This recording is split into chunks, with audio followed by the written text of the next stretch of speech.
Recorded Books presents an unabridged recording of The Richest Man in Babylon by George S. Clason, narrated by Richard Ferrone, directed by Ben Ruggiero. This book is copyrighted 1955 by George S. Clason. This recording is copyrighted 2005 by Recorded Books. This celebrated bestseller offers an understanding of your personal financial problems that will guide you through a lifetime. The Richest Man in Babylon uses success secrets of the ancients to lead you onto the road of happiness and prosperity. And now, The Richest Man in Babylon. Forward.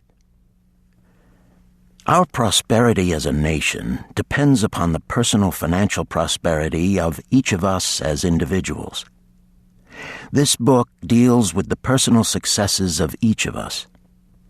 Success means accomplishments as the result of our own efforts and abilities. Proper preparation is the key to our success. Our acts can be no wiser than our thoughts. Our thinking can be no wiser than our understanding. This book of cures for lean purses has been termed a guide to financial understanding. That indeed is its purpose, to offer those who are ambitious for financial success an insight which will aid them to acquire money, to keep money, and to make their surpluses earn more money.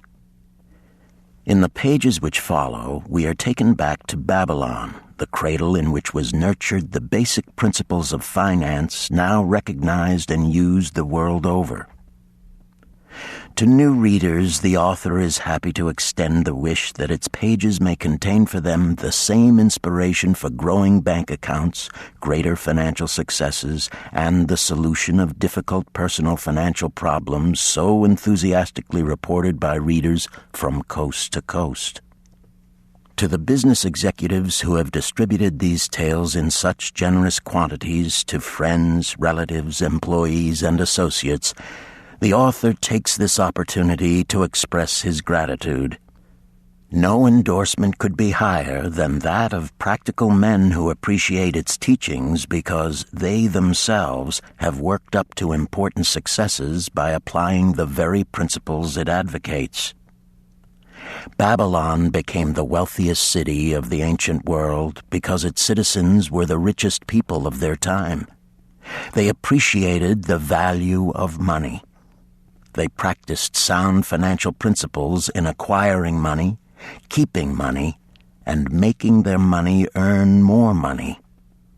They provided for themselves what we all desire: incomes for the future.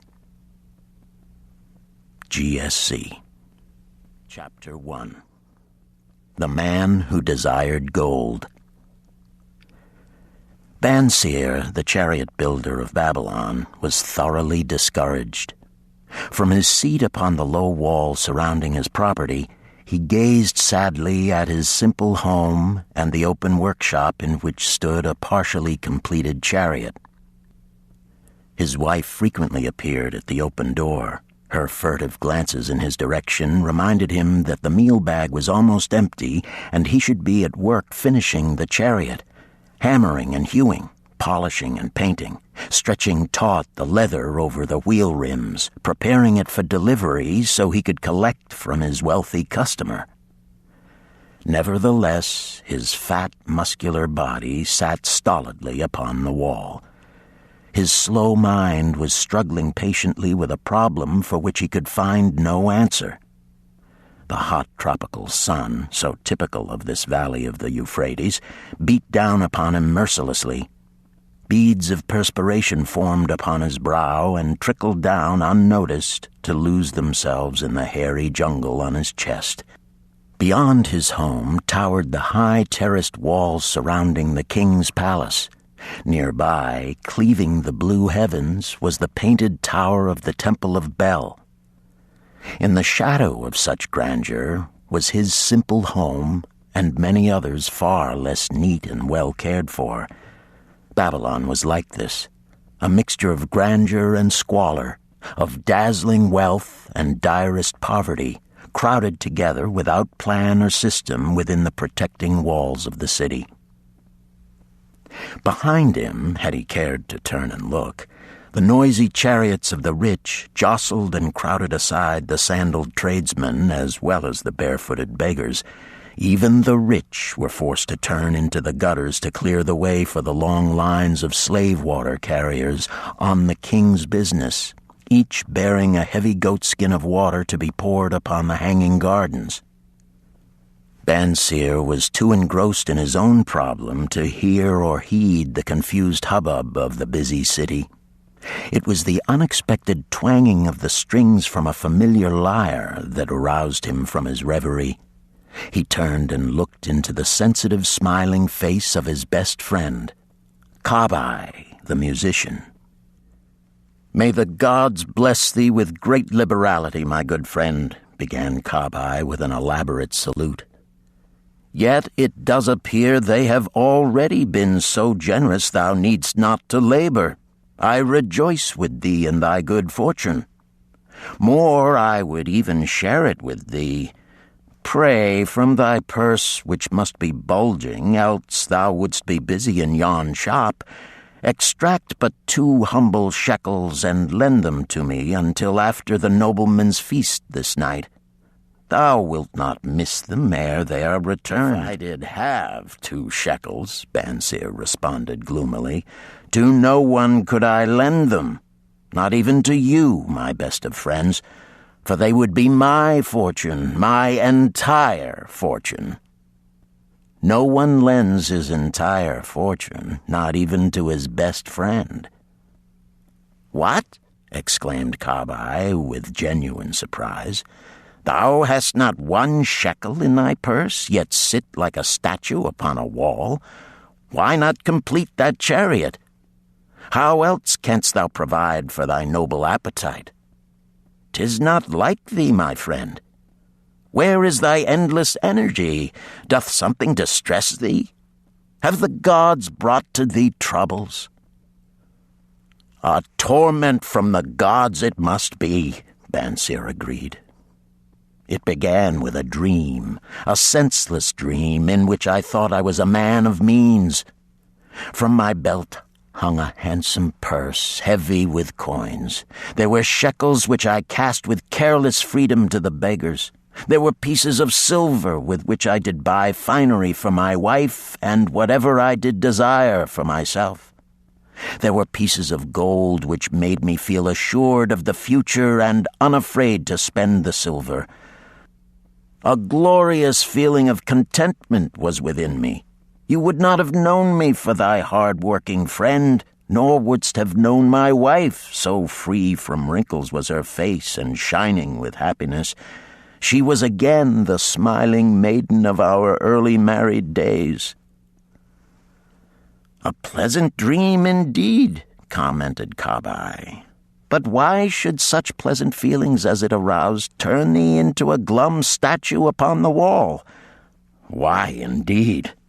Because when I awoke and remembered how empty was my purse, a feeling of rebellion swept over me. Let us talk it over together, for, as the sailors do say, we ride in the same boat, we two. As youngsters we went together to the priests to learn wisdom. As young men we shared each other's pleasures. As grown men we have always been close friends. We have been contented subjects of our kind.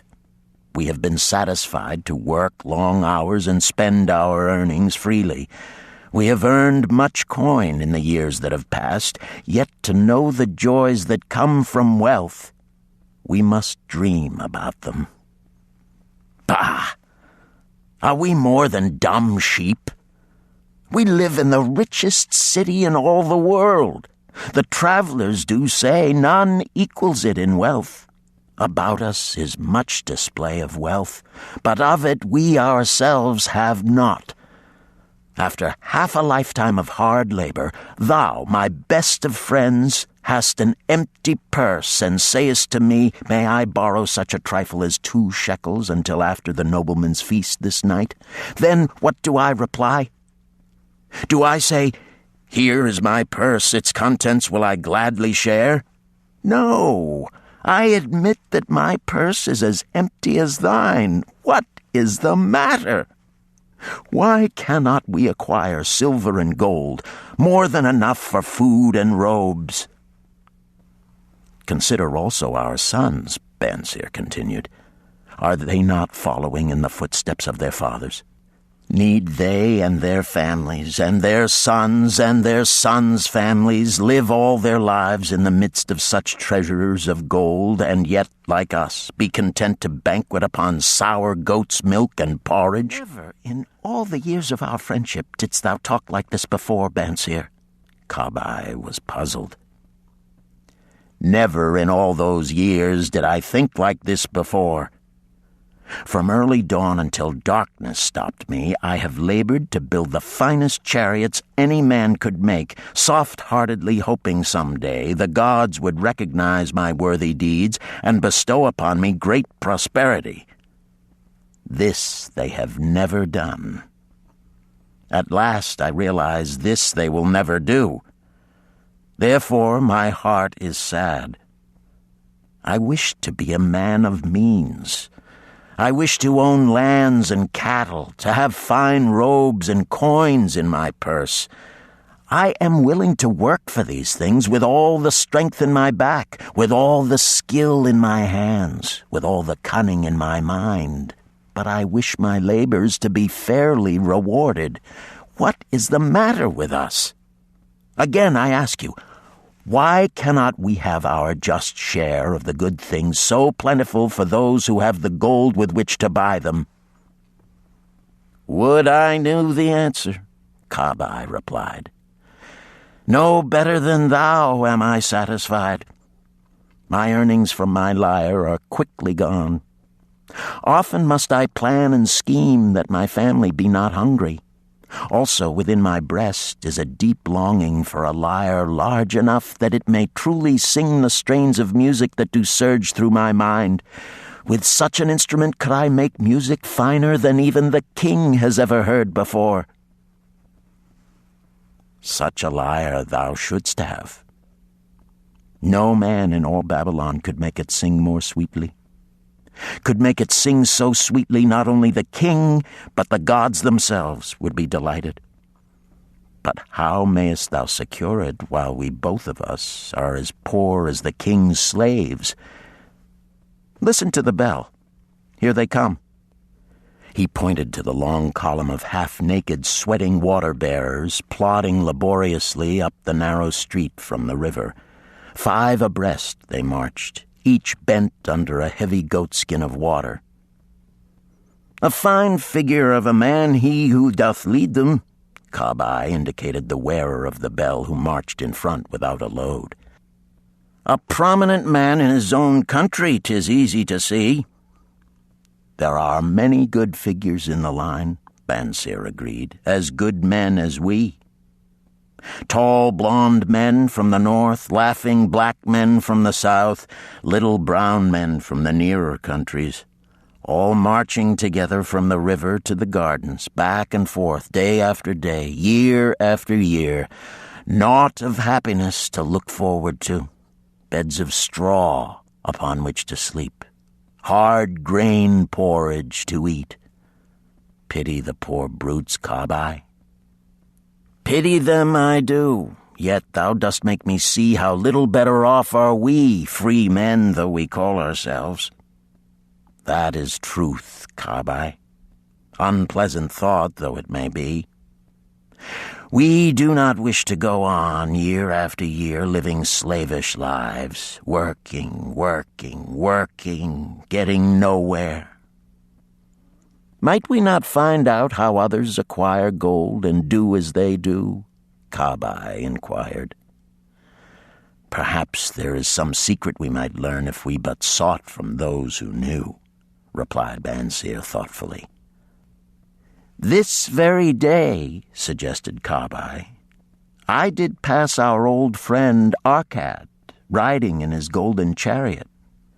This I will say, he did not look over my humble head as many in his station might consider his right. Instead, he did wave his hand that all onlookers might see him pay greetings and bestow his smile of friendship upon Kabai, the musician. He is claimed to be the richest man in all Babylon," Bansir mused. "So rich, the king is said to seek his golden aid in affairs of the treasury," Kabai replied. "So rich," Bansir interrupted, "I fear if I should meet him in the darkness of the night, I should lay my hands upon his fat wallet." "Nonsense," reproved Kabai. "A man's wealth is not in the purse he carries. A fat purse quickly empties if there be no golden stream to refill it. Arcad has an income that constantly keeps his purse full, no matter how liberally he spends." "That is the thing," ejaculated Bansir. "I wish an income that will keep flowing into my purse whether I sit upon the wall or travel to far lands. Arcad must know how a man can make an income for himself.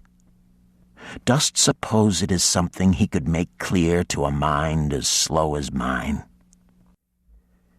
"Methinks he did teach his knowledge to his son, Nomasir," Kabai responded. "Did he not go to Nineveh and, so it is told at the inn, become, without aid from his father, one of the richest men in that city?" "Kabai, thou bringest to me a rare thought." A new light gleamed in Bansir's eyes. It costs nothing to ask wise advice from a good friend, and Arcad was always that. Never mind though our purses be as empty as the falcon's nest of a year ago. Let that not detain us. We are weary of being without gold in the midst of plenty. We wish to become men of means. Come, let us go to Arcad and ask how we also may acquire incomes for ourselves. Thou speakest with true inspiration, Bansir. Thou bringest to my mind a new understanding. Thou makest me to realize the reason why we have never found any measure of wealth. We never sought it. Thou hast labored patiently to build the staunchest chariots in Babylon. To that purpose was devoted your best endeavors. Therefore, at it thou didst succeed. I strove to become a skillful lyre player, and at it I did succeed. In those things toward which we exerted our best endeavors, we succeeded. The gods were content to let us continue thus.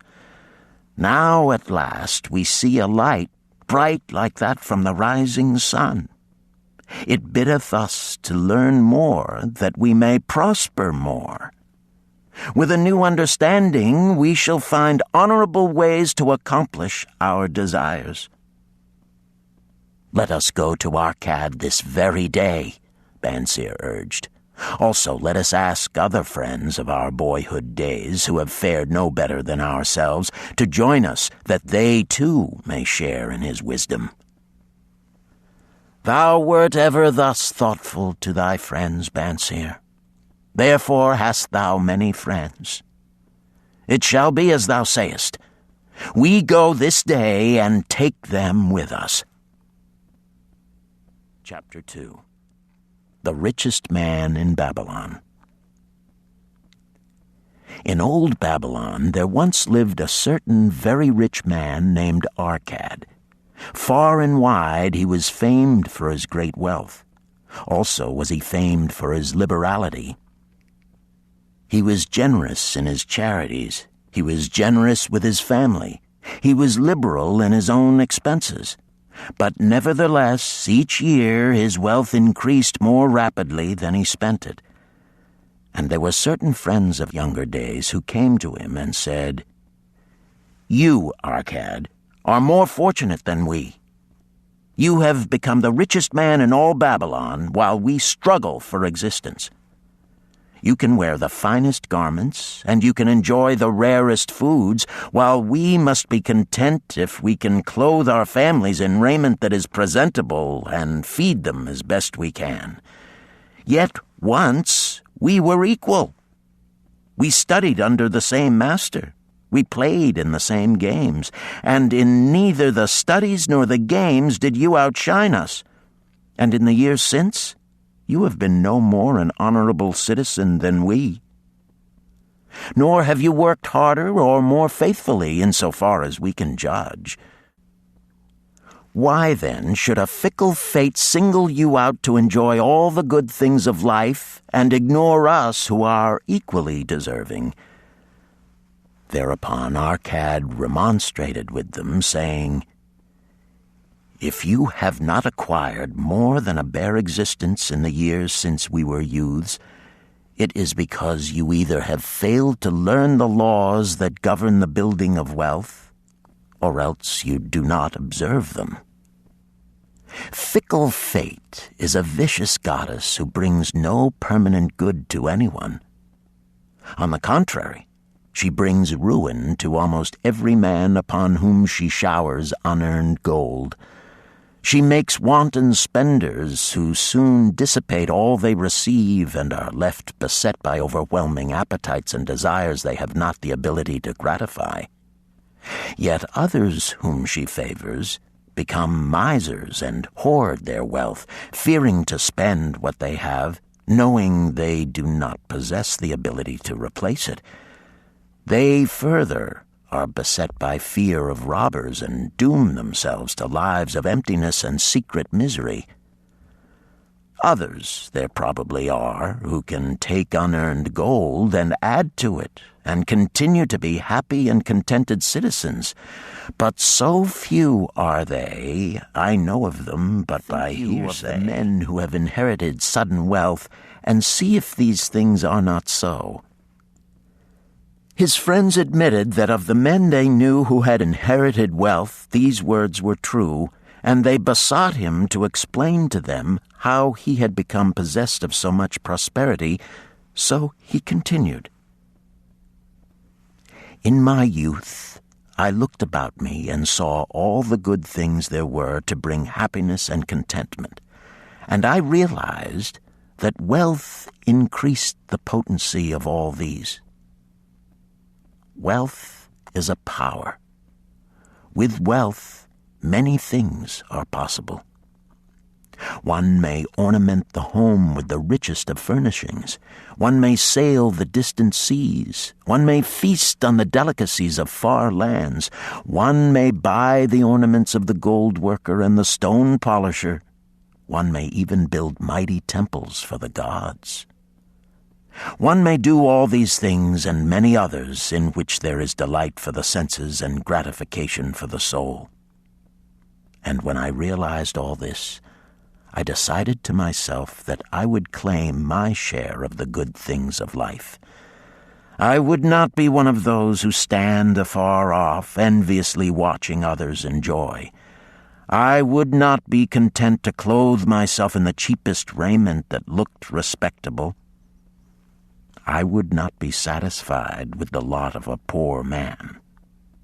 On the contrary, I would make myself a guest at this banquet of good things.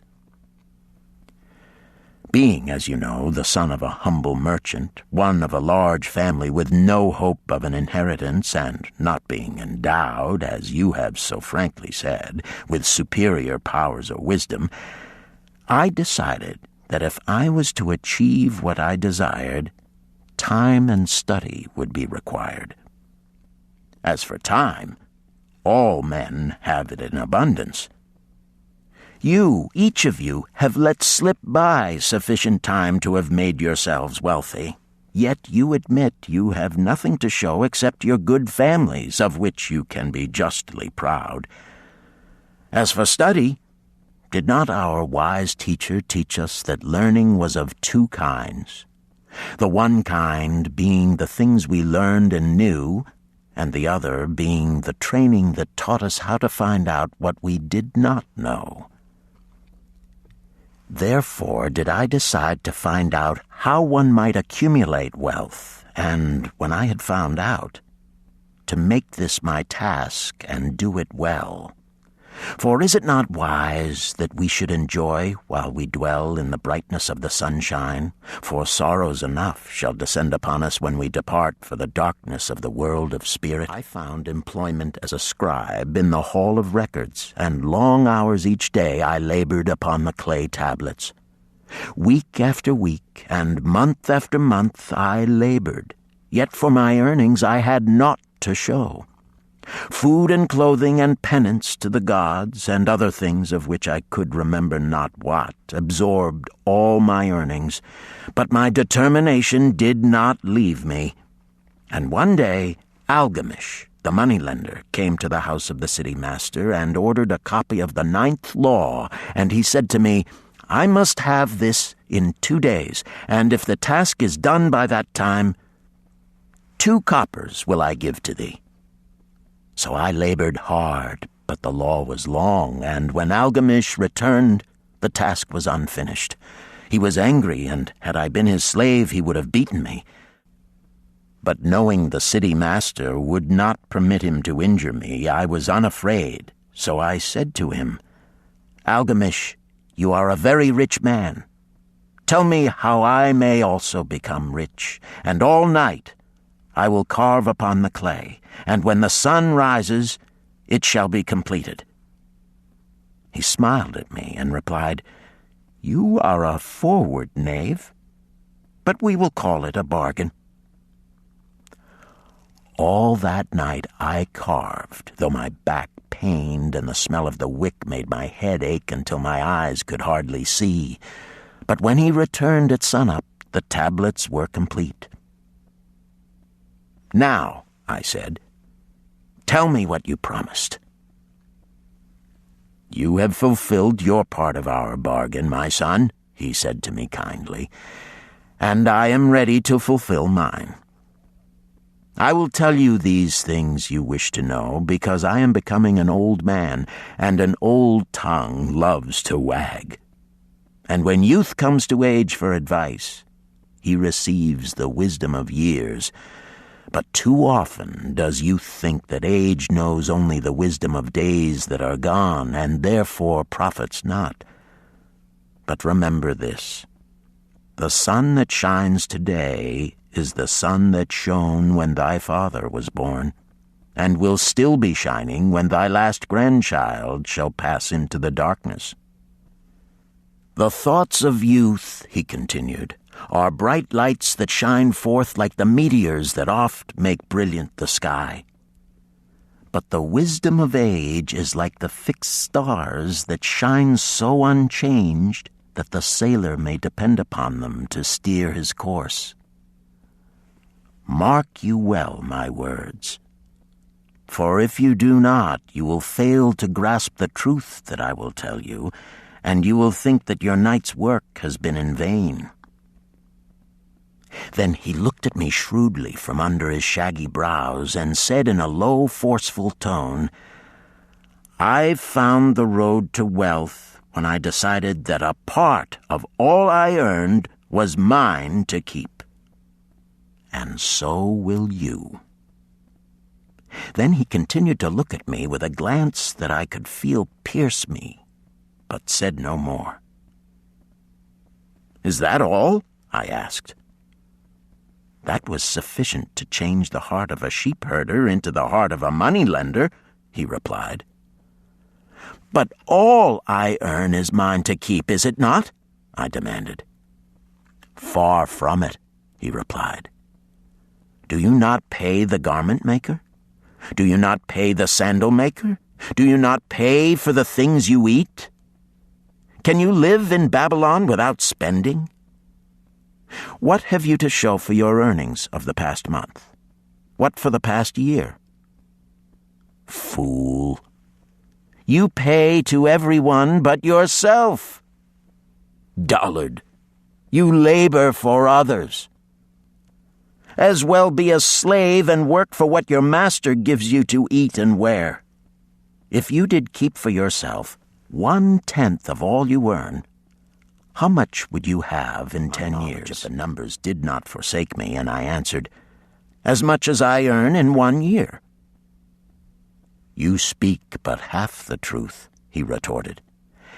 "Every gold piece you save is a slave to work for you.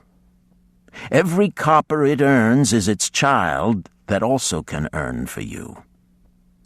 If you would become wealthy, then what you save must earn, and its children must earn, that all may help to give to you the abundance you crave. You think I cheat you for your long night's work," he continued.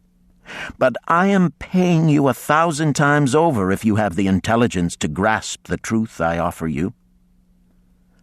A part of all you earn is yours to keep.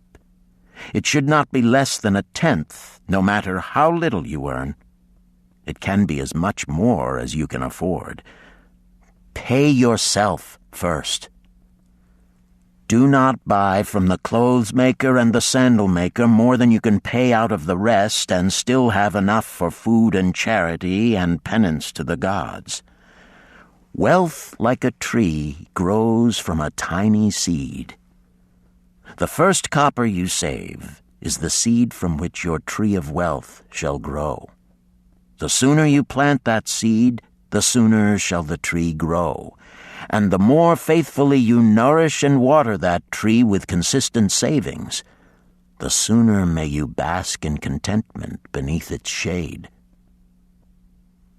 So saying, he took his tablets and went away. I thought much about what he had said to me, and it seemed reasonable, so I decided that I would try it. Each time I was paid, I took 1 from each 10 pieces of copper and hid it away. And strange as it may seem, I was no shorter of funds than before. I noticed little difference as I managed to get along without it. But often I was tempted, as my hoard began to grow, to spend it for some of the good things the merchants displayed, brought by camels and ships from the land of the Phoenicians. But I wisely refrained. A 12th month after Algamish had gone, he again returned and said to me, "Son, have you paid to yourself not less than 1/10 of all you have earned for the past year?" I answered proudly, "Yes, master, I have." "That is good," he answered, beaming upon me. "And what have you done with it?" "I have given it to Asmer, the brickmaker, who told me he was traveling over the far seas, and in Tyre he would buy from me the rare jewels of the Phoenicians. When he returns, we shall sell these at high prices and divide the earnings." "Every fool must learn," he growled. "But why trust the knowledge of a brickmaker about jewels? Would you go to the breadmaker to inquire about the stars? No, by my tunic, you would go to the astrologer if you had power to think. Your savings are gone, youth. You have jerked your wealth tree up by the roots. But plant another. Try again. And next time, if you would have advice about jewels, go to the jewel merchant. If you would know the truth about sheep, go to the herdsman. Advice is one thing that is freely given away, but watch that you take only what is worth having. He who takes advice about his savings from one who is inexperienced in such matters shall pay with his savings for proving the falsity of their opinions." Saying this, he went away. And it was as he said, for the Phoenicians are scoundrels and sold to Asmer worthless bits of glass that looked like gems. But as Algamish had bid me, I again saved each 10th copper, for I now had formed the habit, and it was no longer difficult. Again, 12 months later, Algamish came to the room of the scribes and addressed me. "What progress have you made since last I saw you?" "I have paid myself faithfully," I replied, "and my savings I have entrusted to Agar, the shield maker, to buy bronze, and each 4th month he does pay me the rental." "That is good. And what do you do with the rental?" I do have a great feast with honey and fine wine and spiced cake. Also I have bought me a scarlet tunic, and some day I shall buy me a young ass upon which to ride." To which Algamish laughed, "You do eat the children of your savings. Then how do you expect them to work for you? And how can they have children that will also work for you? First get thee an army of golden slaves, and then many a rich banquet may you enjoy without regret." So saying, he again went away. Nor did I again see him for 2 years, when he once more returned, and his face was full of deep lines, and his eyes drooped, for he was becoming a very old man. And he said to me, "Arcad, hast thou yet achieved the wealth thou dreamed of?" And I answered, "Not yet all that I desire, but some I have, and it earns more, and its earnings earn more." "And do you still take the advice of brickmakers?" "About brickmaking they give me good advice," I retorted. "Arcad," he continued, "you have learned your lessons well. You first learned to live upon less than you could earn. Next, you learned to seek advice from those who were competent through their own experiences to give it. And lastly, you have learned to make gold work for you.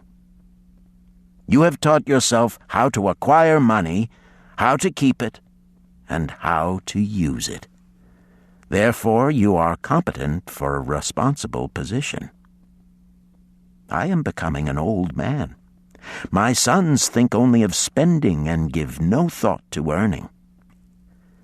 My interests are great, and I fear too much for me to look after. If you will go to Nippur and look after my lands there, I shall make you my partner, and you shall share in my estate." So I went to Nippur and took charge of his holdings, which were large, and because I was full of ambition and because I had mastered the 3 laws of successfully handling wealth, I was enabled to increase greatly the value of his properties. So I prospered much, and when the spirit of Algamish departed for the sphere of darkness, I did share in his estate as he had arranged under the law. So spake Arcad, and when he had finished his tale, one of his friends said, "You were indeed fortunate that Algamish made you an heir." "Fortunate only in that I had the desire to prosper before I first met him. For 4 years did I not prove my definiteness of purpose by keeping 1/10 of all I earned? Would you call a fisherman lucky who for years so studied the habits of the fish that with each changing wind he could cast his nets about them? Opportunity is a haughty goddess who wastes no time with those who are unprepared. You had strong willpower to keep on after you lost your first year's savings. You are unusual in that way," spoke up another. "Willpower," retorted Arcad. "What nonsense!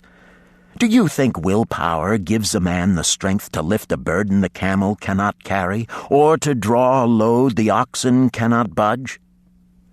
Willpower is but the unflinching purpose to carry a task you set for yourself to fulfillment. If I set for myself a task, be it ever so trifling, I shall see it through.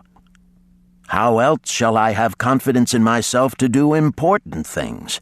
Should I say to myself, for 100 days as I walk across the bridge into the city, I will pick from the road a pebble and cast it into the stream? I would do it. If on the 7th day I passed by without remembering, I would not say to myself, "Tomorrow I will cast 2 pebbles, which will do as well." Instead, I would retrace my steps and cast the pebble. Nor on the 20th day would I say to myself, "Arcad, this is useless. What does it avail you to cast a pebble every day? Throw in a handful and be done with it." No, I would not say that, nor do it. When I set a task for myself, I complete it. Therefore, I am careful not to start difficult and impractical tasks, because I love leisure." And then another friend spoke up and said, "If what you tell is true, and it does seem, as you have said, reasonable, then being so simple, if all men did it, there would not be enough wealth to go around." "Wealth grows wherever men exert energy," Arcad replied. "If a rich man builds him a new palace, is the gold he pays out gone? No, the brickmaker has part of it, and the laborer has part of it, and the artist has part of it, and everyone who labors upon the house has part of it. Yet, when the palace is completed, is it not worth all it cost? And is the ground upon which it stands not worth more because it is there?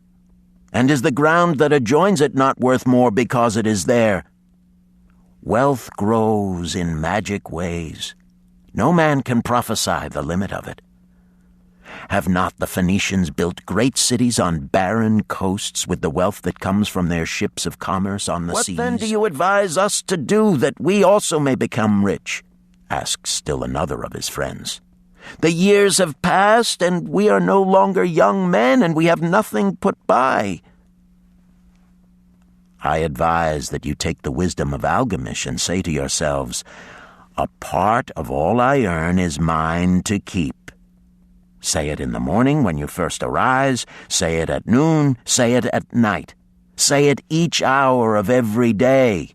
Say it to yourself until the words stand out like letters of fire across the sky. Impress yourself with the idea. Fill yourself with the thought. Then take whatever portion seems wise. Let it be not less than 1/10, and lay it by. Arrange your other expenditures to do this if necessary, but lay by that portion first. Soon you will realize what a rich feeling it is to own a treasure upon which you alone have claim. As it grows, it will stimulate you. A new joy of life will thrill you. Greater efforts will come to you to earn more. For of your increased earnings, will not the same percentage be also yours to keep? Then learn to make your treasure work for you. Make it your slave. Make its children and its children's children work for you. Ensure an income for thy future. Look thou at the aged, and forget not that in the days to come thou also will be numbered among them. Therefore invest thy treasure with greatest caution that it be not lost. Usurious rates of return are deceitful sirens that sing but to lure the unwary upon the rocks of loss and remorse. Provide also that thy family may not want should the gods call thee to their realms. For such protection it is always possible to make provision with small payments at regular intervals. Therefore the provident man delays not in expectation of a large sum becoming available for such a wise purpose. Counsel with wise men. Seek the advice of men whose daily work is handling money. Let them save you from such an error as I myself made in entrusting my money to the judgment of Asmer, the brickmaker.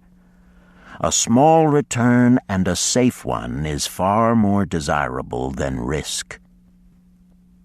Enjoy life while you are here. Do not overstrain or try to save too much. If 1/10 of all you earn is as much as you can comfortably keep, be content to keep this portion. Live otherwise according to your income, and let not yourself get niggardly and afraid to spend. Life is good and life is rich with things worth while and things to enjoy. His friends thanked him and went away. Some were silent because they had no imagination and could not understand. Some were sarcastic because they thought that one so rich should divide with old friends not so fortunate.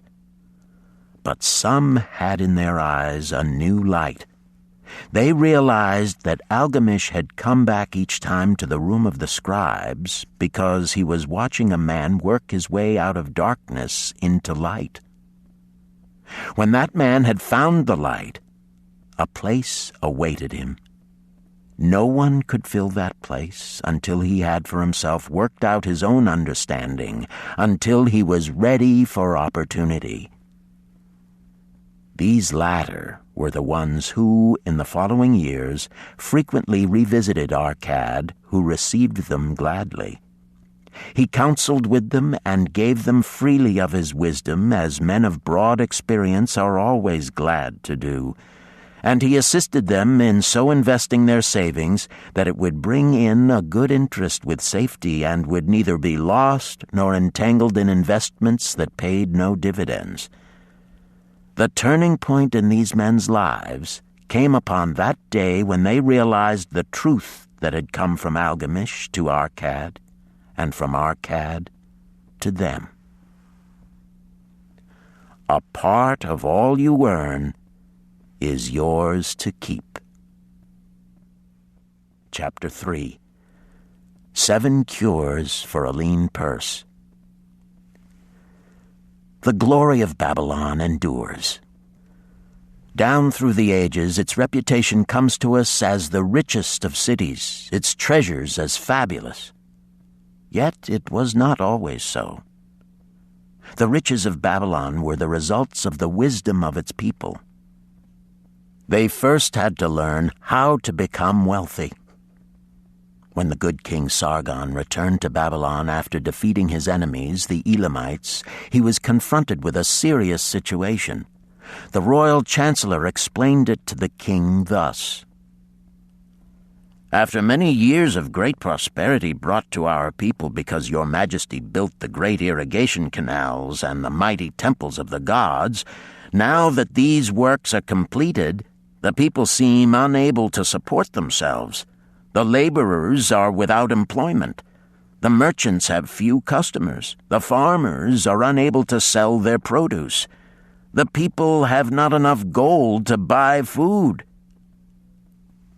"But where has all the gold gone that we spent for these great improvements?" demanded the king. "It has found its way, I fear," responded the chancellor, "into the possession of a few very rich men of our city. It filtered through the fingers of most of our people as quickly as the goat's milk goes through the strainer. Now that the stream of gold has ceased to flow, most of our people have nothing to show for their earnings."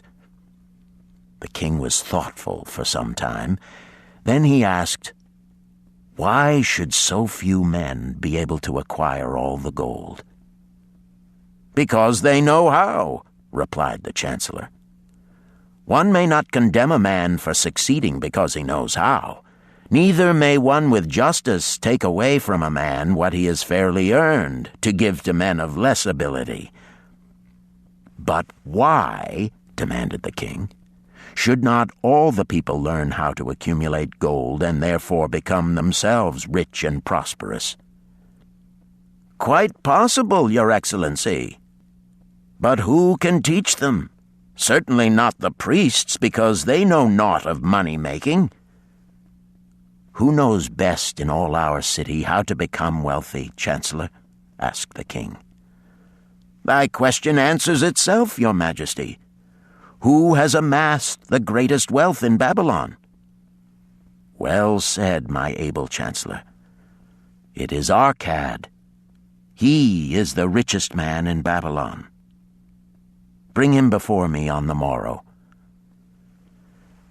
Upon the following day, as the king had decreed, Arcad appeared before him, straight and sprightly, despite his 80 years and 10. "Arcad," spoke the king, "is it true thou art the richest man in Babylon?" "So it is reported, Your Majesty, and no man disputes it." "How becamest thou so wealthy?" "By taking advantage of opportunities available to all citizens of our good city." "Thou hadst nothing to start with?" "Only a great desire for wealth." Besides this, nothing had, continued the king. Our city is in a very unhappy state because a few men know how to acquire wealth and therefore monopolize it, while the mass of our citizens lack the knowledge of how to keep any part of the gold they receive. It is my desire that Babylon be the wealthiest city in the world. Therefore, it must be a city of many wealthy men. Therefore, we must teach all the people how to acquire riches. Tell me, Arcad, is there any secret to acquiring wealth? Can it be taught? It is practical, Your Majesty. That which one man knows can be taught to others. The king's eyes glowed. Arcad, thou speakest the words I wish to hear. Wilt thou lend thyself to this great cause? Wilt thou teach thy knowledge to a school for teachers, each of whom shall teach others until there are enough trained to teach these truths to every worthy subject in my domain? Arcad bowed and said, I am thy humble servant to command. Whatever knowledge I possess will I gladly give for the betterment of my fellow men and the glory of my king. Let your good chancellor arrange for me a class of 100 men, and I will teach them those 7 cures which did fatten my purse, than which there was none leaner in all Babylon. A fortnight later, in compliance with the king's command, the chosen 100 assembled in the great hall of the Temple of Learning, seated upon colorful rings in a semicircle. Arcad sat beside a small tabaret upon which smoked a sacred lamp sending forth a strange and pleasing odor. "Behold the richest man in Babylon," whispered a student, nudging his neighbor as Arcad arose. "He is but a man, even as the rest of us." "As a dutiful subject of our great king," Arcad began, "I stand before you in his service. Because once I was a poor youth who did greatly desire gold, and because I found knowledge that enabled me to acquire it, he asks that I impart unto you my knowledge. I started my fortune in the humblest way. I had no advantage not enjoyed as fully by you and every citizen in Babylon. The first storehouse of my treasure was a well-worn purse. I loathed its useless emptiness. I desired that it be round and full, clinking with the sound of gold. Therefore I sought every remedy for a lean purse. I found 7. To you who are assembled before me shall I explain the 7 cures for a lean purse which I do recommend to all men who desire much gold. Each day for 7 days will I explain to you one of the 7 remedies.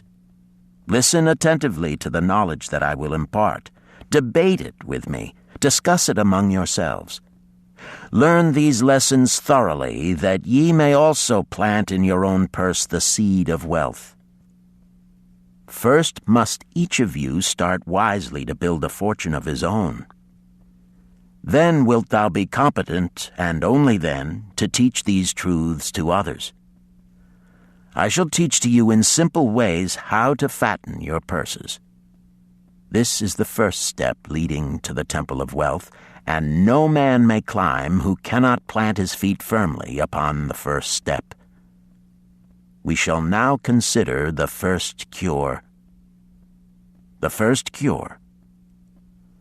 Start thy purse to fattening, had addressed the thoughtful man in the second row. My good friend, at what craft workest thou?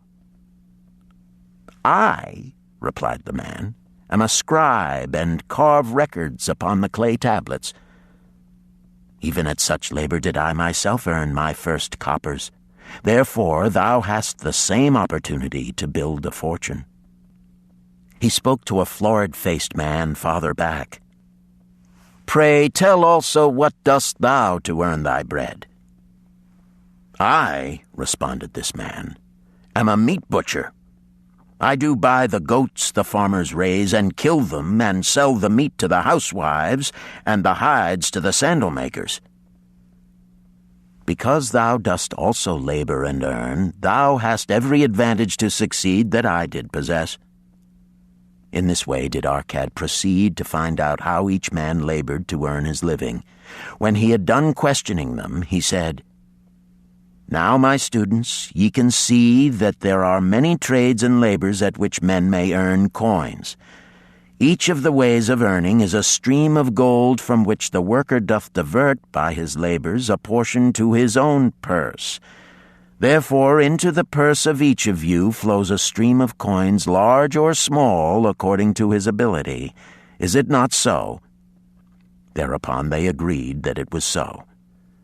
"Then," continued Arcad, "if each of you desireth to build for himself a fortune, is it not wise to start by utilizing that source of wealth which he already has established?" To this they agreed. Then Arcad turned to a humble man who had declared himself an egg merchant. "If thou select one of thy baskets and put into it each morning 10 eggs and take out from it each evening 9 eggs, what will eventually happen?" "It will become in time overflowing." "Why?" "Because each day I put in 1 more egg than I take out." Arcad turned to the class with a smile. "Does any man here have a lean purse?" First they looked amused, then they laughed. Lastly, they waved their purses in jest. "All right," he continued. "Now I shall tell thee the first remedy I learned to cure a lean purse. Do exactly as I have suggested to the egg merchant. For every 10 coins thou placest within thy purse, take out for use but 9. Thy purse will start to fatten at once, and its increasing weight will feel good in thy hand and bring satisfaction to thy soul. Deride not what I say because of its simplicity. Truth is always simple. I told thee I would tell how I built my fortune. This was my beginning. I, too, carried a lean purse and cursed it because there was naught within to satisfy my desires. But when I began to take out from my purse but 9 parts of 10 I put in, it began to fatten. So will thine. Now I will tell a strange truth, the reason for which I know not. When I ceased to pay out more than 9/10 of my earnings, I managed to get along just as well. I was not shorter than before. Also, ere long did coins come to me more easily than before. Surely it is a law of the gods that unto him who keepeth and spendeth not a certain part of all his earnings shall gold come more easily. Likewise him whose purse is empty does gold avoid. Which desirest thou the most?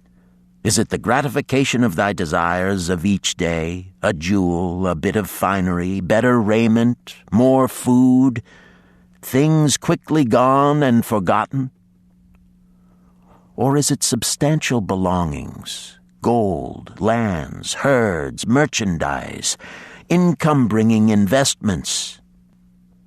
The coins thou takest from thy purse bring the first. The coins thou leavest within it will bring the latter. This, my students, was the first cure I did discover for my lean purse. For each 10 coins I put in, to spend but 9. Debate this among yourselves. If any man proves it untrue, tell me upon the morrow when we shall meet again. The second cure. Control thy expenditures. Some of your members, my students, have asked me this. How can a man keep 1/10 of all he earns in his purse when all the coins he earns are not enough for his necessary expenses? So did Arcad address his students upon the second day. Yesterday, how many of thee carried lean purses? All of us, answered the class. Yet thou do not all earn the same. Some earn much more than others. Some have much larger families to support. Yet all purses were equally lean. Now I will tell thee an unusual truth about men and sons of men. It is this, that what each of us calls our necessary expenses will always grow to equal our incomes unless we protest to the contrary. Confuse not the necessary expenses with thy desires. Each of you, together with your good families, have more desires than your earnings can gratify. Therefore are thy earnings spent to gratify these desires in so far as they will go. Still thou retainest many ungratified desires. All men are burdened with more desires than they can gratify. Because of my wealth, thinkest thou I may gratify every desire? 'Tis a false idea. There are limits to my time. There are limits to my strength. There are limits to the distance I may travel. There are limits to what I may eat. There are limits to the zest with which I may enjoy. I say to you that just as weeds grow in a field wherever the farmer leaves space for their roots, even so freely do desires grow in men whenever there is a possibility of their being gratified. Thy desires are a multitude, and those that thou mayest gratify are but few. Study thoughtfully thy accustomed habits of living. Herein may be most often found certain accepted expenses that may wisely be reduced or eliminated. Let thy motto be 100% of appreciated value demanded for each coin spent. Therefore, engrave upon the clay each thing for which thou desireth to spend. Select those that are necessary and others that are possible through the expenditure of 9/10 of thy income. Cross out the rest and consider them but a part of that great multitude of desires that must go unsatisfied, and regret them not. Budget then thy necessary expenses. Touch not the 1/10 that is fattening thy purse. Let this be thy great desire that is being fulfilled. Keep working with thy budget. Keep adjusting it to help thee. Make it thy first assistant in defending thy fattening purse.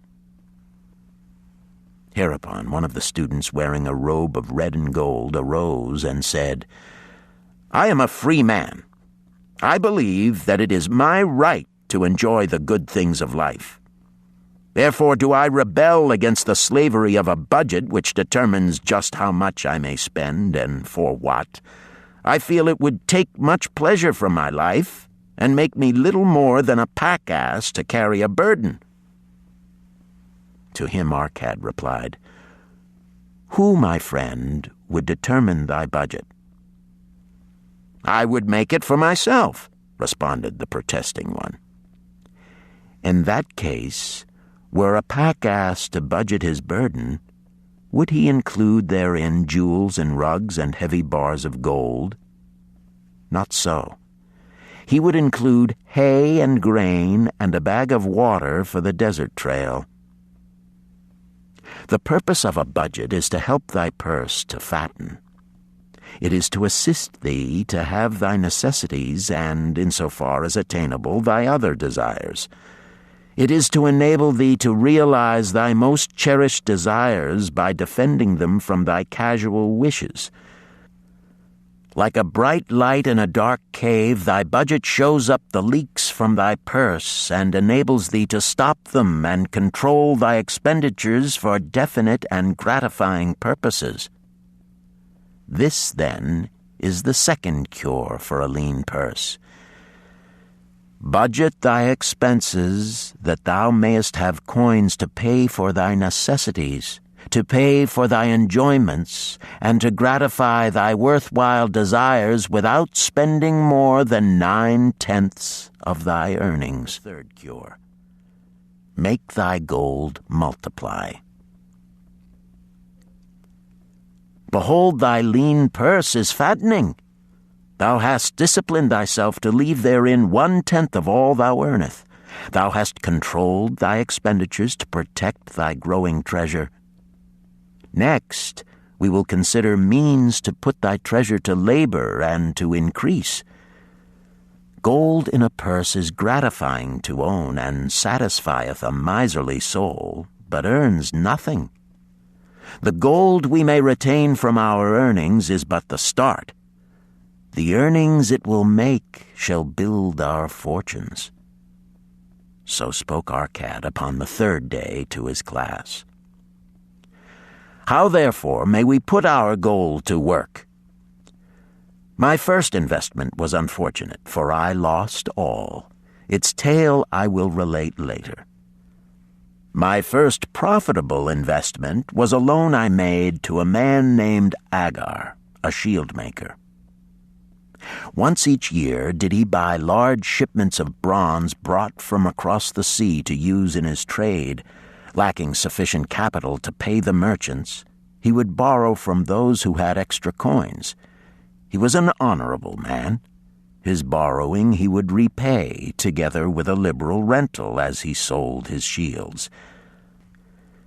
Each time I loaned to him, I loaned back also the rental he had paid to me. Therefore, not only did my capital increase, but its earnings likewise increased. Most gratifying was it to have these sums returned to my purse. I tell you, my students, a man's wealth is not in the coins he carries in his purse. It is the income he buildeth, the golden stream that continually floweth into his purse and keepeth it always bulging. That is what every man desireth. That is what thou, each one of thee, desireth. An income that continueth to come whether thou work or travel. Great income I have acquired, so great that I am called a very rich man. My loans to Agar were my first training in profitable investment. Gaining wisdom from this experience, I extended my loans and investments as my capital increased. From a few sources at first, from many sources later, flowed into my purse a golden stream of wealth available for such wise uses as I should decide. Behold, from my humble earnings, I had begotten a horde of golden slaves, each laboring and earning more gold. As they labored for me, so their children also labored, and their children's children, until great was the income from their combined efforts. Gold increaseth rapidly when making reasonable earnings, as thou wilt see from the following. A farmer, when his first son was born, took 10 pieces of silver to a moneylender and asked him to keep it on rental for his son until he became 20 years of age. This the moneylender did, and agreed the rental should be 1/4 of its value each 4 years. The farmer asked, because this sum he had set aside as belonging to his son, that the rental be added to the principal.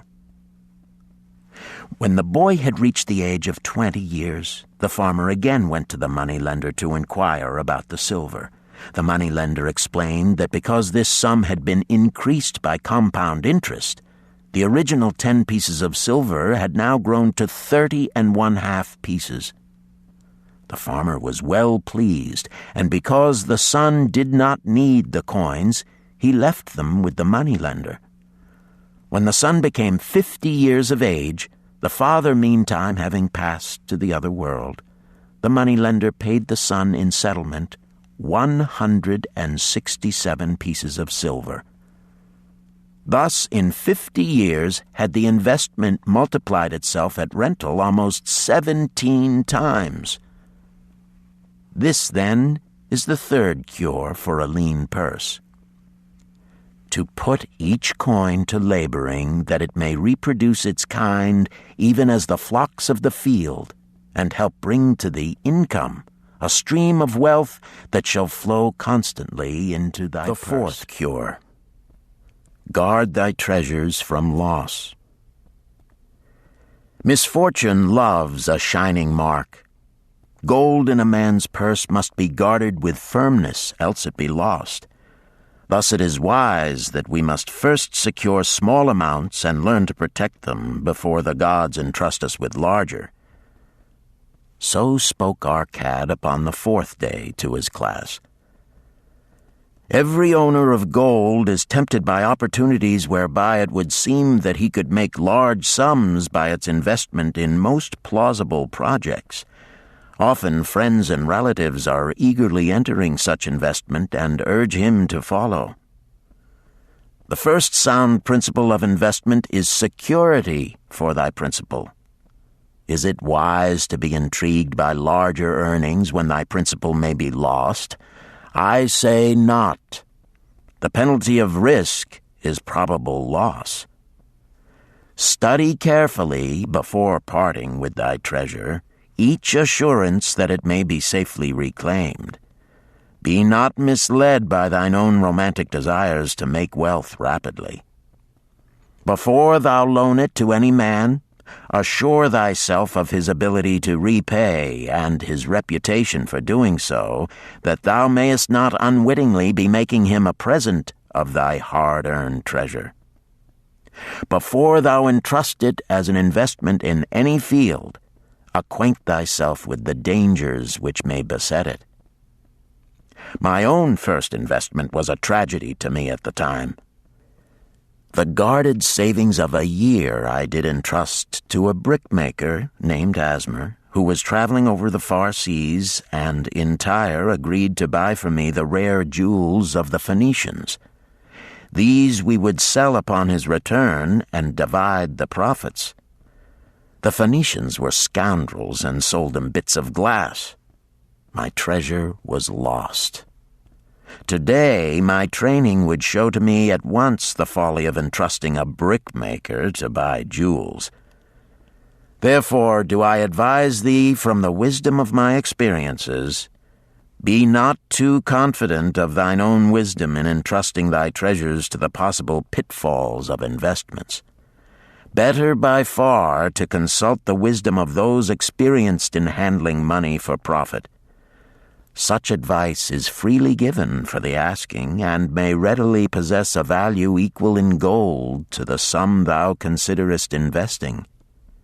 In truth, such is its actual value if it save thee from loss. This, then, is the 4th cure for a lean purse, and of great importance if it prevent thy purse from being emptied once it has become well filled. Guard thy treasure from loss by investing only where thy principal is safe, where it may be reclaimed if desirable, and where thou wilt not fail to collect a fair rental. Consult with wise men. Secure the advice of those experienced in the profitable handling of gold. Let their wisdom protect thy treasure from unsafe investments. The Richest Man in Babylon, Disc 2. The 5th cure. Make of thy dwelling a profitable investment. If a man setteth aside 9 parts of his earnings upon which to live and enjoy life, and if any part of this 9 parts he can turn into a profitable investment without detriment to his well-being, then so much faster will his treasures grow. So spake our cad to his class at their 5th lesson.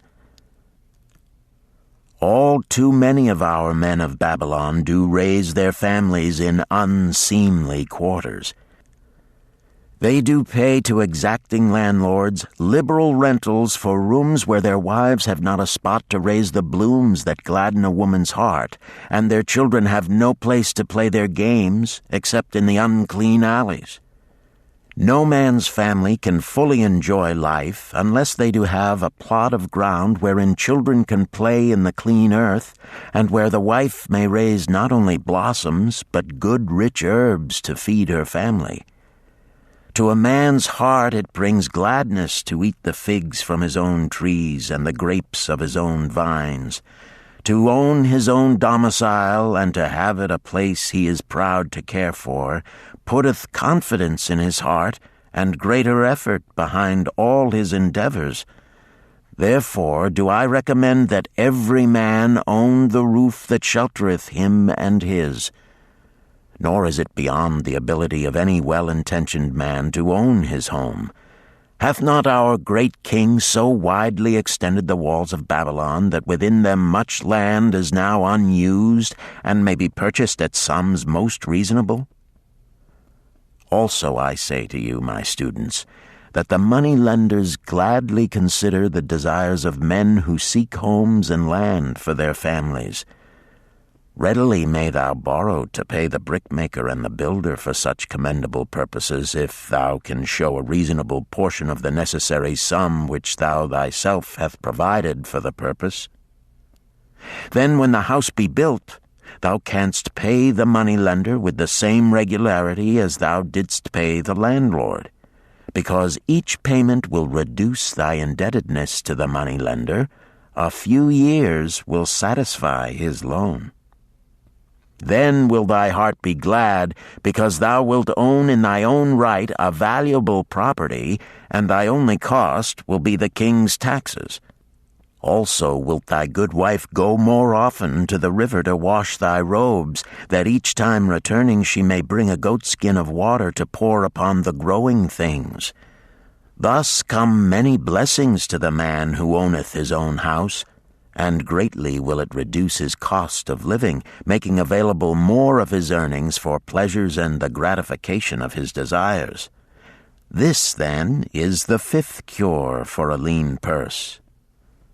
Own thy own home. The sixth cure. Ensure a future income. The life of every man proceedeth from his childhood to his old age. This is the path of life, and no man may deviate from it, unless the gods call him prematurely to the world beyond. Therefore do I say that it behooves a man to make preparation for a suitable income in the days to come, when he is no longer young, and to make preparations for his family, should he be no longer with them to comfort and support them. This lesson shall instruct thee in providing a full purse when time has made thee less able to earn. So Arcad addressed his class upon the sixth day. The man who, because of his understanding of the laws of wealth, acquireth a growing surplus, should give thought to those future days. He should plan certain investments or provisions that may endure safely for many years, yet will be available when the time arrives which he has so wisely anticipated. There are diverse ways by which a man may provide with safety for his future. He may provide a hiding place and there bury a secret treasure. Yet no matter with what skill it be hidden, it may nevertheless become the loot of thieves. For this reason I recommend not this plan. A man may buy houses or lands for this purpose. If wisely chosen as to their usefulness and value in the future, they are permanent in their value and their earnings, or their sale will provide well for his purpose. A man may loan a small sum to the moneylender and increase it at regular periods. The rental which the moneylender adds to this will largely add to its increase. I do know a sandal maker named Ansan, who explained to me not long ago that each week for 8 years he had deposited with his moneylender 2 pieces of silver. The moneylender had but recently given him an accounting over which he greatly rejoiced. The total of his small deposits with their rental at the customary rate of 1/4 their value for each 4 years had now become 1,040 pieces of silver. I did gladly encourage him further by demonstrating to him with my knowledge of the numbers that in 12 years more, if he would keep his regular deposits of but 2 pieces of silver each week, the moneylender would then owe him 4,000 pieces of silver, a worthy competence for the rest of his life. Surely when such a small payment made with regularity doth produce such profitable results, no man can afford not to insure a treasure for his old age and the protection of his family, no matter how prosperous his business and his investments may be. I would that I might say more about this. In my mind rests a belief that someday wise-thinking men will devise a plan to insure against death, whereby many men pay in but a trifling sum regularly, the aggregate making a handsome sum for the family of each member who passeth to the beyond. This do I see as something desirable and which I could highly recommend. But today it is not possible, because it must reach beyond the life of any man or any partnership to operate. It must be as stable as the king's throne.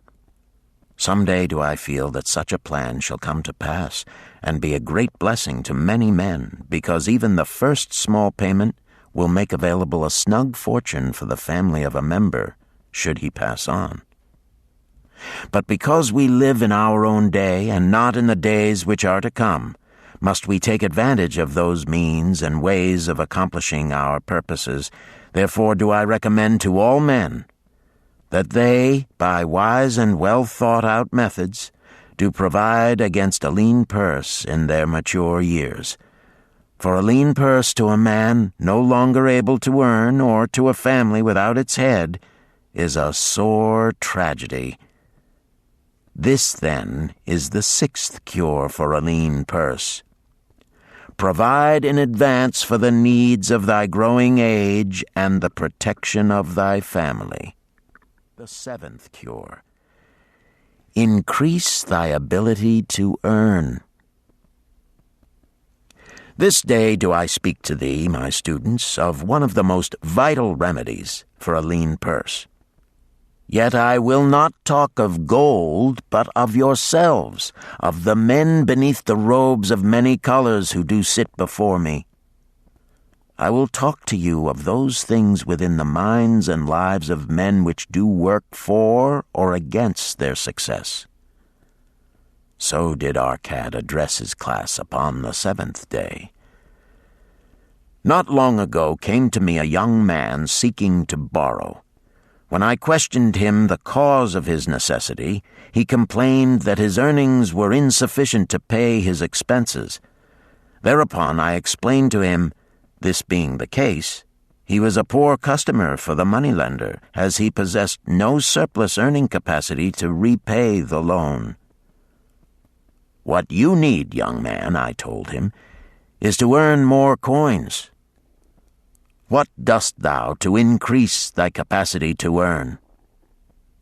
All that I can do, he replied.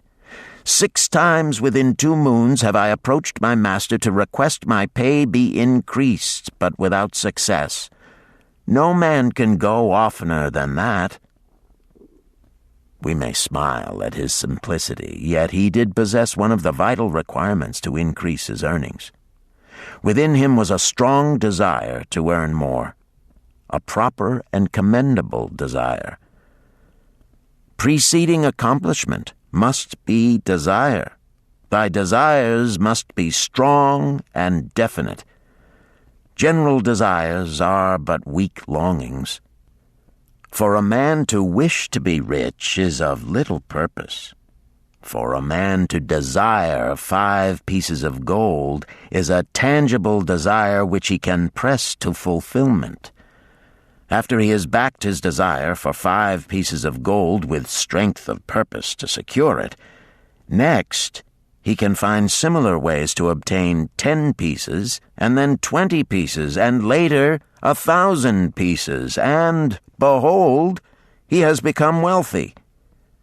In learning to secure his one definite small desire, he hath trained himself to secure a larger one. This is the process by which wealth is accumulated, first in small sums, then in larger ones as a man learns and becomes more capable. Desires must be simple and definite. They defeat their own purpose should they be too many, too confusing, or beyond a man's training to accomplish. As a man perfecteth himself in his calling, even so doth his ability to earn increase. In those days when I was a humble scribe carving upon the clay for a few coppers each day, I observed that other workers did more than I and were paid more. Therefore did I determine that I would be exceeded by none. Nor did it take long for me to discover the reason for their greater success. More interest in my work, more concentration upon my task, more persistence in my effort, and, behold, few men could carve more tablets in a day than I. With reasonable promptness my increased skill was rewarded, nor was it necessary for me to go 6 times to my master to request recognition. The more of wisdom we know, the more we may earn. That man who seeks to learn more of his craft shall be richly rewarded. If he is an artisan, he may seek to learn the methods and the tools of those most skillful in the same line. If he laboreth at the law or at healing, he may consult and exchange knowledge with others of his calling. If he be a merchant, he may continually seek better goods that can be purchased at lower prices. Always do the affairs of men change and improve, because keen-minded men seek greater skill that they may better serve those upon whose patronage they depend. Therefore, I urge all men to be in the front rank of progress and not to stand still, lest they be left behind. Many things come to make a man's life rich with gainful experiences. Such things as the following a man must do if he respects himself. He must pay his debts with all the promptness within his power, not purchasing that for which he is unable to pay. He must take care of his family that they may think and speak well of him. He must make a will of record that, in case the gods call him, proper and honorable division of his property be accomplished. He must have compassion upon those who are injured and smitten by misfortune, and aid them within reasonable limits. He must do deeds of thoughtfulness to those dear to him. Thus, the 7th and last remedy for a lean purse is to cultivate thy own powers, to study and become wiser, to become more skillful, to so act as to respect thyself. Thereby shalt thou acquire confidence in thyself to achieve thy carefully considered desires. These, then, are the 7 cures for a lean purse, which, out of the experience of a long and successful life, I do urge for all men who desire wealth. There is more gold in Babylon, my students, than thou dreamest of. There is abundance for all. Go thou forth and practice these truths, that thou mayest prosper and grow wealthy, as is thy right.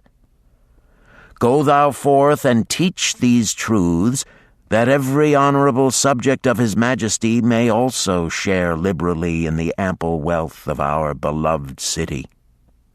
Chapter 4. Meet the Goddess of Good Luck. Babylonian Proverb.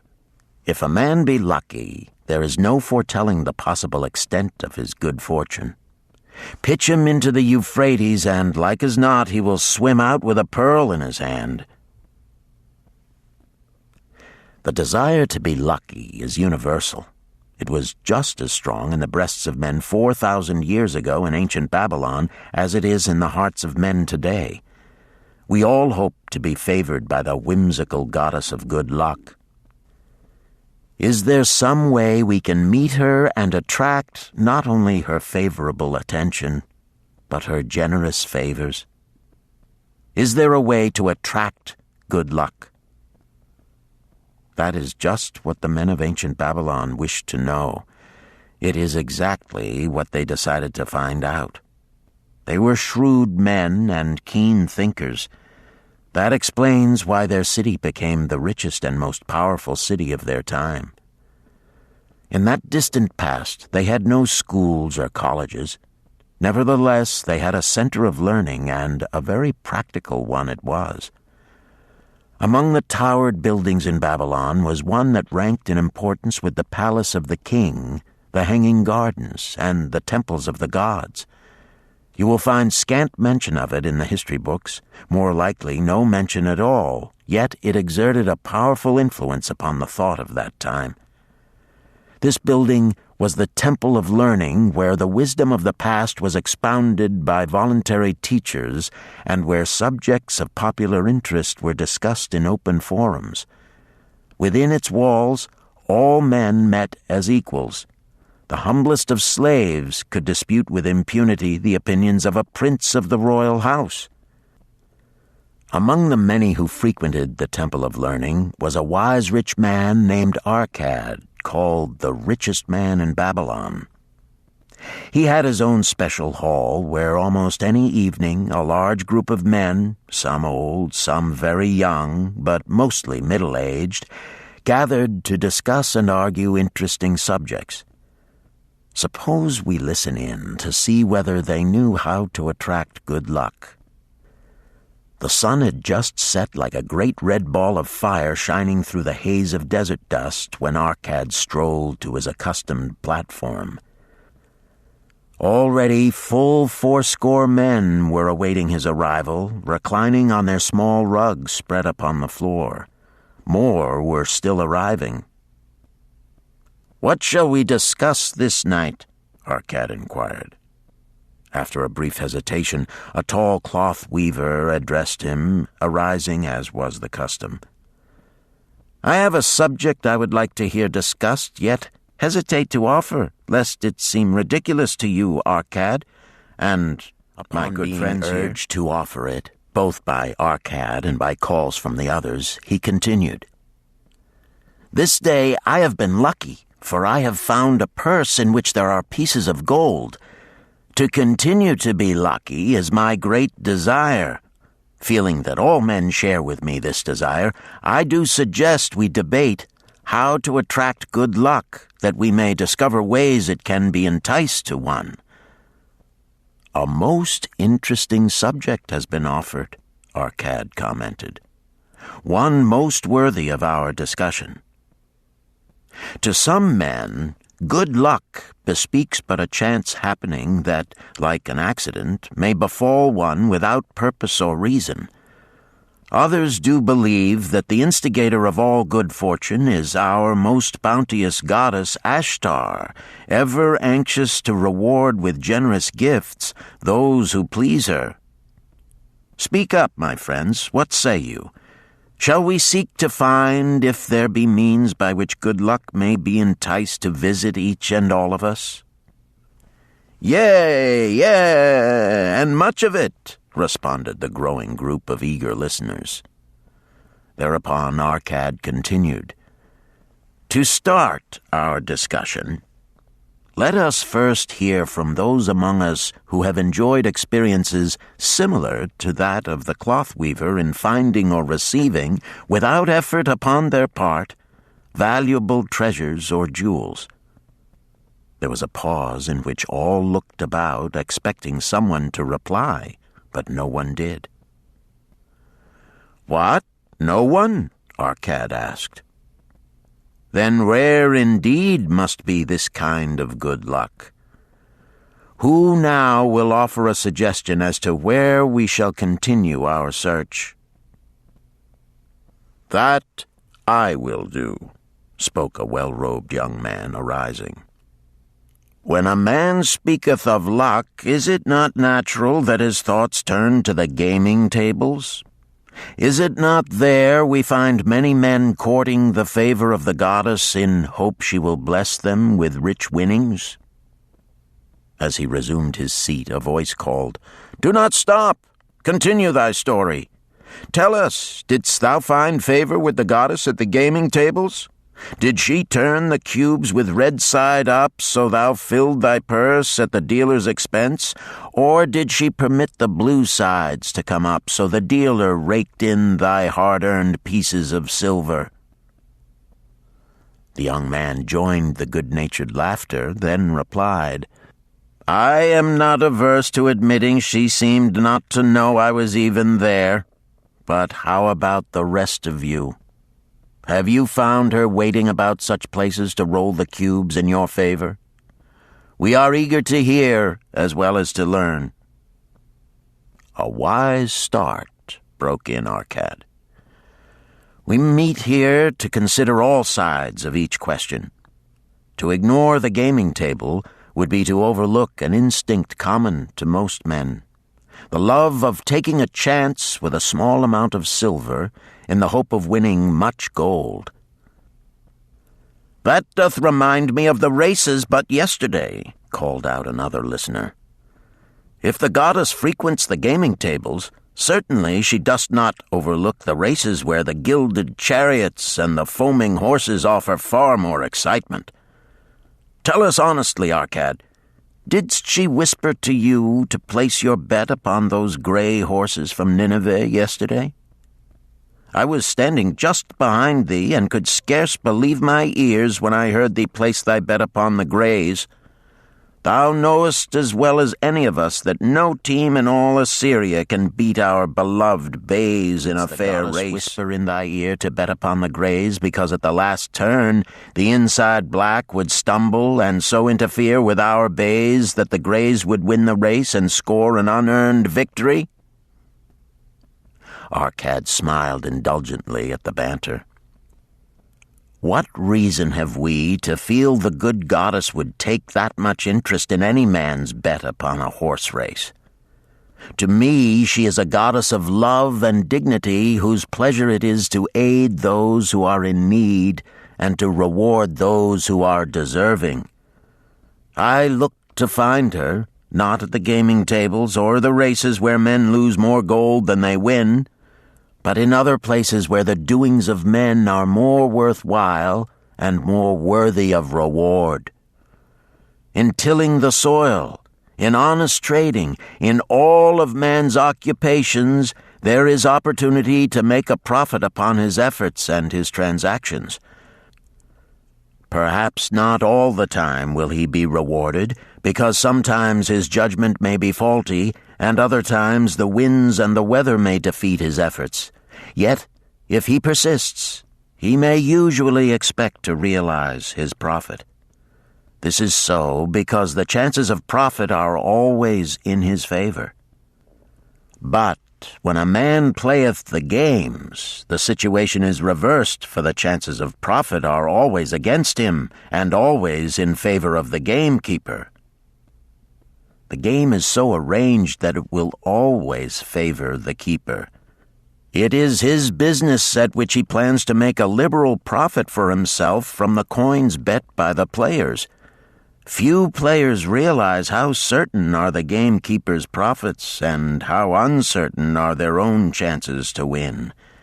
For example, let us consider wagers placed upon the cube. Each time it is cast, we bet which side will be uppermost. If it be the red side, the game master pays to us 4 times our bet. But if any other of the 5 sides come uppermost, we lose our bet.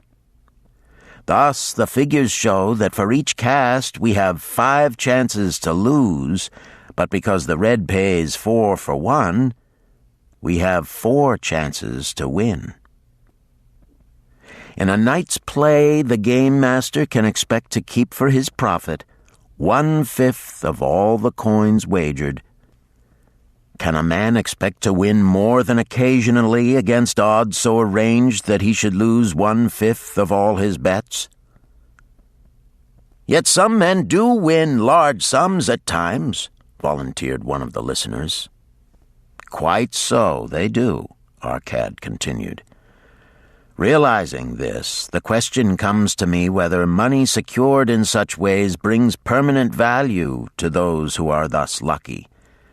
Among my acquaintances are many of the successful men of Babylon, yet among them I am unable to name a single one who started his success from such a source. You who are gathered here tonight know many more of our substantial citizens, To me, it would be of much interest to learn how many of our successful citizens can credit the gaming tables with their start to success. Suppose each of you tell of those you know. What say you?" After a prolonged silence, a wag ventured, "Wouldst thy inquiry include the gamekeepers?" "If you think of no one else," Arcad responded. "If not one of you can think of anyone else, then how about yourselves? Are there any consistent winners with us who hesitate to advise such a source was answered by a series of groans from the rear, taken up and spread amid much laughter. "It would seem we are not seeking good luck in such places as the goddess frequents," he continued. "Therefore let us explore other fields. We have not found it in picking up lost wallets, neither have we found it haunting the gaming tables. As to the races, I must confess to have lost far more coins there than I have ever won. Now suppose we consider our trades and businesses. Is it not natural, if we conclude a profitable transaction, to consider it not good luck, but a just reward for our efforts?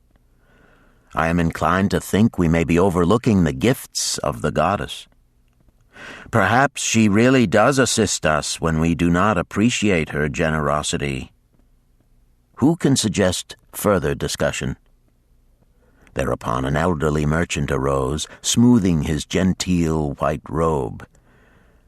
"With thy permission, most honorable Arcad and my friends, I offer a suggestion. If, as you have said, we take credit to our own industry and ability for our business success, why not consider the successes we almost enjoyed but which escaped us, happenings which would have been most profitable? They would have been rare examples of good luck if they had actually happened. Because they were not brought to fulfillment, we cannot consider them as our just rewards. Surely many men here have such experiences to relate." "Here is a wise approach," Arcad approved. "Who among you have had good luck within your grasp only to see it escape?" Many hands were raised, among them that of the merchant. Arcad motioned to him to speak. "As you suggested this approach, we should like to hear first from you." "I will gladly relate a tale," he resumed, "that doth illustrate how closely unto a man good luck may approach, and how blindly he may permit it to escape, much to his loss and later regret. Many years ago, when I was a young man, just married and well started to earning, my father did come one day and urge most strongly that I enter upon an investment. The son of one of his good friends had taken notice of a barren tract of land not far beyond the outer walls of our city. It lay high above the canal where no water could reach it. The son of my father's friend devised a plan to purchase this land, build 3 large water wheels that could be operated by oxen, and thereby raise the life-giving waters to the fertile soil. This accomplished, he planned to divide it into small tracts and sell to the residents of the city for herb patches. The son of my father's friend did not possess sufficient gold to complete such an undertaking. Like myself, he was a young man earning a fair sum. His father, like mine, was a man of large family and small means. He therefore decided to interest a group of men to enter the enterprise with him. The group was to comprise 12, each of whom must be a money earner and agree to pay 1/10 of his earnings into the enterprise until the land was made ready for sale. All would then share justly in the profits in proportion to their investment. "My son," bespoke my father unto me, "art now in thy young manhood. It is my deep desire that thou begin the building of a valuable estate for thyself, that thou mayest become respected among men. I desire to see thou profit from a knowledge of the thoughtless mistakes of thy father. This do I most ardently desire, my father, I replied. Then this do I advise. Do what I should have done at thy age. From thy earnings, keep out 1/10 to put into favorable investments. With this 1/10 of thy earnings, and what it will also earn, thou canst, before thou art my age, accumulate for thyself a valuable estate. Thy words are words of wisdom, my father. Greatly do I desire riches. Yet there are many uses to which my earnings are called. Therefore do I hesitate to do as thou dost advise. I am young. There is plenty of time. So I thought at thy age, yet behold, many years have passed, and I have not yet made the beginning. We live in a different age, my father. I shall avoid thy mistakes. Opportunity stands before thee, my son. It is offering a chance that may lead to wealth. I beg of thee, do not delay. Go upon the morrow to the son of my friend, and bargain with him to pay 10% of thy earnings into this investment. Go promptly upon the morrow. Opportunity waits for no man. Today it is here, soon it is gone, therefore delay not. In spite of the advice of my father, I did hesitate. There were beautiful new robes just brought by the tradesmen from the East, robes of such richness and beauty my good wife and I felt we must each possess one. Should I agree to pay 1/10 of my earnings into the enterprise, we must deprive ourselves of these and other pleasures we dearly desired. I delayed making a decision until it was too late, much to my subsequent regret. The enterprise did prove to be more profitable than any man had prophesied. This is my tale, showing how I did permit good luck to escape. In this tale, we see how good luck waits to come to that man who accepts opportunity, commented a swarthy man of the desert. To the building of an estate, there must always be the beginning. That start may be a few pieces of gold or silver which a man diverts from his earnings to his first investment. I myself am the owner of many herds. The start of my herds I did begin when I was a mere boy, and did purchase with 1 piece of silver a young calf. This, being the beginning of my wealth, was of great importance to me. To take his first start to building an estate is as good luck as can come to any man. With all men, that first step, which changes them from men who earn from their own labor to men who draw dividends from the earnings of their gold, is important. Some fortunately take it when young and thereby outstrip in financial success those who do take it later, or those unfortunate men, like the father of this merchant, who never take it. Had our friend, the merchant, taken this step in his early manhood when this opportunity came to him, this day he would be blessed with much more of this world's goods. Should the good luck of our friend the cloth weaver cause him to take such a step at this time, it will indeed be but the beginning of much greater good fortune. Thank you. I like to speak also. A stranger from another country arose. I am a Syrian. Not so well do I speak your tongue. I wish to call this friend, the merchant, a name. Maybe you think it not polite, this name. Yet I wish to call him that. But, alas, I not know your word for it. If I do call it in Syrian, you will not understand. Therefore, please, some good gentleman, Tell me that right name you call man who puts off doing those things that mighty good for him." "Procrastinator," called a voice.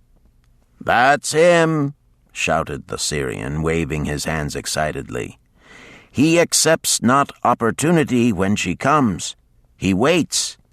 He says, 'I have much business right now. By and by I talk to you.' Opportunity she will not wait for such slow fellow. She thinks if a man desires to be lucky, he will step quick. Any man who not step quick when opportunity comes. He, big procrastinator like our friend, this merchant." The merchant arose and bowed good-naturedly in response to the laughter. "My admiration to thee, stranger within our gates, who hesitates not to speak the truth." And now let us hear another tale of opportunity. Who has for us another experience? Demanded Arcad. "I have," responded a red-robed man of middle age. "I am a buyer of animals, mostly camels and horses. Sometimes I do also buy the sheep and goats. The tale I am about to relate will tell truthfully how opportunity came one night when I did least expect it. Perhaps for this reason I did let it escape. Of this you shall be the judge. Returning to the city one evening after a disheartening 10 days' journey in search of camels, I was much angered to find the gates of the city closed and locked. While my slaves spread our tent for the night, which we looked to spend with little food and no water, I was approached by an elderly farmer who, like ourselves, found himself locked outside. "Honored sir," he addressed me, "from thy appearance I do judge thee to be a buyer. If this be so, much would I like to sell to thee the most excellent flock of sheep just driven up. Alas, my good wife lies very sick with the fever. I must return with all haste. Buy thou my sheep, that I and my slaves may mount our camels and travel back without delay." So dark it was that I could not see his flock, but from the bleating I did know it must be large. Having wasted 10 days searching for camels I could not find, I was glad to bargain with him. In his anxiety, he did set a most reasonable price. I accepted, well knowing my slaves could drive the flock through the city gates in the morning and sell at a substantial profit. The bargain concluded, I called my slaves to bring torches that we might count the flock which the farmer declared to contain 900.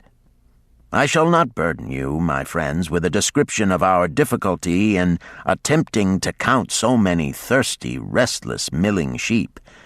It proved to be an impossible task. Therefore, I bluntly informed the farmer I would count them at daylight and pay him then. "Please, most honorable sir," he pleaded, "pay me but 2/3 of the price tonight, that I may be on my way. I will leave my most intelligent and educated slave to assist to make the count in the morning. He is trustworthy, and to him thou canst pay the balance."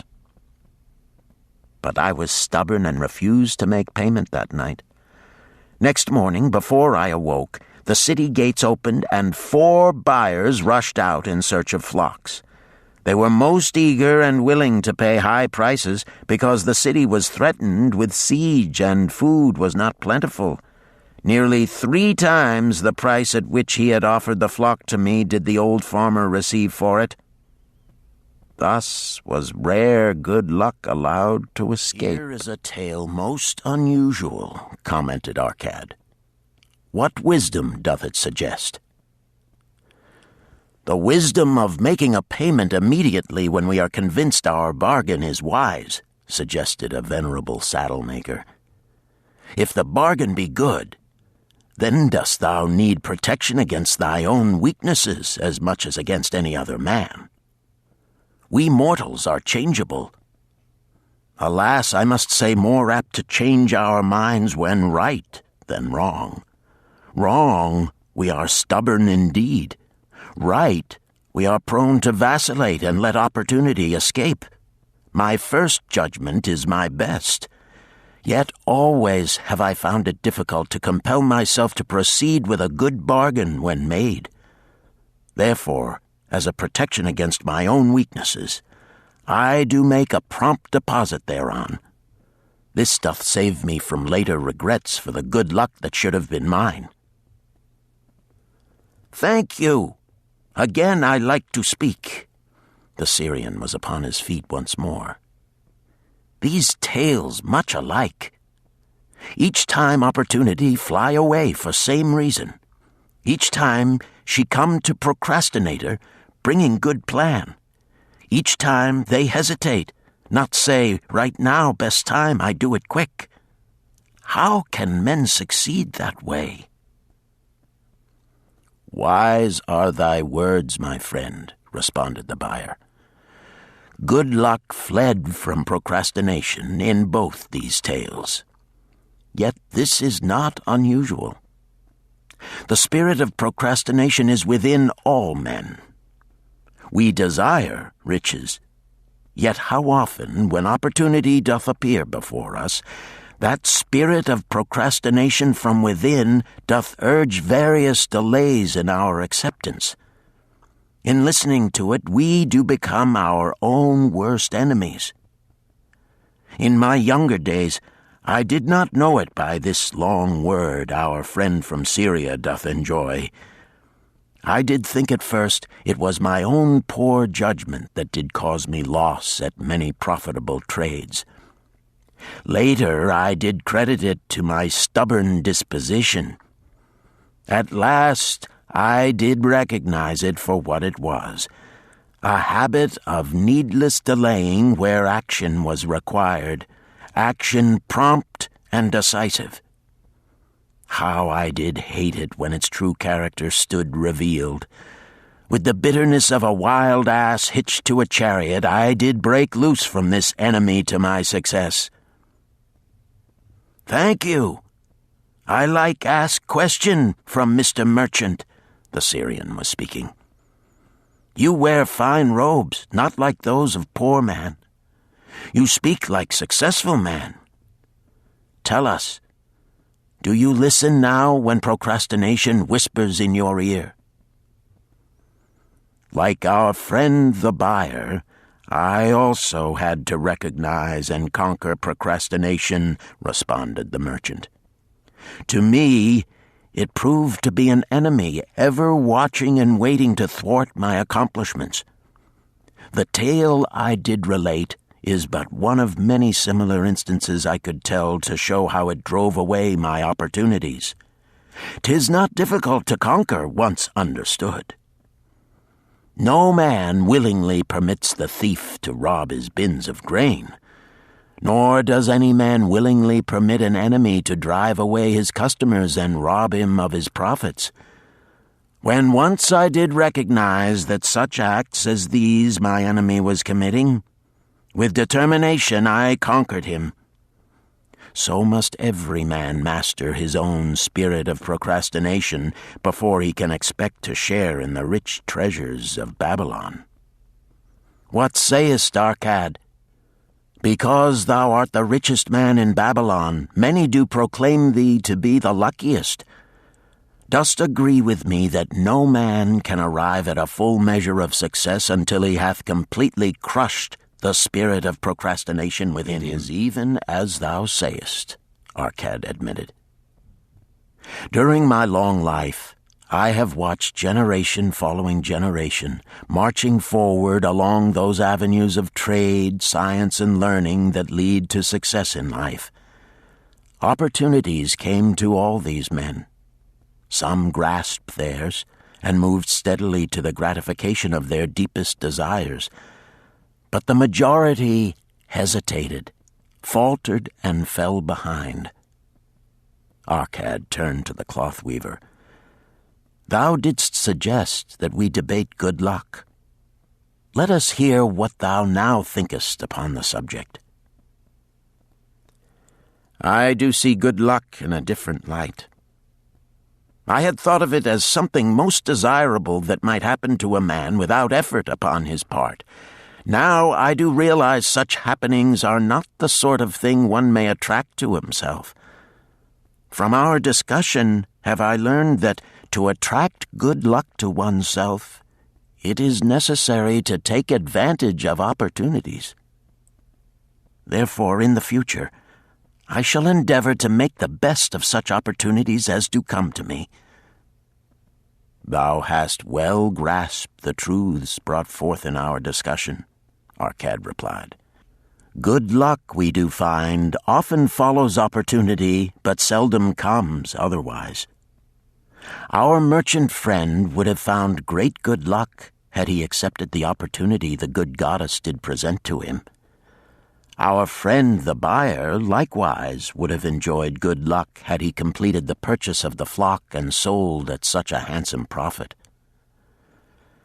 We did pursue this discussion to find a means by which good luck could be enticed to us. I feel that we have found the way. Both the tales did illustrate how good luck follows opportunity. Herein lies a truth that many similar tales of good luck, won or lost, could not change. The truth is this: good luck can be enticed by accepting opportunity. Those eager to grasp opportunities for their betterment do attract the interest of the good goddess. She is ever anxious to aid those who please her. Men of action please her best. Action will lead thee forward to the successes thou dost desire. Men of action are favored by the goddess of good luck. Chapter 5. The 5 Laws of Gold. A bag heavy with gold, or a clay tablet carved with words of wisdom.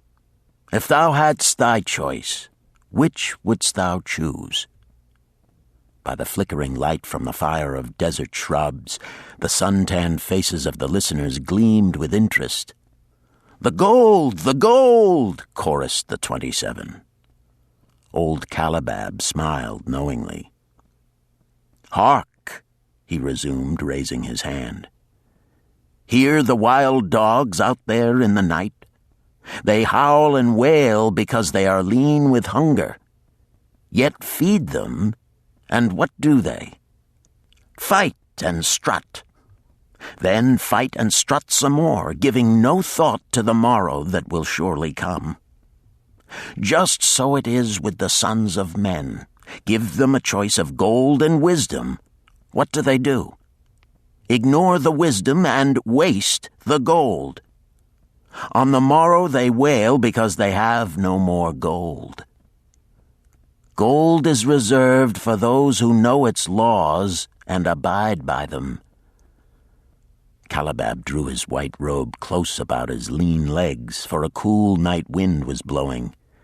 "Because thou hast served me faithfully upon our long journey, because thou cared well for my camels, because thou toiled uncomplainingly across the hot sands of the desert, because thou fought bravely the robbers that sought to despoil my merchandise, I will tell thee this night the tale of the 5 laws of gold, such a tale as thou never hast heard before.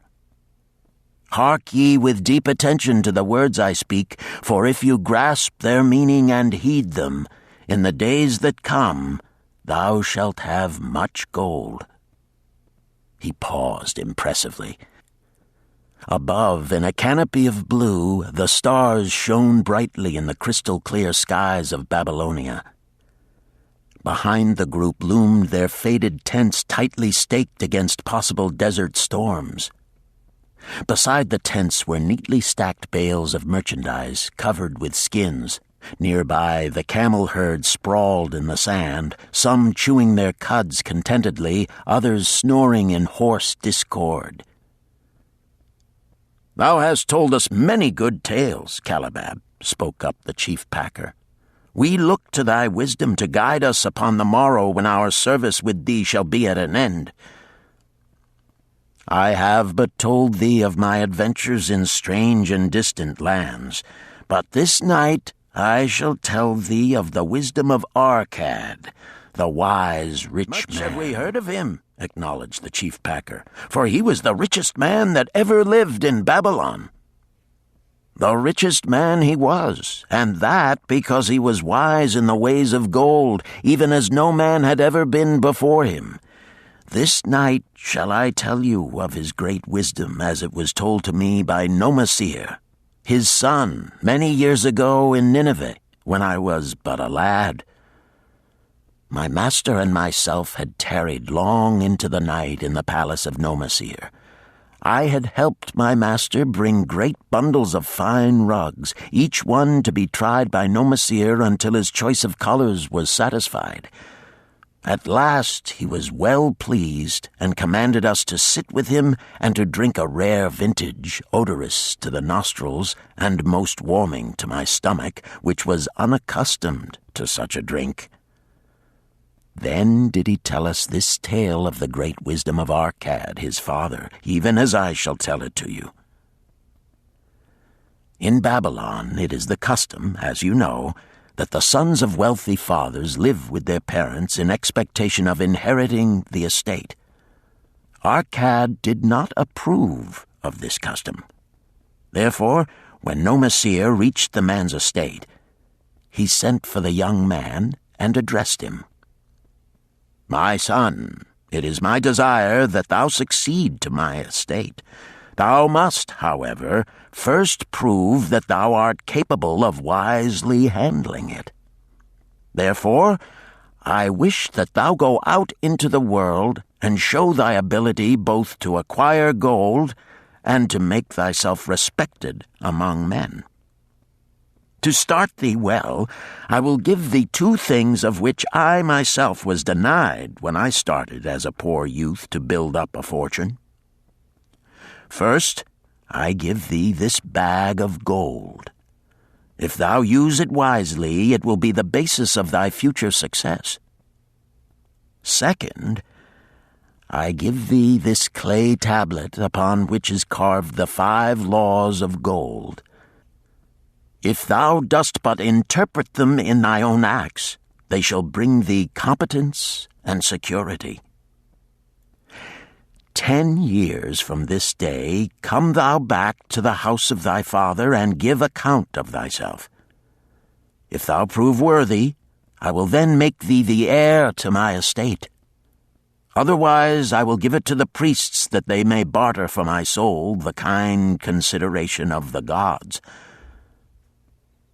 So Nomasir went forth to make his own way, taking his bag of gold, the clay tablet carefully wrapped in silken cloth, his slave, and the horses upon which they rode. And Nomasir, as he had agreed, returned to the house of his father, who provided a great feast in his honor, to which he invited many friends and relatives. After the feast was over, the father and mother mounted their throne-like seats at one side of the great hall, and Nomasir stood before them to give an account of himself as he had promised his father. It was evening.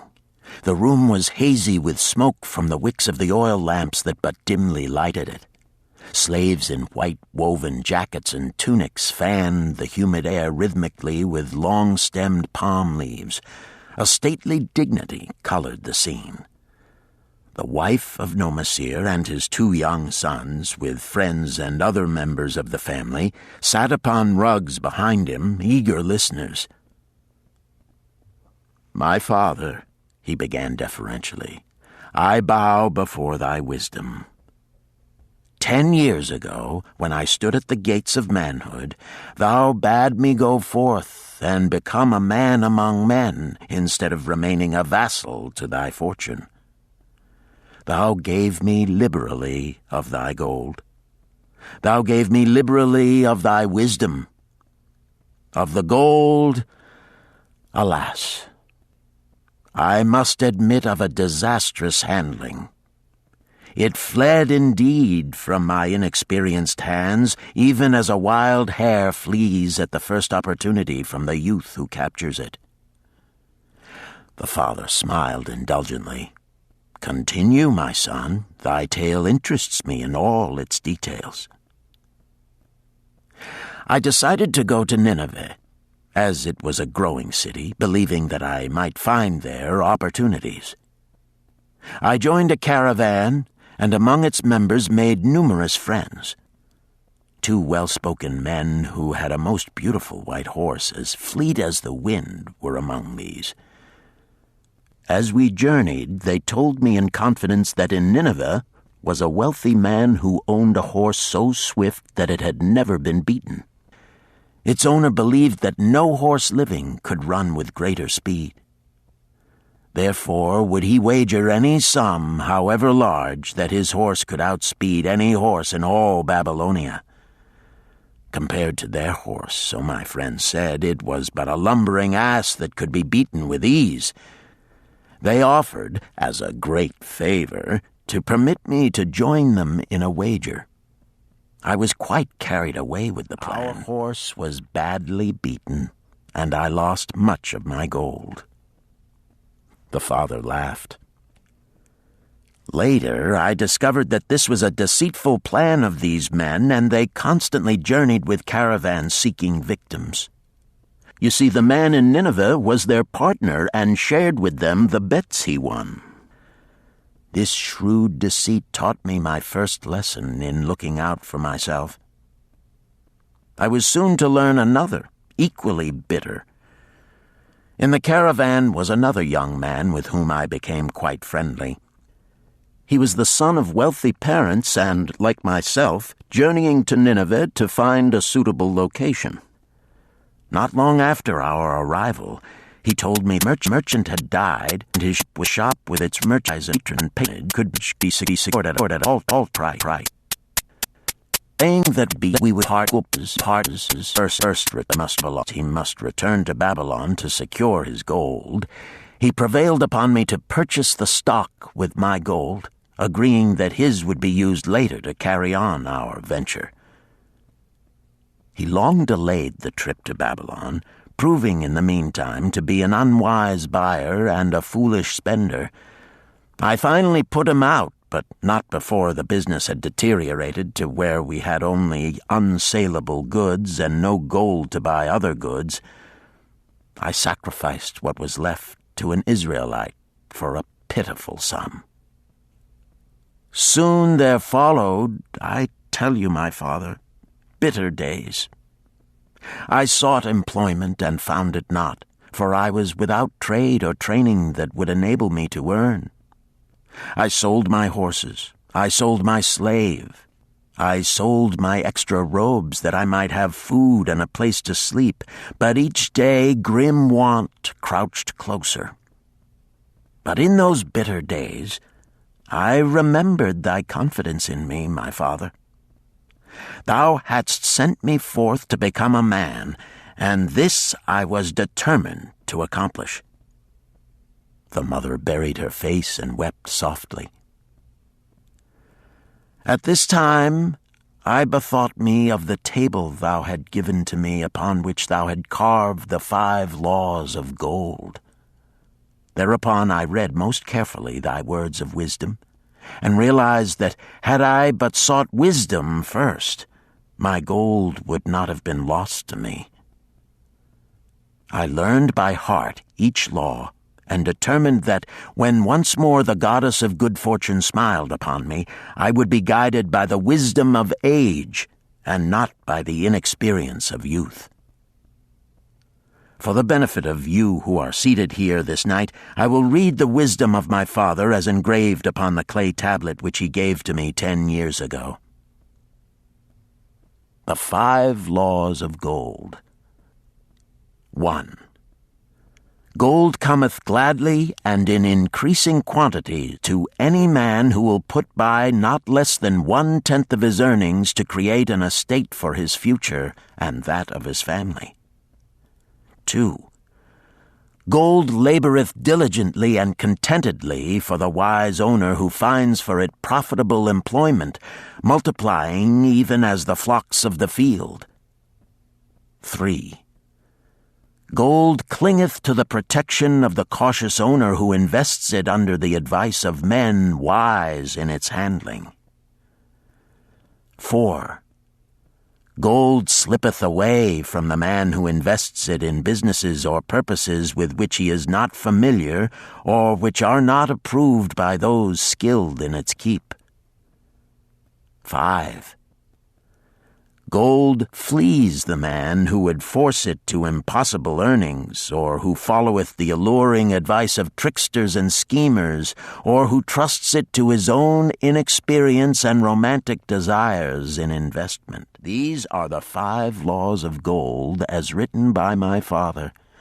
I do proclaim them as of greater value than gold itself, as I will show by the continuance of my tale. He again faced his father. I have told thee of the depth of poverty and despair to which my inexperience brought me. However, there is no chain of disasters that will not come to an end. Mine came when I secured employment managing a crew of slaves working upon the new outer wall of the city. Profiting from my knowledge of the first law of gold, I saved a copper from my first earnings, adding to it at every opportunity until I had a piece of silver. It was a slow procedure, for one must live. I did spend grudgingly, I admit, because I was determined to earn back before the 10 years were over as much gold as you, my father, had given to me. One day the slave master with whom I had become quite friendly said to me, "Thou art a thrifty youth who spends not wantonly what he earns. Hast thou gold put by that is not earning?" "Yes," I replied. "It is my greatest desire to accumulate gold, to replace that which my father gave to me and which I have lost. 'Tis a worthy ambition, I will grant. And do you know that the gold which you have saved can work for you and earn much more gold?" "Alas, my experience has been bitter, for my father's gold has fled from me, and I am in much fear lest my own do the same."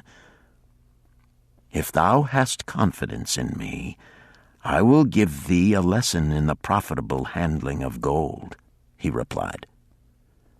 "Within a year the outer wall will be complete and ready for the great gates of bronze that will be built at each entrance to protect the city from the king's enemies. In all Nineveh there is not enough metal to make these gates, and the king has not thought to provide it. Here is my plan. A group of us will pool our gold and send a caravan to the mines of copper and tin which are distant, and bring to Nineveh the metal for the gates. When the king says, 'Make the great gates,' we alone can supply the metal, and a rich price he will pay. If the king will not buy from us, we will yet have the metal which can be sold for a fair price." In his offer, I recognized an opportunity to abide by the 3rd law and invest my savings under the guidance of wise men. Nor was I disappointed. Our pool was a success, and my small store of gold was greatly increased by the transaction. In due time I was accepted as a member of this same group in other ventures. They were men wise in the profitable handling of gold. They talked over each plan presented with great care before entering upon it. They would take no chance on losing their principal or tying it up in unprofitable investments from which their gold could not be recovered. Such foolish things as the horse race and the partnership into which I had entered with my inexperience would have had scant consideration with them. They would have immediately pointed out their weaknesses. Through my association with these men, I learned to safely invest gold to bring profitable returns. As the years went on, my treasure increased more and more rapidly. I not only made back as much as I lost, but much more. Through my misfortunes, my trials, and my success, I have tested time and again the wisdom of the 5 laws of gold, my father, and have proven them true in every test. To him who is without knowledge of the 5 laws, gold comes not often, and goeth away quickly. But to him who abide by the 5 laws, gold comes and works as his dutiful slave. Nomasir ceased speaking and motioned to a slave in the back of the room. The slave brought forward one at a time 3 heavy leather bags. One of these Nomasir took and placed upon the floor before his father, addressing him again. "Thou didst give to me a bag of gold, Babylon gold. Behold, in its place I do return to thee a bag of Nineveh gold of equal weight, an equal exchange, as all will agree. Thou didst give to me a clay tablet inscribed with wisdom. Behold, in its stead I do return 2 bags of gold." So saying, he took from the slave the other 2 bags, and likewise placed them upon the floor before his father. "This I do to prove to thee, my father, of how much greater value I consider thy wisdom than thy gold. Yet who can measure in bags of gold the value of wisdom? Without wisdom, gold is quickly lost by those who have it, but with wisdom, gold can be secured by those who have it not, as these 3 bags of gold do prove. It does indeed give to me the deepest satisfaction, my father, to stand before thee and say that, because of thy wisdom, I have been able to become rich and respected before men." The father placed his hand fondly upon the head of Nomasir. "Thou hast learned well thy lessons, and I am indeed fortunate to have a son to whom I may entrust my wealth." Kalabab ceased his tale and looked critically at his listeners. "What means this to thee, this tale of Nomasir?" he continued. "Who among thee can go to thy father or to the father of thy wife and give an account of wise handling of his earnings? What would these venerable men think were you to say, 'I have traveled much and learned much and labored much and earned much. Alas, of gold have little. Some spent wisely, some I spent foolishly, and much I lost in unwise ways.' Dost still think it but an inconsistency of fate that some men have much gold and others have naught? Then you err. Men have much gold when they know the 5 laws of gold and abide thereby. Because I learned these 5 laws in my youth and abided by them, I have become a wealthy merchant. Not by some strange magic did I accumulate my wealth. Wealth that comes quickly goeth the same way. Wealth that stayeth to give enjoyment and satisfaction to its owner comes gradually, because it is a child born of knowledge and persistent purpose. To earn wealth is but a slight burden upon the thoughtful man. Bearing the burden consistently from year to year accomplishes the final purpose. The 5 laws of gold offer to thee a rich reward for their observance. Each of these 5 laws is rich with meaning, and lest thou overlook this in the briefness of my tale, I will now repeat them. I do know them each by heart, because in my youth I could see their value and would not be content until I knew them word for word. The first law of gold. Gold cometh gladly and in increasing quantity to any man who will put by not less than 1/10 of his earnings to create an estate for his future and that of his family. Any man who will put by 1/10 of his earnings consistently and invest it wisely will surely create a valuable estate that will provide an income for him in the future and further guarantee safety for his family in case the gods call him to the world of darkness. This law always saith that gold cometh gladly to such a man. I can truly certify this in my own life. The more gold I accumulate, the more readily it comes to me, and in increased quantities.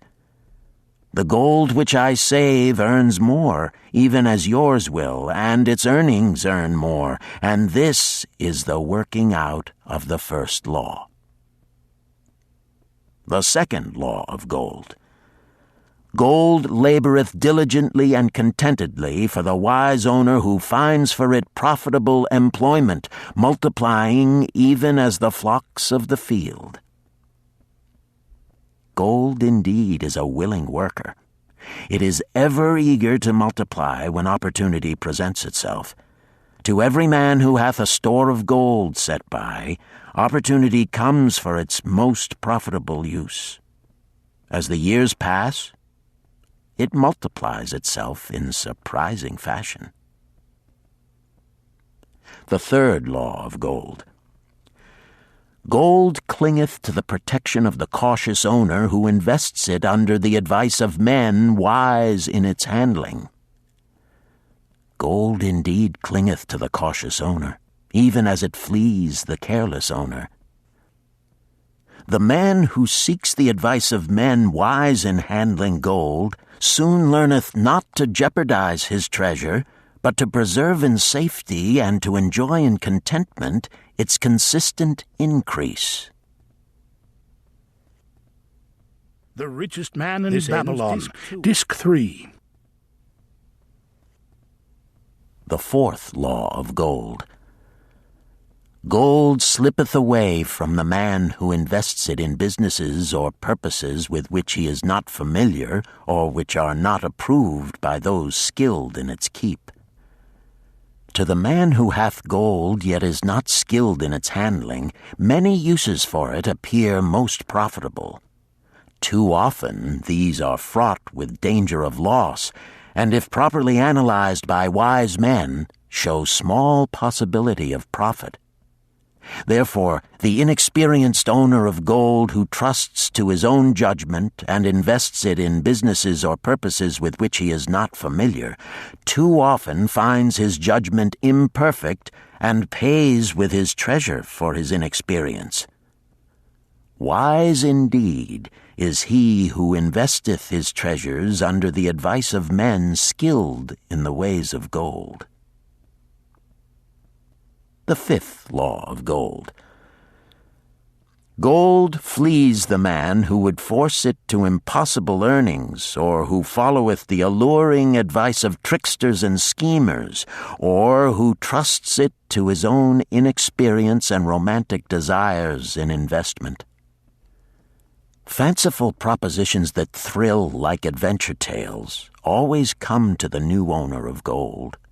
These appear to endow his treasure with magic powers that will enable it to make impossible earnings. Yet heed ye the wise men, for verily they know the risks that lurk behind every plan to make great wealth suddenly. Forget not the rich men of Nineveh who would take no chance of losing their principal or tying it up in unprofitable investments. This ends my tale of the 5 laws of gold. In telling it to thee, I have told the secrets of my own success. Yet they are not secrets, but truths which every man must first learn and then follow who wishes to step out of the multitude that, like yon wild dogs, must worry each day for food to eat. Tomorrow we enter Babylon. Look, see the fire that burns eternal above the temple of Bel? We are already in sight of the golden city. Tomorrow each of thee shall have gold, the gold thou hast so well earned by thy faithful services. 10 years from this night, what can you tell about this gold? If there be men among you who, like Nomasir, will use a portion of their gold to start for themselves an estate and be thenceforth wisely guided by the wisdom of Arcad, 10 years from now, 'tis a safe wager, like the son of Arcad, they will be rich and respected among men. Our wise acts accompany us through life to please us and to help us, just as surely our unwise acts follow us to plague and torment us. Alas, they cannot be forgotten.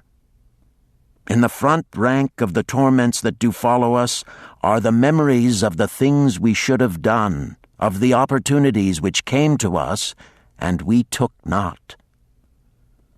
Rich are the treasures of Babylon, so rich no man can count their value in pieces of gold. Each year they grow richer and more valuable. Like the treasures of every land, they are a reward, a rich reward awaiting those men of purpose who determine to secure their just share. In the strength of thine own desires is a magic power. Guide this power with thy knowledge of the 5 laws of gold, and thou shalt share the treasures of Babylon. Chapter 6. The Gold Lender of Babylon. 50 pieces of gold. Never before had Rodan, the spearmaker of old Babylon, carried so much gold in his leather wallet. Happily down the king's highway from the palace of his most liberal majesty he strode. Cheerfully the gold clinked as the wallet at his belt swayed with each step, the sweetest music he had ever heard. 50 pieces of gold, all his. He could hardly realize his good fortune. What power in those clinking discs! They could purchase anything he wanted. A grand house, land, cattle, camels, horses, chariots, whatever he might desire. What use should he make of it? This evening, as he turned into a side street toward the home of his sister, he could think of nothing he would rather possess than those same glittering, heavy pieces of gold, his to keep. It was upon an evening some days later that a perplexed Rodan entered the shop of Mathon, the lender of gold and dealer in jewels and rare fabrics.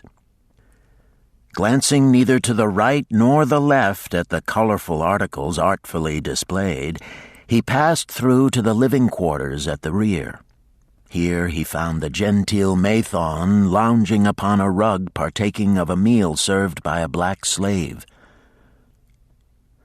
"I would counsel with thee, for I know not what to do." Rodan stood stolidly, feet apart, hairy breast exposed by the gaping front of his leather jacket. Mathon's narrow, sallow face smiled a friendly greeting. "What indiscretions hast thou done that thou shouldst seek the lender of gold? Hast been unlucky at the gaming table?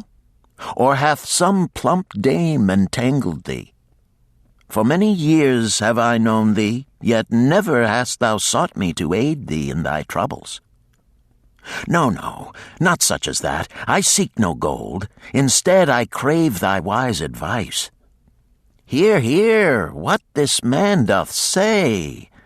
No one comes to the lender of gold for advice. My ears must play me false. They listen true. Can this be so?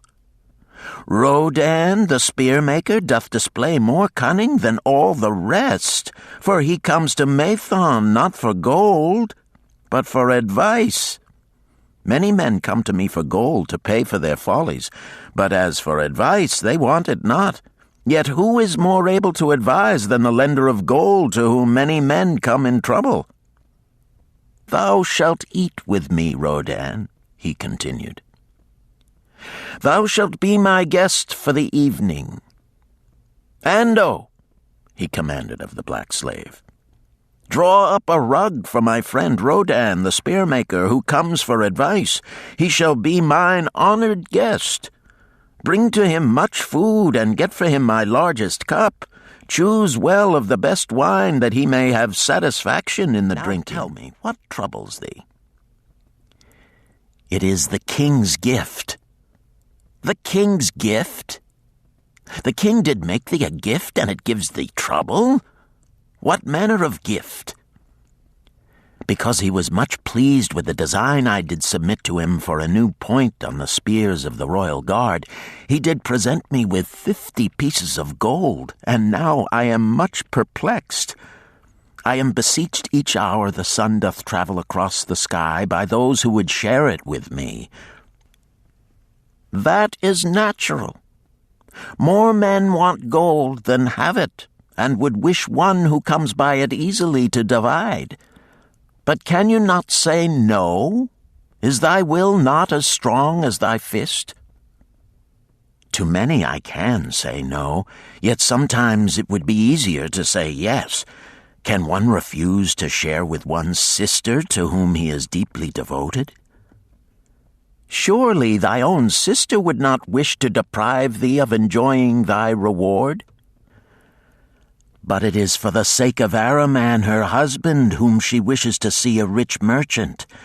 She does feel that he has never had a chance, and she beseeches me to loan to him this gold, that he may become a prosperous merchant and repay me from his profits. My friend, resumed Mathon, 'tis a worthy subject thou bringest to discuss. Gold bringeth unto its possessor responsibility and a changed position with his fellow men. It bringeth fear lest he lose it, or it be tricked away from him. It bringeth a feeling of power and ability to do good. Likewise, it bringeth opportunities whereby his very good intentions may bring him into difficulties. Didst ever hear of the farmer of Nineveh who could understand the language of animals? I wot not, for 'tis not the kind of tale men like to tell over the bronze-caster's forge. I will tell it to thee, for thou shouldst know that to borrowing and lending there is more than the passing of gold from the hands of one to the hands of another.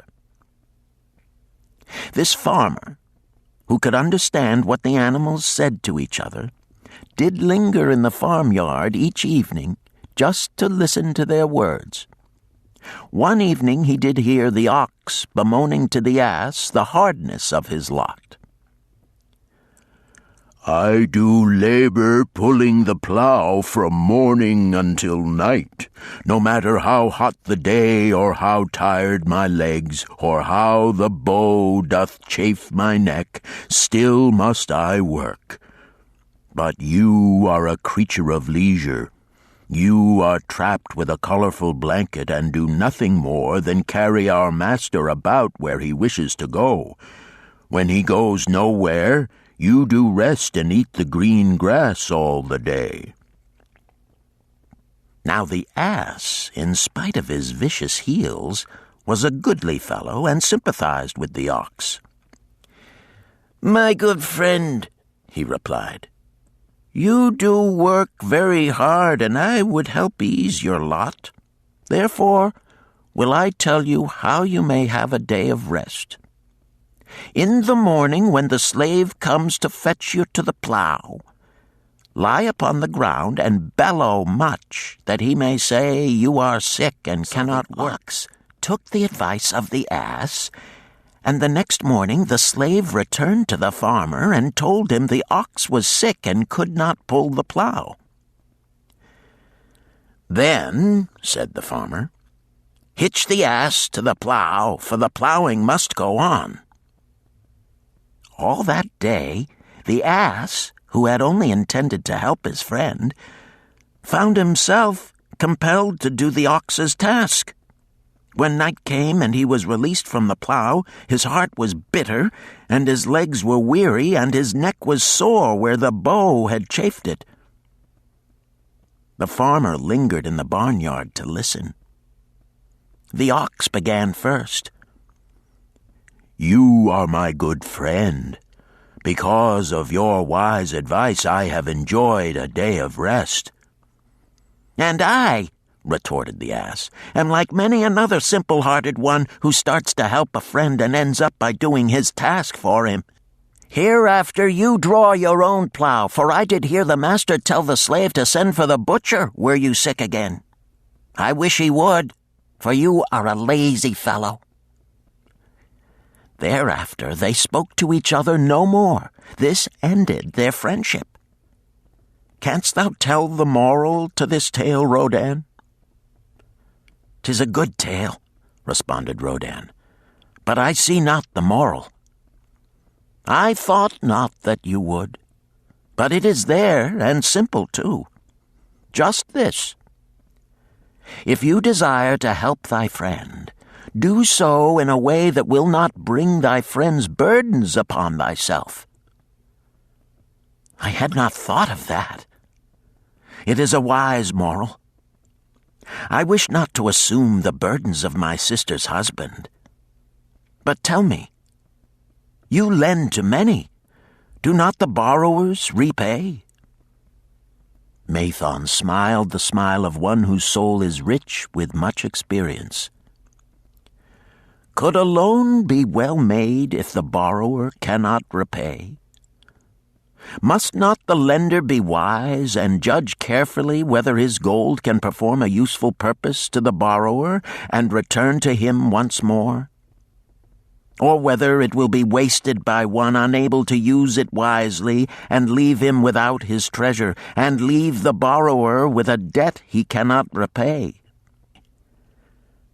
I will show to thee the tokens in my token chest, and let them tell thee some of their stories."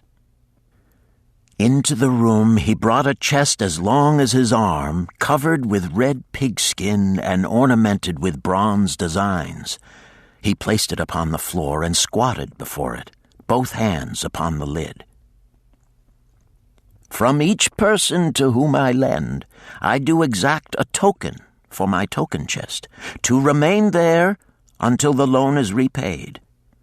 When they repay, I give it back. But if they never repay, it will always remind me of one who was not faithful to my confidence. The safest loans, my token box tells me, are to those whose possessions are of more value than the one they desire. They own lands or jewels or camels or other things which could be sold to repay the loan. Some of the tokens given to me are jewels of more value than the loan.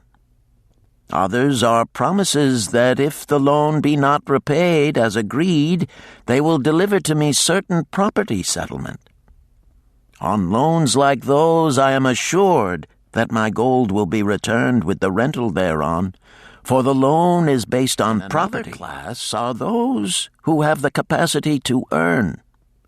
They are such as you, who labor or serve and are paid. They have income. And if they are honest and suffer no misfortune, I know that they also can repay the gold I loan them and the rental to which I am entitled. Such loans are based on human effort. Others are those who have neither property nor assured earning capacity.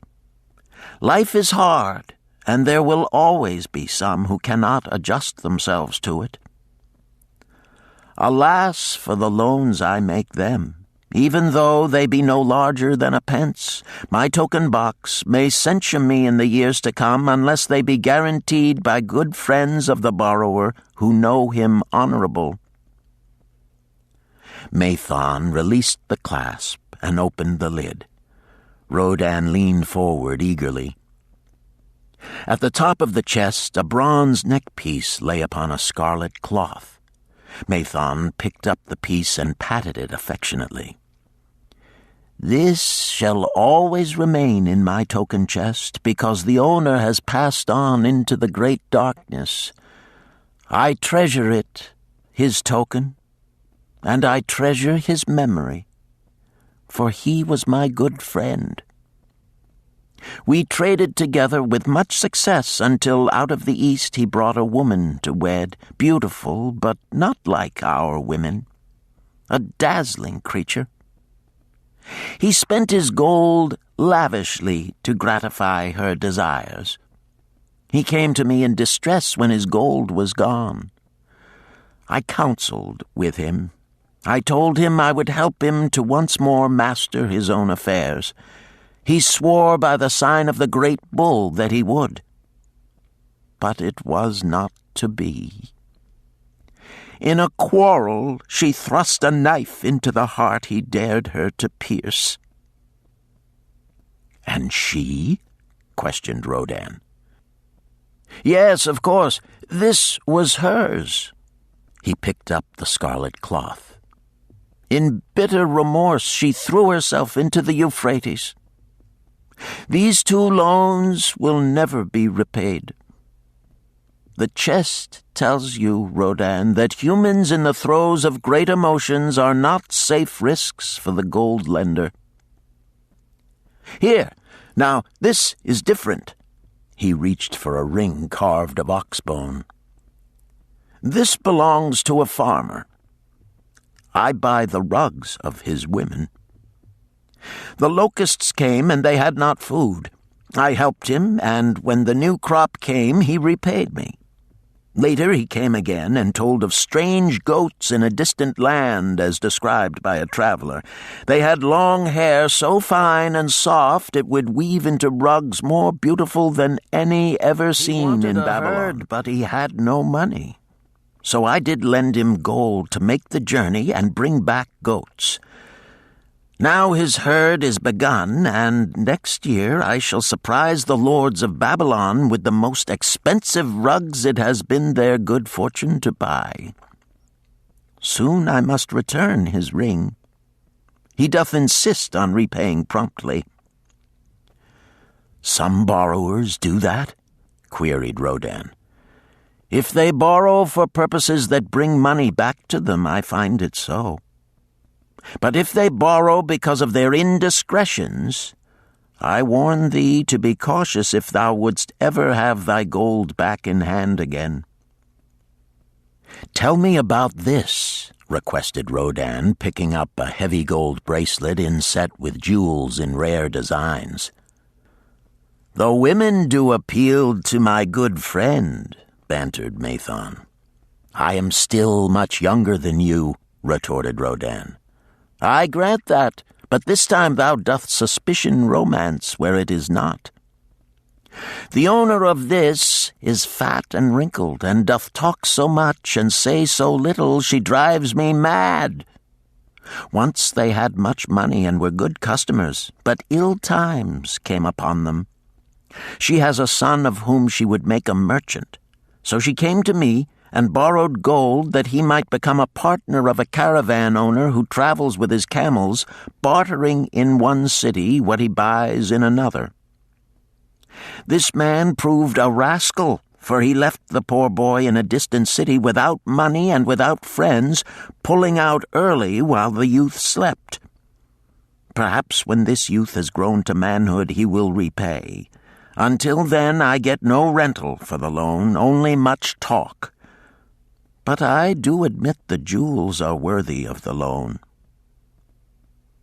"Did this lady ask thy advice as to the wisdom of the loan?" "Quite otherwise. She had pictured to herself this son of hers as a wealthy and powerful man of Babylon. To suggest the contrary was to infuriate her.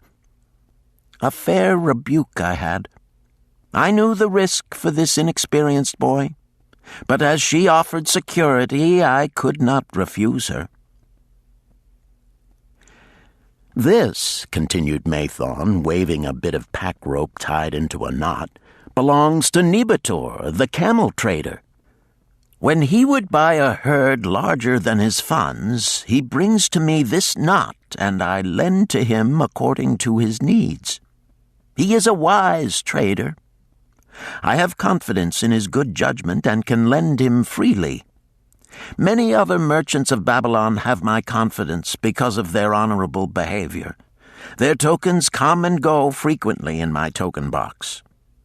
Good merchants are an asset to our city, and it profits me to aid them to keep trade moving that Babylon may prosperous. Picked out a beetle carved in turquoise and tossed it contemptuously on the floor. A bug from Egypt. The lad who owns this does not care whether I ever receive back my gold. When I reproach him, he replies, "How can I repay when ill fate pursues me? You have plenty more. What can I do?" The token is his father's, a worthy man of small means who did pledge his land and herd to back his son's enterprises. The youth found success at first, and then was overzealous to gain great wealth. His knowledge was immature. His enterprises collapsed. Youth is ambitious. Youth would take shortcuts to wealth and the desirable things for which it stands. To secure wealth quickly, youth often borrows unwisely. Youth, never having had experience, cannot realize that hopeless debt is like a deep pit into which one may descend quickly and where one may struggle vainly for many days. It is a pit of sorrow and regrets where the brightness of the sun is overcast and night is made unhappy by restless sleeping. Yet I do not discourage borrowing gold. I encourage it. I recommend it if it be for a wise purpose. I myself made my first real success as a merchant with borrowed gold. Yet what should the lender do in such a case? The youth is in despair and accomplishes nothing. He is discouraged. He makes no effort to repay. My heart turns against depriving the father of his land and cattle. "You tell me much that I am interested to hear," ventured Rodin, "but I hear no answer to my question. Should I lend my 50 pieces of gold to my sister's husband? They mean much to me." "Thy sister is a sterling woman whom I do much esteem. Should her husband come to me and ask to borrow 50 pieces of gold, I should ask him for what purpose he would use it. If he answered that he desired to become a merchant like myself and deal in jewels and rich furnishings, I would say, 'What knowledge have you of the ways of trade? Do you know where you can buy at lowest cost? Do you know where you can sell at a fair price?' Could he say yes to these questions?" "No, he could not," Rodin admitted. "He has helped me much in making spears, and he has helped some in the shops." Then would I say to him that his purpose was not wise. Merchants must learn their trade. His ambition, though worthy, is not practical, and I would not lend him any gold. But supposing he could say, "Yes, I have helped merchants much. I know how to travel to Smyrna and to buy at low cost the rugs the housewives weave. I also know many of the rich people of Babylon to whom I can sell these at a large profit," then I would say, "Your purpose is wise and your ambition honorable. I shall be glad to lend you the 50 pieces of gold if you can give me security that they will be returned." But would he say, "I have no security other than that I am an honored man and will pay you well for the loan?" Then would I reply, "I treasure much each piece of gold. Were the robbers to take it from you as you journeyed to Smyrna, or take the rugs from you as you returned, then you would have no means of repaying me, and my gold would be gone." Gold, you see, Rodin, is the merchandise of the lender of money. It is easy to lend. If it is lent unwisely, then it is difficult to get back. The wise lender wishes not the risk of the undertaking, but the guarantee of safe repayment. "'Tis well," he continued, "to assist those that are in trouble. 'Tis well to help those upon whom fate has laid a heavy hand. 'Tis well to help those who are starting, that they may progress and become valuable citizens. But help must be given wisely, lest, like the farmer's ass, in our desire to help, we but take upon ourselves the burden that belongs to another." Again I wandered from thy question, Rodin, but hear my answer. Keep thy 50 pieces of gold. What thy labor earns for thee and what is given thee for reward is thine own, and no man can put an obligation upon thee to part with it unless it do be thy wish. If thee wouldst lend it so that it may earn thee more gold, then lend with caution and in many places. I like not idle gold, even less I like too much of risk. How many years hast thou labored as a spear-maker? Fully 3.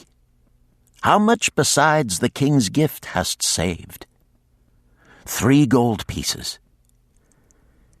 Each year that thou hast labored, thou hast denied thyself good things to save from thine earnings 1 piece of gold? 'Tis as you say. Then mightest save in 50 years of labor 50 pieces of gold by thy self-denial? A lifetime of labor it would be. Thinkest thou thy sister would wish to jeopardize the savings of 50 years of labor over the bronze melting pot, that her husband might experiment on being a merchant? Not if I spoke in your words. Then go to her and say, 3 years I have labored each day except fast days, from morning until night, and I have denied myself many things that my heart craved. For each year of labor and self-denial, I have to show 1 piece of gold. Thou art my favored sister, and I wish that thy husband may engage in business in which he will prosper greatly, if he will submit to me a plan that seems wise and possible to my friend Mathon. Then will I gladly lend to him my savings of an entire year, that he may have an opportunity to prove that he can succeed. Do that, I say, and if he has within him the soul to succeed, he can prove it. If he fails, he will not owe thee more than he can hope some day to repay. I am a gold lender because I own more gold than I can use in my own trade.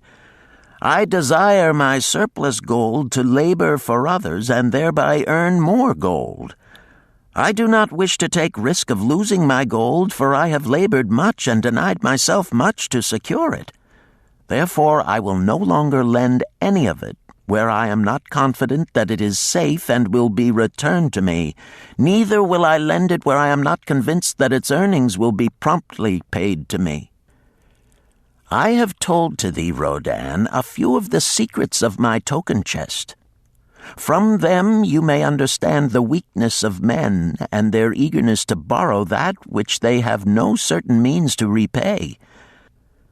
From this you can see how often their high hopes of the great earnings they could make if they but had gold are but false hopes they have not the ability or training to fulfill. Now have gold which thou shouldst put to earning more gold for thee. Thou art about to become, even as I, a gold lender. If thou dost safely preserve thy treasure, it will produce liberal earnings for thee, and be a rich source of pleasure and profit during all thy days. But if thou dost let it escape from thee, it will be a source of constant sorrow and regret as long as thy memory doth last. What desirest thou most of this gold in thy wallet? To keep it safe. Wisely spoken, replied Mathon approvingly. Thy first desire is for safety. Thinkest thou that in the custody of thy sister's husband it would be truly safe from possible loss? I fear not, for he is not wise in guarding gold. Then be not swayed by foolish sentiments of obligation to trust thy treasure to any person. If thou wouldst help thy family or thy friends, find other ways than risking the loss of thy treasure. Forget not that gold slippeth away in unexpected ways from those unskilled in guarding it. As well waste thy treasure in extravagance as let others lose it for thee.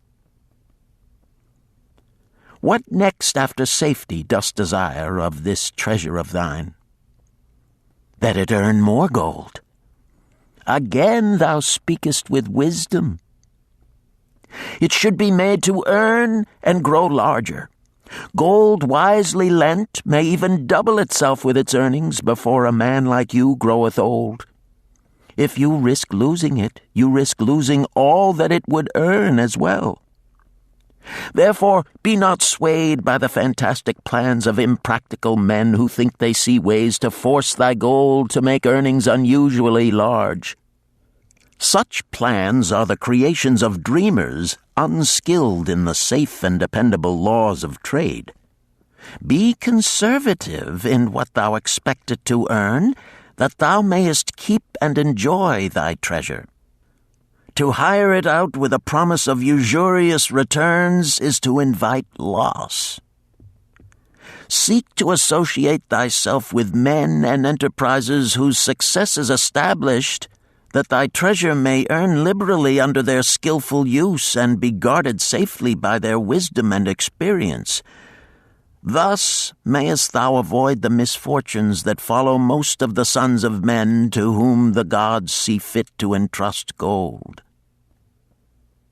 When Rodin would thank him for his wise advice, he would not listen, saying, "The king's gift shall teach thee much wisdom. If wouldst keep thy 50 pieces of gold, thou must be discreet indeed. Many uses will tempt thee. Much advice will be spoken to thee. Numerous opportunities to make large profits will be offered thee. The stories from my token box should warn thee, before thou let any piece of gold leave thy pouch, to be sure that thou hast a safe way to pull it back again. Should my further advice appeal to thee, return again. It is gladly given. Ere thou goest, read this which I have carved beneath the lid of my token box. It applies equally to the borrower and the lender. Better a little caution than a great regret." Chapter 7. The Walls of Babylon. Old Banzar, grim warrior of another day, stood guard at the passageway leading to the top of the ancient walls of Babylon. Up above, valiant defenders were battling to hold the walls. Upon them depended the future existence of this great city with its hundreds of thousands of citizens. Over the walls came the roar of the attacking armies, the yelling of many men, the trampling of thousands of horses, the deafening boom of the battering rams pounding the bronzed gates. In the street behind the gate lounged the spearmen, waiting to defend the entrance should the gates give way. They were but few for the task. The main armies of Babylon were with their king, far away in the east on the great expedition against the Elamites. No attack upon the city having been anticipated during their absence, the defending forces were small. Unexpectedly from the north bore down the mighty armies of the Assyrians, and now the walls must hold or Babylon was doomed. About Banzar were great crowds of citizens, white-faced and terrified, eagerly seeking news of the battle. With hushed awe they viewed the stream of wounded and dead being carried or led out of the passageway. Here was the crucial point of attack. After 3 days of circling about the city, the enemy had suddenly thrown his great strength against this section and this gate. The defenders from the top of the wall fought off the climbing platforms and the scaling ladders of the attackers with arrows, burning oil, and, if any reached the top, spears. Against the defenders, thousands of the enemy's archers poured a deadly barrage of arrows. Old Banzar had the vantage point for news. He was closest to the conflict and first to hear of each fresh repulse of the frenzied attackers. An elderly merchant crowded close to him, his palsied hands quivering. tell me," he pleaded. "They cannot get in. My sons are with the good king. There is no one to protect my old wife. My goods they will steal all. My food they will leave nothing. We are old, too old to defend ourselves, too old for slaves. We shall starve, we shall die. Tell me they cannot get in." "Calm thyself, good merchant," the guard responded. "The walls of Babylon are strong. Go back to the bazaar and tell your wife that the walls will protect you and all of your possessions as safely as they protect the rich treasures of the king. Keep close to the walls, lest the arrows flying over strike you." A woman with a babe in arms took the old man's place as he withdrew. "Sergeant, what news from the top? Tell me truly that I may reassure my poor husband. He lies with fever from his terrible wounds, yet insists upon his armor and his spear to protect me who am with child. Terrible, he says, will be the vengeful lust of our enemies should they break in." "Be thou good of heart, thou mother that is and is again to be. The walls of Babylon will protect you and your babes. They are high and strong. Hear ye not the yells of our valiant defenders as they empty the cauldrons of burning oil upon the ladder scalers?" "Yes, that do I hear, and also the roar of the battering rams that do hammer at our gates." "Back to thy husband. Tell him the gates are strong and withstand the rams. Also that the scalers climb the walls, but to receive the waiting spear thrust. Watch thy way and hasten behind yon building." Stepped aside to clear the passage for heavily armed reinforcements. As, with clanking bronze shields and heavy tread, they tramped by, a small girl plucked at his girdle. "Tell me, soldier, are we safe?" she pleaded. "I hear the awful noises. I see the men all bleeding. I am so frightened. What will become of our family, of my mother, little brother, and the baby?" The grim old campaigner blinked his eyes and thrust forward his chin as he beheld the child. "Be not afraid, little one," he reassured her. "The walls of Babylon will protect you and mother and little brother and the baby. It was for the safety of such as you that the good Queen Semiramis built them over 100 years ago. Never have they been broken through. Go back and tell your mother and little brother and the baby that the walls of Babylon will protect them and they need have no fear." Day after day, old Banzar stood at his post and watched the reinforcements file up the passageway, there to stay and fight until, wounded or dead, they came down once more. Around him unceasingly crowded the throngs of frightened citizens, eagerly seeking to learn if the walls would hold. To all he gave his answer with the fine dignity of an old soldier: "The walls of Babylon will protect you." For 3 weeks and 5 days the attack waged with scarcely ceasing violence. Harder and grimmer set the jaw of Banzar as the passage behind, wet with the blood of the many wounded, was churned into mud by the never-ceasing streams of men passing up and staggering down. Each day the slaughtered attackers piled up in heaps before the wall. Each night they were carried back and buried by their comrades. Upon the 5th night of the 4th week, the clamor without diminished. The first streaks of daylight illuminated the plains, disclosed great clouds of dust raised by the retreating armies. A mighty shout went up from the defenders. There was no mistaking its meaning. It was repeated by the waiting troops behind the walls. It was echoed by the citizens upon the streets. It swept over the city with the violence of a storm. People rushed from the houses. The streets were jammed with a throbbing mob. The pent-up fear of weeks found an outlet in the wild chorus of joy. From the top of the high tower of the Temple of Bel burst forth the flames of victory. Skyward floated the column of blue smoke to carry the message far and wide. The walls of Babylon had once again repulsed a mighty and vicious foe determined to loot her rich treasures and to ravish and enslave her citizens. Babylon endured century after century because it was fully protected. It could not afford to be otherwise. The walls of Babylon were an outstanding example of man's need and desire for protection. This desire is inherent in the human race. It is just as strong today as it ever was, but we have developed broader and better plans to accomplish the same purpose.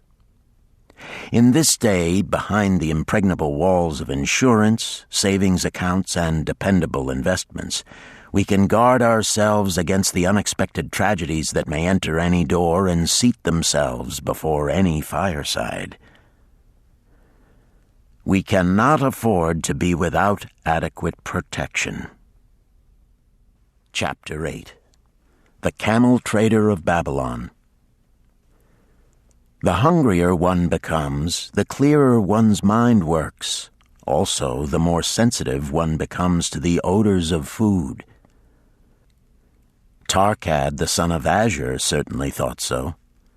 For 2 whole days he had tasted no food except 2 small figs purloined from over the wall of a garden. Not another could he grab before the angry woman rushed forth and chased him down the street. Her shrill cries were still ringing in his ears as he walked through the marketplace. They helped him to restrain his restless fingers from snatching the tempting fruits from the baskets of the market women. Never before had he realized how much food was brought to the markets of Babylon and how good it smelled. Leaving the market, he walked across to the inn and paced back and forth in front of the eating house.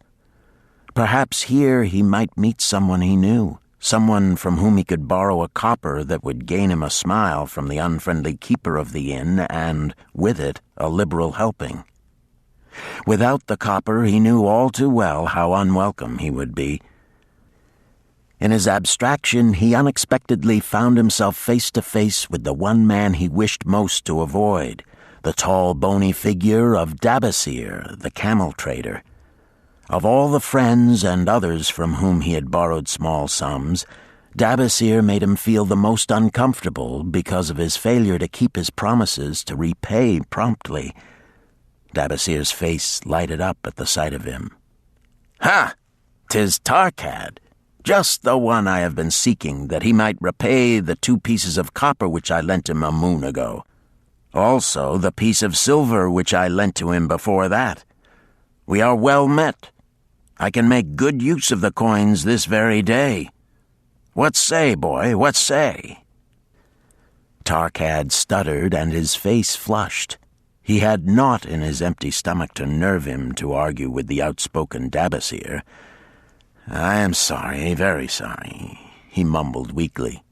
"But this day I have neither the copper nor the silver with which I could repay." "Then get it," Dabasir insisted. "Surely thou canst get hold of a few coppers and a piece of silver to repay the generosity of an old friend of thy father, who aided thee whence thou wast in need." "'Tis because ill fortune does pursue me that I cannot pay." "Ill fortune? Wouldst blame the gods for thine own weakness? Ill fortune pursues every man who thinks more of borrowing than of repaying. Come with me, boy, while I eat.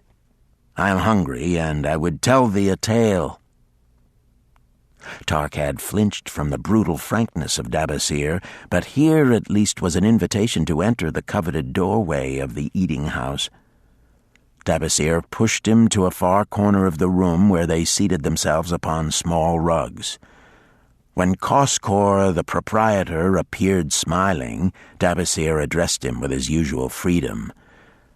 "Fat lizard of the desert, bring to me a leg of the goat, very brown with much juice, and bread and all of the vegetables, for I am hungry and want much food. Do not forget my friend here. Bring to him a jug of water. Have it cooled, for the day is hot." Tarkad's heart sank.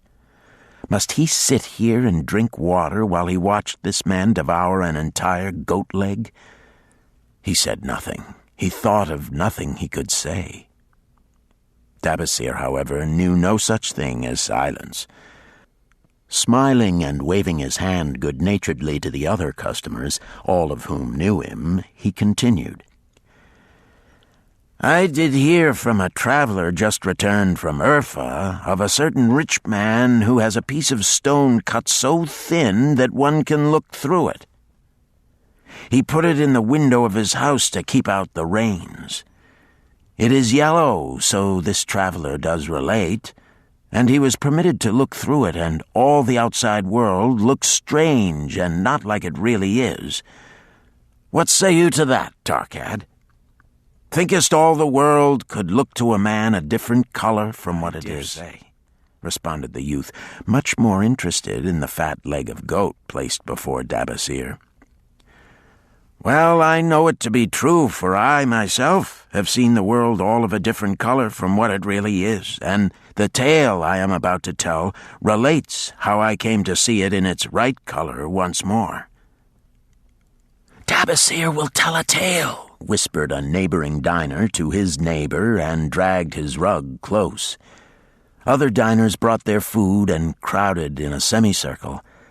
They crunched noisily in the ears of Tarkad and brushed him with their meaty bones. He alone was without food. Dabasir did not offer to share with him, nor even motion him to a small corner of the hard bread that was broken off and had fallen from the platter to the floor. "The tale that I am about to tell," began Dabasir, pausing to bite a goodly chunk from the goat leg, "relates to my early life and how I came to be a camel trader. Didst anyone know that I once was a slave in Syria?" A murmur of surprise ran through the audience, to which Dabasir listened with satisfaction.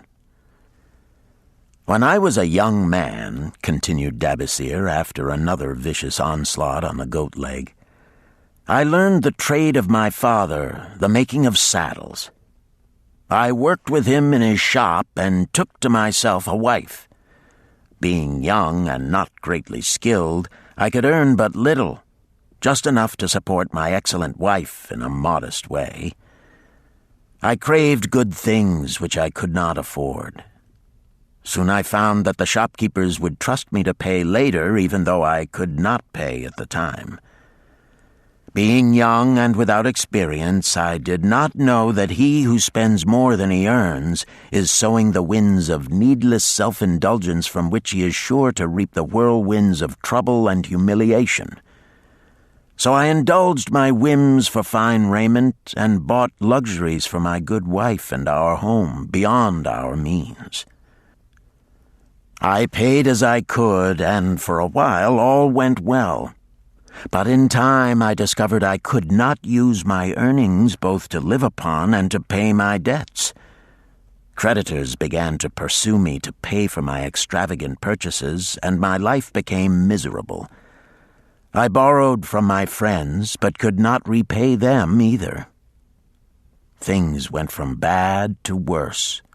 My wife returned to her father, and I decided to leave Babylon and seek another city where a young man might have better chances. For 2 years I had a restless and unsuccessful life working for caravan traders. From this I fell in with a set of likable robbers who scoured the desert for unarmed caravans. Such deeds were unworthy of the son of my father, but I was seeing the world through a colored stone and did not realize to what degradation I had fallen. We met with success on our first trip, capturing a rich haul of gold and silks and valuable merchandise. This loot we took to Ganir and squandered.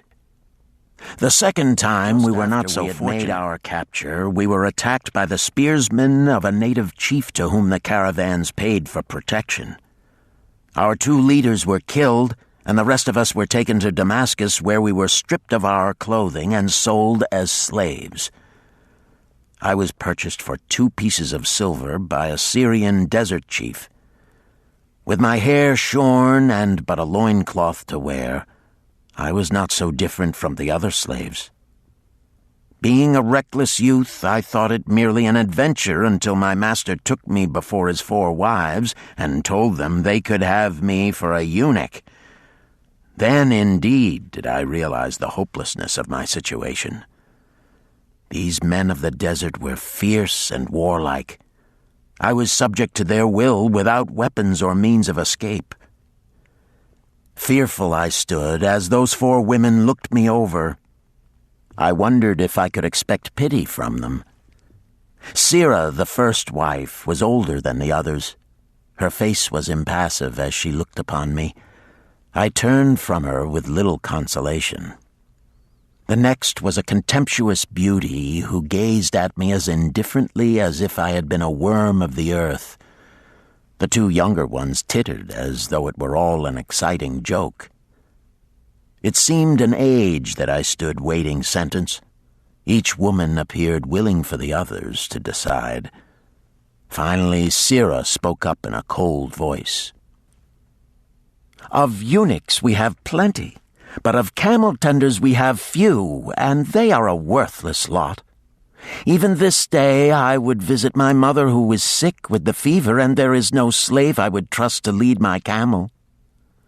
Ask this slave if he can lead a camel." My master thereupon questioned me, "What know you of camels?" Striving to conceal my eagerness, I replied, "I can make them kneel, I can load them, I can lead them on long trips without tiring. If need be, I can repair their trappings." "The slave speaks forward enough," observed my master. "If thou so desire, Sirrah, take this man for thy camel-tender." So I was turned over to Sirrah, and that day I led her camel upon a long journey to her sick mother.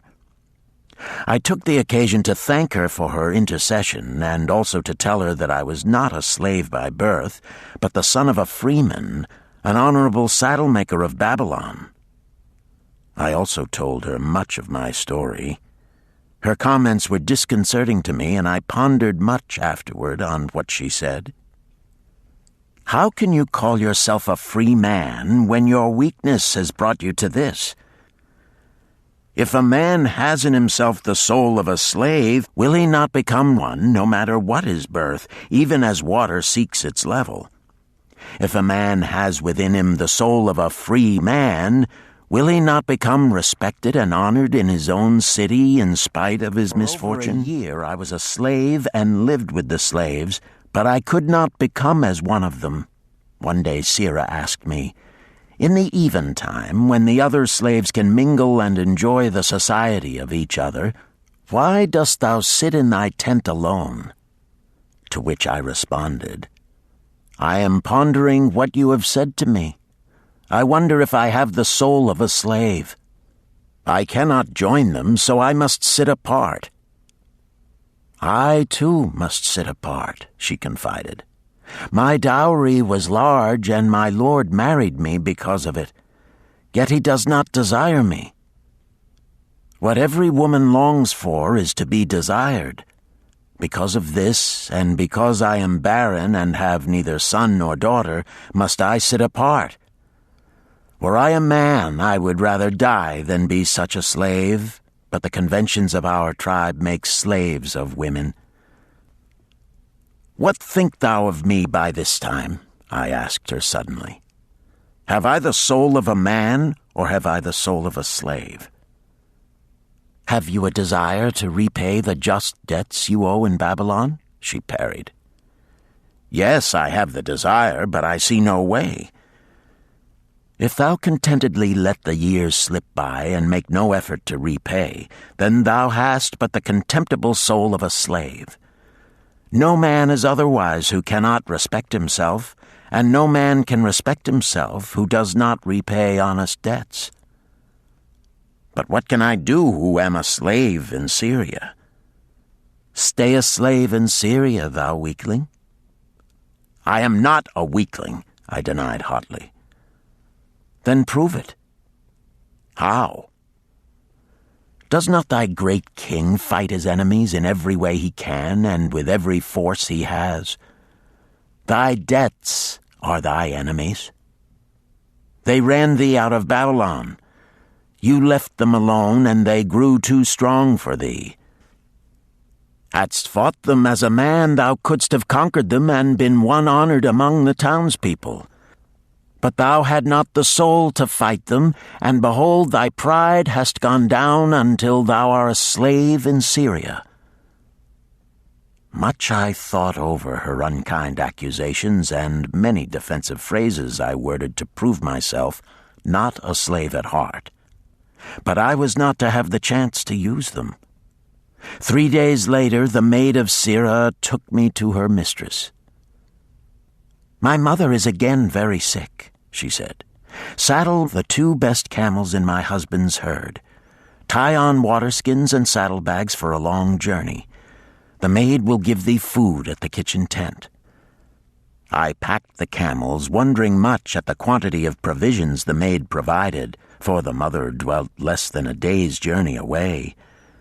The maid rode the rear camel which followed, and I led the camel of my mistress. When we reached her mother's house, it was just dark. Sirah dismissed the maid and said to me, "Dabasir, hast thou the soul of a free man or the soul of a slave?" "The soul of a free man," I insisted. "Now is thy chance to prove it. Thy master hath imbibed deeply, and his chiefs are in a stupor. Take then these camels and make thy escape. Here in this bag is raiment of thy master's to disguise thee. I will say thou stole the camels and ran away while I visited my sick mother." "The soul of a queen," I told her. "Much do I wish that I might lead thee to happiness." "Happiness," she responded, "awaits not the runaway wife who seeks it in far lands among strange people. Go thy own way, and may the gods of the desert protect thee, for the way is far and barren of food or water." I needed no further urging, but thanked her warmly and was away into the night. I knew not this strange country, and had only a dim idea of the direction in which lay Babylon, but struck out bravely across the desert toward the hills. 1 camel I rode, and the other I led. All that night I traveled, and all the next day, urged on by the knowledge of the terrible fate that was meted out to slaves who stole their master's property and tried to escape. Late that afternoon, I reached a rough country as uninhabitable as the desert. The sharp rocks bruised the feet of my faithful camels, and soon they were picking their way slowly and painfully along. I met neither man nor beast, and could well understand why they shunned this inhospitable land. It was such a journey from then on as few men lived to tell of. Day after day we plodded along. Food and water gave out. The heat of the sun was merciless. At the end of the 9th day, I slid from the back of my mount with the feeling that I was too weak to ever remount, and I would surely die, lost in this abandoned country. I stretched out upon the ground and slept, not waking until the first gleam of daylight. I sat up and looked about me. There was a coolness in the morning air. My camels lay dejected not far away. About me was a vast waste of broken country covered with rock and sand and thorny things. No sign of water, not to eat for man or camel. Could it be that in this peaceful quiet I faced my end? My mind was clearer than it had ever been before. My body now seemed of little importance. My parched and bleeding lips, my dry and swollen tongue, my empty stomach, all had lost their supreme agonies of the day before. I looked across into the uninviting distance, and once again came to me the question, have I the soul of a slave or the soul of a free man? Then, with clearness, I realized that if I had the soul of a slave, I should give up, lie down in the desert and die, a fitting end for a runaway slave. But if I had the soul of a free man, what then? Surely I would force my way back to Babylon, repay the people who had trusted me, bring happiness to my wife who truly loved me, and bring peace and contentment to my parents. Are thine enemies who have run thee out of Babylon, Sirrah had said. Yes, it was so. Why had I refused to stand my ground like a man? Why had I permitted my wife to go back to her father? Then a strange thing happened. All the world seemed to be of a different color, as though I had been looking at it through a colored stone which had suddenly been removed. At last I saw the true values in life. Die in the desert, not I. With a new vision, I saw the things that I must do. First, I would go back to Babylon and face every man to whom I owed an unpaid debt. I should tell them that after years of wandering and misfortune, I had come back to pay my debts as fast as the gods would permit. Next, I should make a home for my wife and become a citizen of whom my parents should be proud. My debts were my enemies, but the men I owed were my friends, for they had trusted me and believed in me. I staggered weakly to my feet. What mattered hunger? What mattered thirst? They were but incidents on the road to Babylon. Within me surged the soul of a free man going back to conquer his enemies and reward his friends. I thrilled with the great resolve. The glazed eyes of my camels brightened at the new note in my husky voice. With great effort, after many attempts, they gained their feet. With pitiful perseverance, they pushed on toward the north, where something within me said we would find Babylon. We found water. We passed into a more fertile country where were grass and fruit. We found the trail to Babylon because the soul of a free man looks at life as a series of problems to be solved and solves them, while the soul of a slave whines, "What can I do who am but a slave?" How about thee, Tarkad? Does thy empty stomach make thy head exceedingly clear? Art ready to take the road that leads back to self-respect? Canst thou see the world in its true color? Hast thou the desire to pay thy honest debts, however many they may be, and once again be a man respected in Babylon? Moisture came to the eyes of the youth. He rose eagerly to his knees. Thou hast shown me a vision. Already I feel the soul of a free man surge within me. But how fared you upon your return? Questioned an interested listener.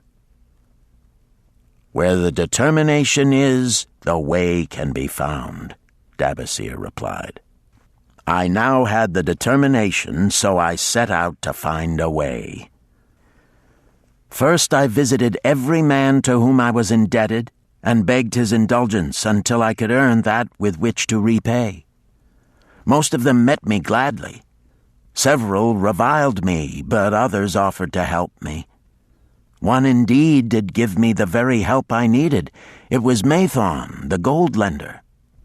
Learning that I had been a camel tender in Syria, he sent me to old Nebator, the camel trader, just commissioned by our good king to purchase many herds of sound camels for the great expedition. With him, my knowledge of camels I put to good use. Gradually, I was able to repay every copper and every piece of silver. Then at last I could hold up my head and feel that I was an honorable man among men. Again Dabasir turned to his food. "Kaskor, thou snail," he called loudly to be heard in the kitchen. "The food is cold. Bring me more meat fresh from the roasting. Bring thou also a very large portion for Tarkad, the son of my old friend, who is hungry and shall eat with me." So ended the tale of Dabasir, the camel trader of old Babylon. He found his own soul when he realized a great truth. A truth that had been known and used by wise men long before his time. It has led men of all ages out of difficulties and into success, and it will continue to do so for those who have the wisdom to understand its magic power. It is for any man to use who reads these lines. Where the determination is, the way can be found. Chapter 9. The Clay Tablets from Babylon. St. Swithin's College, Nottingham University, Newark-on-Trent, Nottingham. October 21st, 1934. Professor Franklin Caldwell, care of British Scientific Expedition, Hilla, Mesopotamia. My dear Professor, the 5 clay tablets from your recent excavation in the ruins of Babylon arrived on the same boat with your letter. I have been fascinated no end and have spent many pleasant hours translating their inscriptions. I should have answered your letter at once, but delayed until I could complete the translations which are attached. The tablets arrived without damage thanks to your careful use of preservatives and excellent packing. You will be as astonished as we in the laboratory at the story they relate. One expects the dim and distant past to speak of romance and adventure. Arabian Nights sort of things, you know. When instead it discloses the problem of a person named Dabasir to pay off his debts, one realizes that conditions upon this old world have not changed as much in 5,000 years as one might expect. It's odd, you know, but these old inscriptions rather rag me, as the students say. Being a college professor, I am supposed to be a thinking human being possessing a working knowledge of most subjects. Yet here comes this old chap out of the dust-covered ruins of Babylon to offer a way I had never heard of to pay off my debts and at the same time acquire gold to jingle in my wallet. Pleasant thought, I say, and interesting to prove whether it will work as well nowadays as it did in old Babylon. Mrs. Shrewsbury and myself are planning to try out his plan upon our own affairs, which could be much improved. Wishing you the best of luck in your worthy undertaking and waiting eagerly another opportunity to assist, I am, yours sincerely, Alfred H. Shrewsbury, Department of Archaeology. Tablet 1.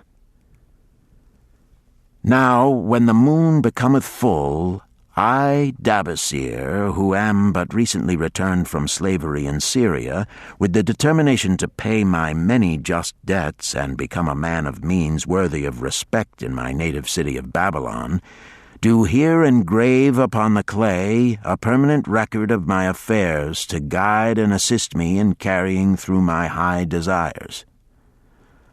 Under the wise advice of my good friend Mathon, the gold lender, I am determined to follow an exact plan that he doth say will lead any honorable man out of debt into means and self-respect. This plan includeth 3 purposes which are my hope and desire. First, the plan doth provide for my future prosperity. Therefore, 1/10 of all I earn shall be set aside as my own to keep. For Mathon speaketh wisely when he saith, That man who keepeth in his purse both gold and silver that he need not spend is good to his family and loyal to his king. The man who hath but a few coppers in his purse is indifferent to his family and indifferent to his king. But the man who hath naught in his purse is unkind to his family and disloyal to his king, for his own heart is bitter. Therefore, the man who wisheth to achieve must have coin that he may keep to jingle in his purse, that he have in his heart love for his family and loyalty to his king. Second, the plan doth provide that I shall support and clothe my good wife who hath returned to me with loyalty from the house of her father. For Mathon doth say that to take good care of a faithful wife putteth self-respect into the heart of a man, and addeth strength and determination to his purposes. Therefore 7/10 of all I earn shall be used to provide a home, clothes to wear, and food to eat, with a bit extra to spend, that our lives be not lacking in pleasure and enjoyment. But he doth further enjoin the greatest care that we spend not greater than 7/10 of what I earn for these worthy purposes. Herein lieth the success of the plan. I must live upon this portion, and never use more, nor buy what I may not pay for out of this portion. The Richest Man in Babylon, Disc 4. Tablet 2. Third, the plan doth provide that out of my earnings my debts shall be paid. Therefore each time the moon is full, 2/10 of all I have earned shall be divided honorably and fairly among those who have trusted me and to whom I am indebted. Thus in due time will all my indebtedness be surely paid. Therefore do I here engrave the name of every man to whom I am indebted, and the honest amount of my debt. Faru the cloth weaver, 2 silver, 6 copper. Sinjar the couch maker, 1 silver. Amar my friend, 3 silver, 1 copper. Zantkar my friend, 4 silver, 7 copper. Askamir my friend, 1 silver, 3 copper. Haransir the jewel maker, 6 silver, 2 copper. Diarbakir my father's friend, 4 silver, 1 copper. Alkahad the house owner, 14 silver. Mathon the gold lender, 9 silver. Birajik the farmer, 1 silver, 7 copper. From here on, disintegrated, cannot be deciphered.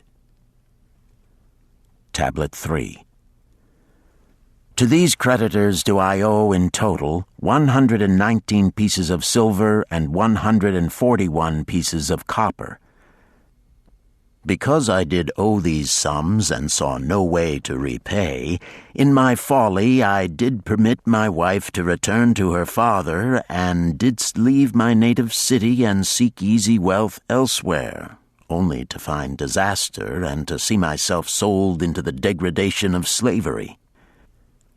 Now that Mathon doth show me how I can repay my debts in small sums of my earnings, do I realize the great extent of my folly in running away from the results of my extravagances. Therefore have I visited my creditors and explained to them that I have no resources with which to pay except my ability to earn, and that I intend to apply 2/10 of all I earn upon my indebtedness evenly and honestly. This much can I pay, but no more. Therefore, if they be patient, in time my obligations will be paid in full. Amar, whom I thought my best friend, reviled me bitterly, and I left him in humiliation. Birajik, the farmer, pleaded that I pay him first, as he didst badly need help. Alkahad, the house owner, was indeed disagreeable, and insisted that he would make me trouble unless I didst soon settle in full with him. All the rest willingly accepted my proposal. Therefore am I more determined than ever to carry through, being convinced that it is easier to pay one's just debts than to avoid them. Even though I cannot meet the needs and demands of a few of my creditors, I will deal impartially with all. 4. Again the moon shines full. I have worked hard with a free mind. My good wife hath supported my intentions to pay my creditors. Because of our wise determination, I have earned during the past moon, buying camels of sound wind and good legs for Nebertor, the sum of 19 pieces of silver. This I have divided according to the plan. 1/10 have I set aside to keep as my own, 7/10 have I divided with my good wife to pay for our living, 2/10 have I divided among my creditors as evenly as could be done in coppers. I did not see Amar, but left it with his wife. Birajik was so pleased that he would kiss my hand. Old Alcahad alone was grouchy and said I must pay faster, to which I replied that if I were permitted to be well fed and not worried, that alone would enable me to pay faster. All the others thanked me and spoke well of my efforts. Therefore, at the end of one moon, my indebtedness is reduced by almost 4 pieces of silver, and I possess almost 2 pieces of silver besides, upon which no man hath claim. My heart is lighter than it hath been for a long time. Again the moon shines full. I have worked hard, but with poor success. Few camels have I been able to buy. Only 11 pieces of silver have I earned. Nevertheless, my good wife and I have stood by the plan, even though we have bought no new raiment and eaten little but herbs. Again I paid ourselves 1/10 of the 11 pieces, while we lived upon 7/10. I was surprised when Armar commended my payment, even though small. So did Birajik. Alcahad flew into a rage, but when told to give back his portion if he did not wish it, he became reconciled. The others, as before, were content. Again the moon shines full, and I am greatly rejoiced. I intercepted a fine herd of camels and bought many sound ones, therefore my earnings were 42 pieces of silver. This moon my wife and myself have bought much-needed sandals and raiment. Also we have dined well on meat and fowl. More than 8 pieces of silver we have paid to our creditors. Even Alcahad did not protest. Great is the plan, for it leadeth us out of debt, and giveth us wealth which is ours to keep. 3 times the moon hath been full since I last carved upon this clay. Each time I paid to myself 1/10 of all I earned. Each time my good wife and I have lived upon 7/10, even though at times it was difficult. Each time have I paid to my creditors 2/10. In my purse I now have 21 pieces of silver that are mine. It maketh my head to stand straight upon my shoulders, and maketh me proud to walk among my friends. My wife keepeth well our home, and is becomingly gowned. We are happy to live together. The plan is of untold value. Hath it not made an honorable man of an ex-slave?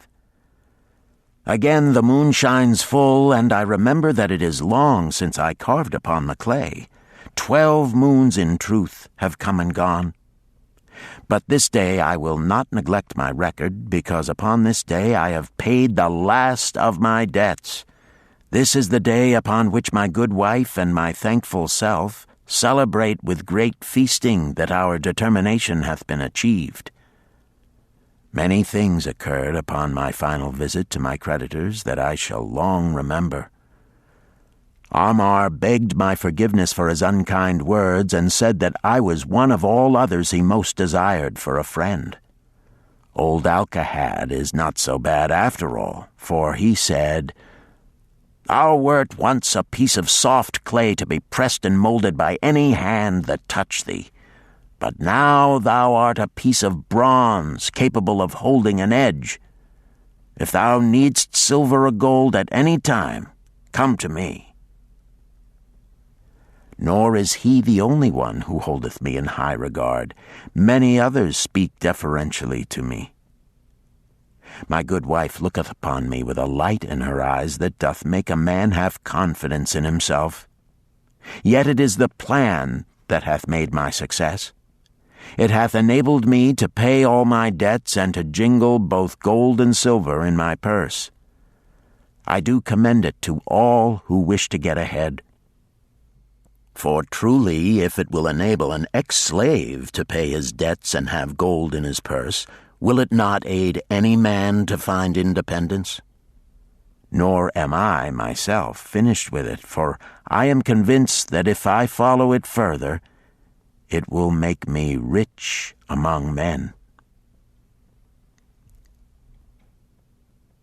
St. Swithin's College, Nottingham University, Newark-on-Trent, Nottingham, November 7th, 1936.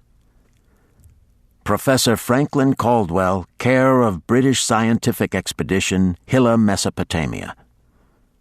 My dear Professor, if in your further digging into those ruins of Babylon you encounter the ghost of a former resident, an old camel trader named Dabasir, do me a favor. Tell him that his scribbling upon those clay tablets so long ago has earned for him the lifelong gratitude of a couple of college folks back here in England.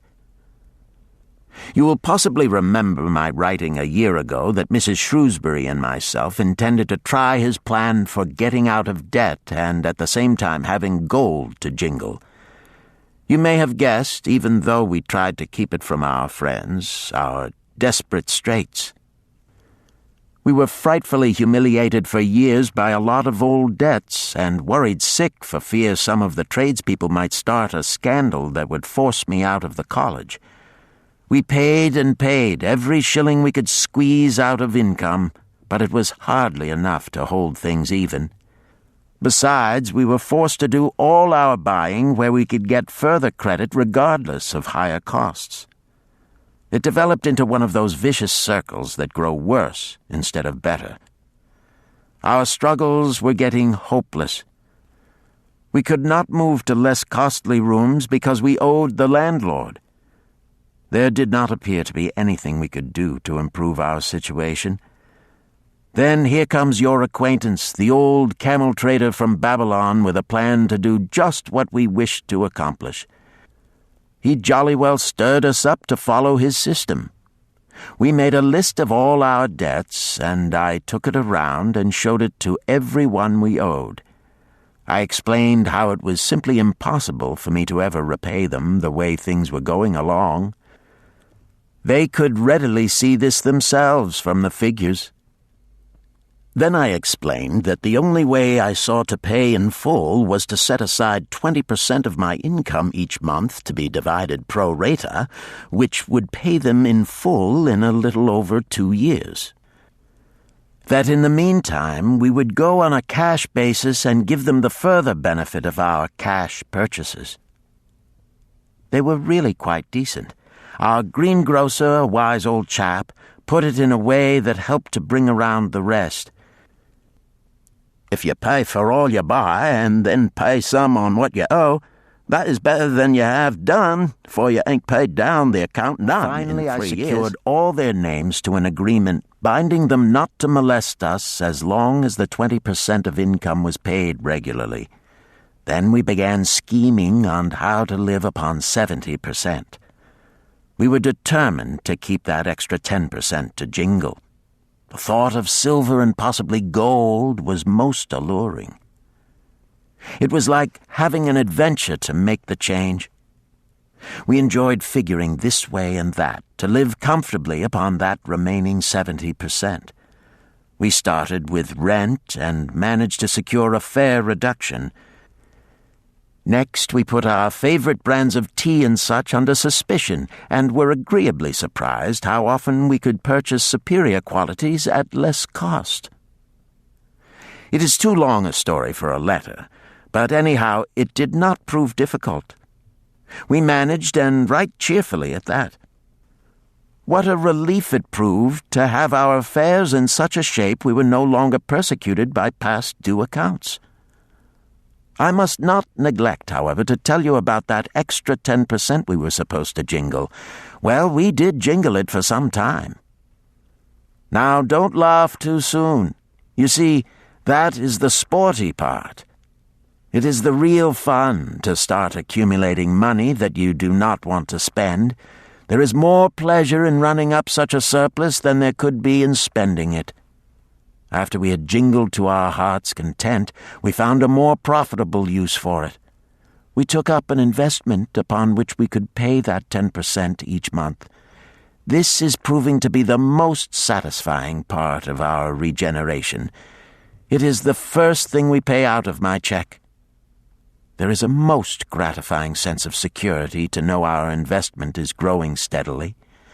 By the time my teaching days are over, it should be a snug sum, large enough so the income will take care of us from then on. All this out of my same old check. Difficult to believe, yet absolutely true. All our debts being gradually paid, and at the same time our investment increasing. Besides, we get along financially even better than before. Who would believe there could be such a difference in results between following a financial plan and just drifting along? At the end of the next year, when all our old bills shall have been paid, we will have more to pay upon our investment besides some extra for travel. We are determined never again to permit our living expenses to exceed 70% of our income. Now you can understand why we would like to extend our personal thanks to that old chap whose plan saved us from our hell on earth. He knew. He had been through it all. He wanted others to benefit from his own bitter experiences. That is why he spent tedious hours carving his message upon the clay. He had a real message for fellow sufferers, a message so important that after 5,000 years it has risen out of the ruins of Babylon just as true and just as vital as the day it was buried. Yours sincerely, Alfred H. Shrewsbury, Department of Archaeology. Chapter 10. The Luckiest Man in Babylon. At the head of his caravan proudly rode Shahrunada, the merchant prince of Babylon. He liked fine cloth and wore rich and becoming robes. He liked fine animals and sat easily upon his spirited Arabian stallion. To look at him, one would hardly have guessed his advanced years. Certainly they would not have suspected that he was inwardly troubled. The journey from Damascus is long and the hardships of the desert many. These he minded not. The Arab tribes are fierce and eager to loot rich caravans. These he feared not, for his many fleet-mounted guards were a safe protection. About the youth at his side, whom he was bringing from Damascus, was he disturbed. This was Hayden Gula, the grandson of his partner of other years, Arid Gula, to whom he felt he owed a debt of gratitude which could never be repaid. He would like to do something for this grandson, but the more he considered this, the more difficult it seemed because of the youth himself.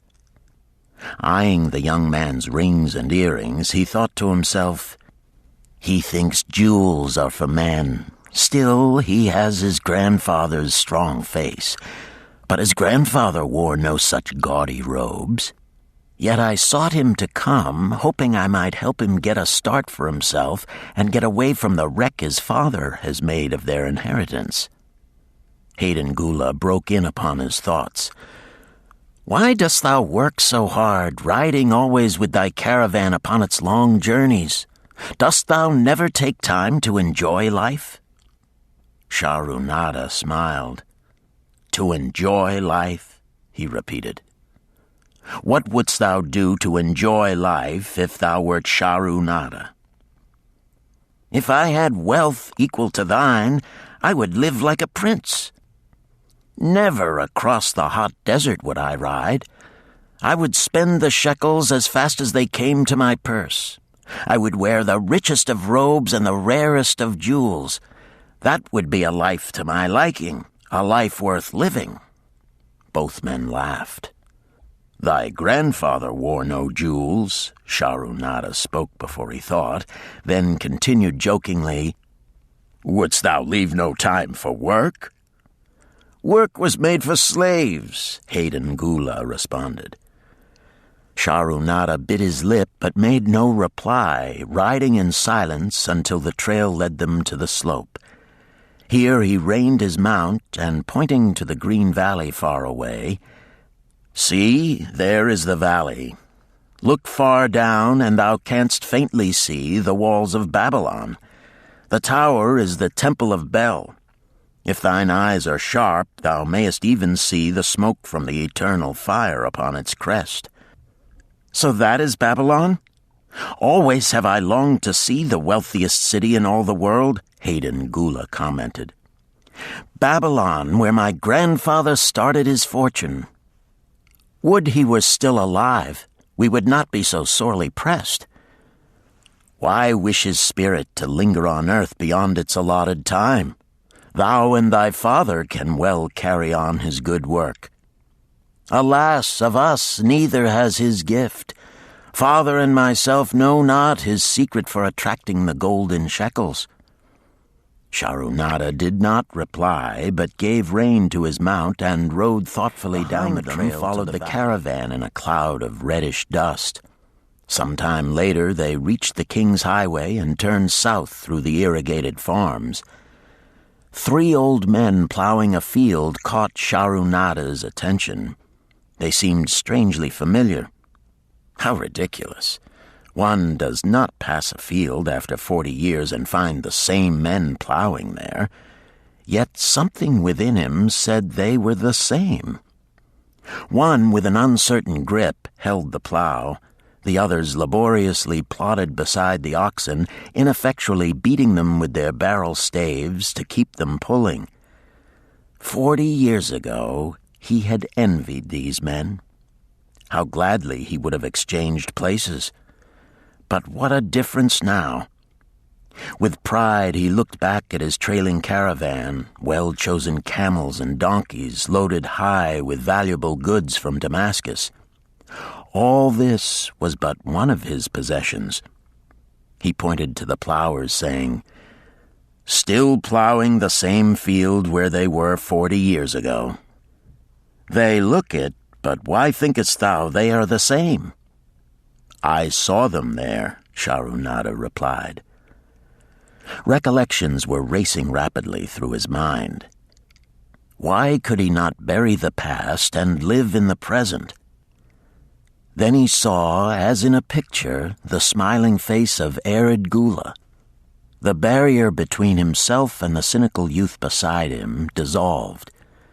But how could he help such a superior youth with his spendthrift ideas and bejeweled hands? Work he could offer in plenty to willing workers, but not for men who considered themselves too good for work. Yet he owed it to Arid Gula to do something, not a half-hearted attempt. He and Arid Gula had never done things that way. They were not that sort of men. A plan came almost in a flash. There were objections. He must consider his own family and his own standing. It would be cruel. It would hurt. Being a man of quick decisions, he waived objections and decided to act. "Wouldst thou be interested in hearing how thy worthy grandfather and myself joined in the partnership which proved so profitable?" he questioned. "Why not just tell me how thou madest the golden shekels? That is all I need to know," the young man parried. Sharunada ignored the reply and continued, "We start with those men plowing. I was no older than thou. As the column of men in which I marched approached, good old Megiddo, the farmer, scoffed at the slipshod way in which they plowed. Megiddo was chained next to me. 'Look at the lazy fellows,' he protested. 'The plow holder makes no effort to plow deep, nor do the beaters keep the oxen in the furrow. How can they expect to raise a good crop with poor plowing?' "Didst thou say Megiddo was chained to thee?" Hayden Gula asked in surprise. "Yes, with bronze collars about our necks and a length of heavy chain between us. Next to him was Zabado, the sheep thief. I had known him in Harun. At the end was a man we called Pirate because he told us not his name. We judged him as a sailor as he had entwined serpents tattooed upon his chest in sailor fashion. The column was made up thus so the men could walk in fours." "Thou wert chained as a slave?" Hayden Gula asked incredulously. "Did not thy grandfather tell thee I was once a slave? He often spoke of thee, but never hinted of this. He was a man thou couldst trust with innermost secrets. Thou, too, are a man I may trust, am I not right?" Sharunada looked him squarely in the eye. "Thou mayest rely upon my silence, but I am amazed. Tell me, how didst thou come to be a slave?" Shrugged his shoulders. "Any man may find himself a slave. It was a gaming house and barley beer that brought me disaster. I was the victim of my brother's indiscretions. In a brawl he killed his friend. I was bonded to the widow by my father, desperate to keep my brother from being prosecuted under the law. When my father could not raise the silver to free me, she in anger sold me to the slave dealer." "What a shame and injustice," Hayden Gula protested. "But tell me, how didst thou regain freedom?" "We shall come to that, but not yet. Let us continue my tale. As we passed, the plowers jeered at us. One did doff his ragged hat and bow low, calling out, 'Welcome to Babylon, guests of the king. He waits for thee on the city walls where the banquet is spread, mud bricks and onion soup.' With that, they laughed uproariously. Pirate flew into a rage and cursed them roundly. 'What do those men mean by the king awaiting us on the walls?' I asked him. 'To the city walls ye march to carry bricks until the back breaks. Maybe they beat thee to death before it breaks. They won't beat me. I'll kill 'em.' Then Megiddo spoke up.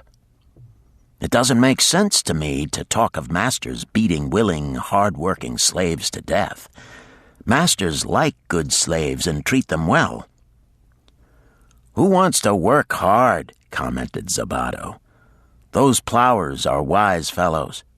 They're not breaking their backs, just letting on as if they be.'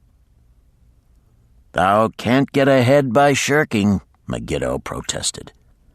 'If thou plow a hectare, that's a good day's work, and any master knows it. But when thou plow only a half, that's shirking. I don't shirk. I like to work, and I like to do good work, for work is the best friend I've ever known. It has brought me all the good things I've had, my farm and cows and crops, everything.' 'Yea, and where be these things now?' scoffed Zabato. 'I figure it pays better to be smart and get by without working. You watch Zabato. If we're sold to the walls, he'll be carrying the water bag or some easy job, when thou, who like to work, will be breaking thy back carrying bricks.' He laughed his silly laugh. Terror gripped me that night. I could not sleep. I crowded close to the guard rope, and when the others slept, I attracted the attention of Godoso, who was doing the first guard watch. He was one of those brigand Arabs, the sort of rogue who, if he robbed thee of thy purse, would think he must also cut thy throat. 'Tell me, Godoso,' I whispered, 'when we get to Babylon, will we be sold to the walls?' 'Why want to know?' he questioned cautiously. 'Canst thou not understand?' I pleaded. 'I am young. I want to live. I don't want to be worked or beaten to death on the walls. Is there any chance for me to get a good master?' He whispered back, 'I tell something.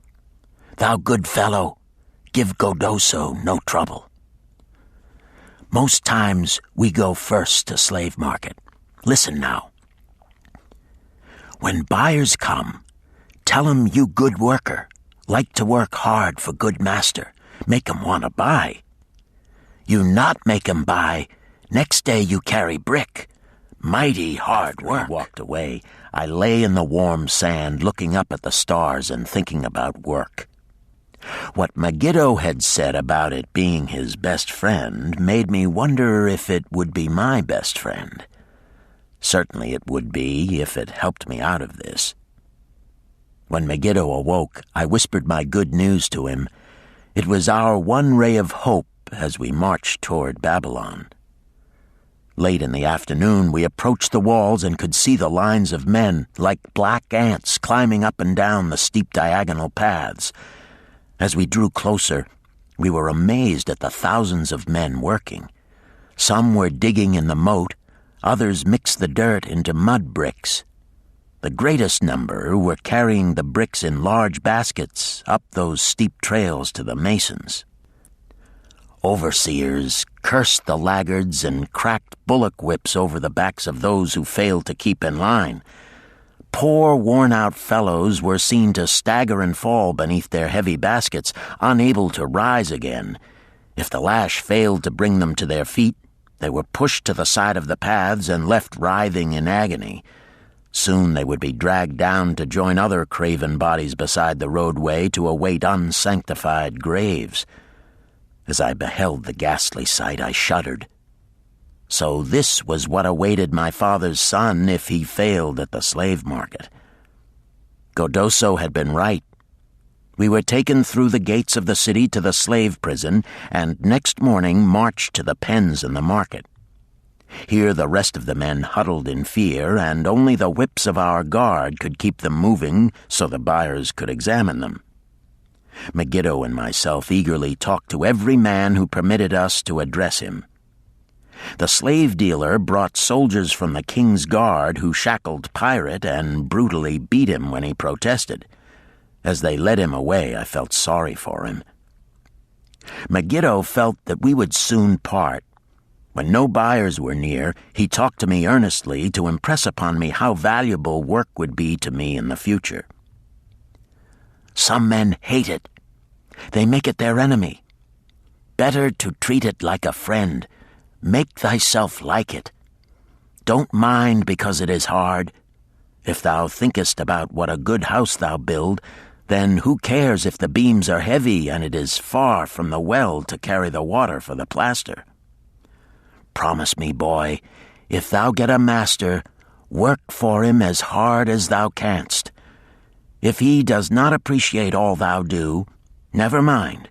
Remember, work well done does good to the man who does it. It makes him a better man. He stopped as a burly farmer came to the enclosure and looked at us critically. Megiddo asked about his farm and crops, soon convincing him that he would be a valuable man.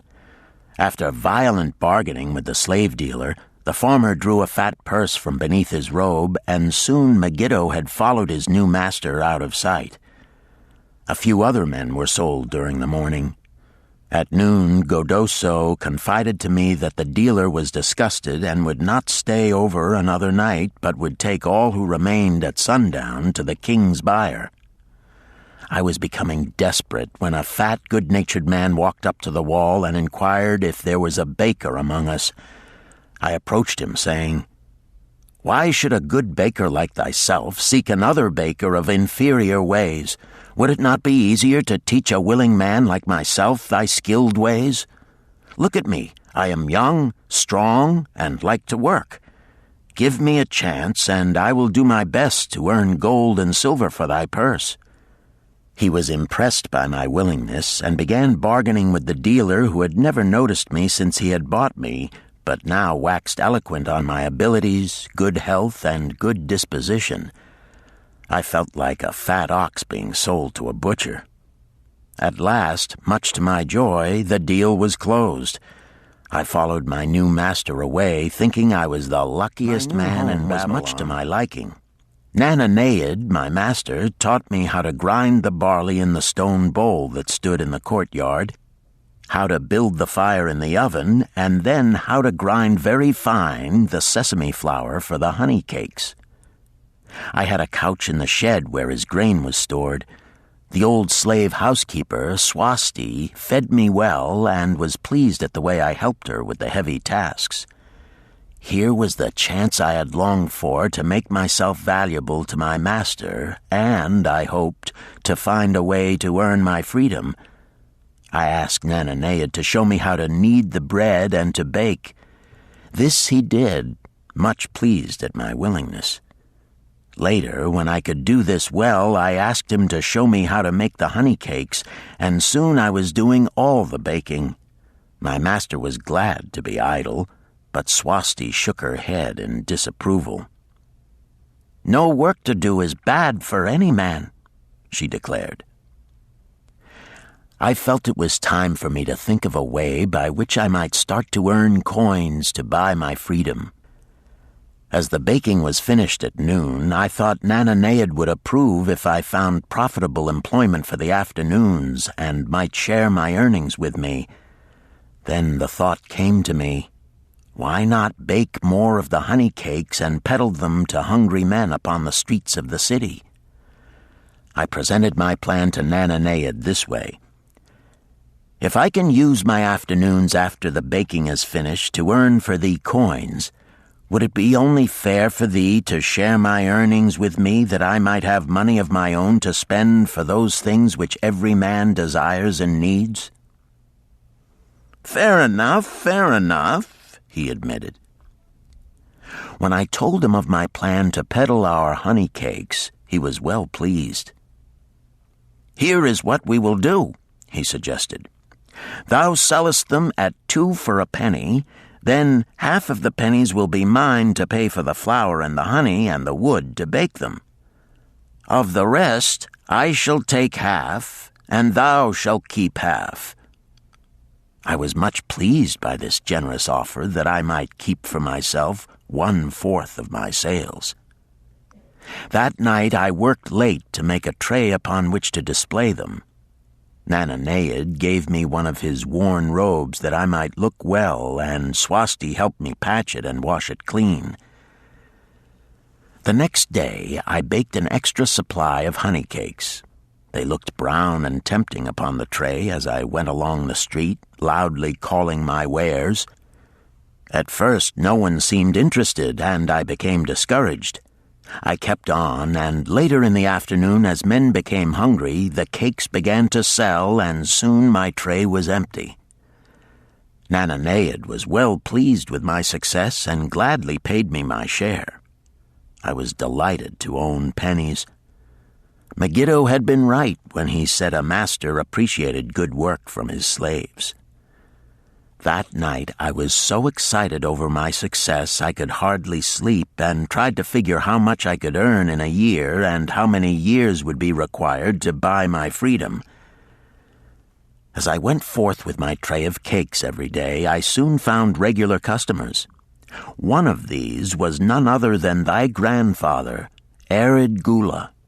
He was a rug merchant and sold to the housewives, going from one end of the city to the other, accompanied by a donkey loaded high with rugs and a black slave to tend it. He would buy 2 cakes for himself and 2 for his slave, always tarrying to talk with me while they ate them. Thy grandfather said something to me one day that I shall always remember. "I like thy cakes, boy. But better still, I like the fine enterprise with which thou offerest them. Such spirit can carry thee far on the road to success. How canst thou understand, Hayden Gula, what such words of encouragement could mean to a slave boy, lonesome in a great city, struggling with all he had in him to find a way out of his humiliation?" As the months went by, I continued to add pennies to my purse. It began to have a comforting weight upon my belt. Work was proving to be my best friend, just as Megiddo had said. I was happy, but Swasti was worried. "Thy master, I fear to have him spend so much time at the gaming houses," she protested. I was overjoyed one day to meet my friend Megiddo upon the street. He was leading 3 donkeys loaded with vegetables to the market. "I am doing mighty well," he said. "My master does appreciate my good work, for now I am a foreman. See, he does trust the marketing to me. And also he is sending for my family. Work is helping me to recover from my great trouble. Someday it will help me to buy my freedom and once more own a farm of my own." Time went on, and Nananeid became more and more anxious for me to return from selling. He would be waiting when I returned and would eagerly count and divide our money. He would also urge me to seek further markets and increase my sales. Often I went outside the city gates to solicit the overseers of the slaves building the walls. I hated to return to the disagreeable sights, but found the overseer's liberal buyers. One day I was surprised to see Zabado waiting in line to fill his basket with bricks. He was gaunt and bent, and his back was covered with welts and sores from the whips of the overseers. I was sorry for him and handed him a cake which he crushed into his mouth like a hungry animal. Seeing the greedy look in his eyes, I ran before he could grab my tray. "Why dost thou work so hard?" Arid Gula said to me one day. "Almost the same question thou asked of me today, dost thou remember?" I told him what Megiddo had said about work and how it was proving to be my best friend. I showed him with pride my wallet of pennies and explained how I was saving them to buy my freedom. "When thou art free, what wilt thou do?" he inquired. "Then," I answered, "I intend to become a merchant." At that he confided in me, something I had never suspected. "Thou knowest not that I also am a slave. I am in partnership with my master." "Stop," demanded Hayden Gula. "I will not listen to lies defaming my grandfather.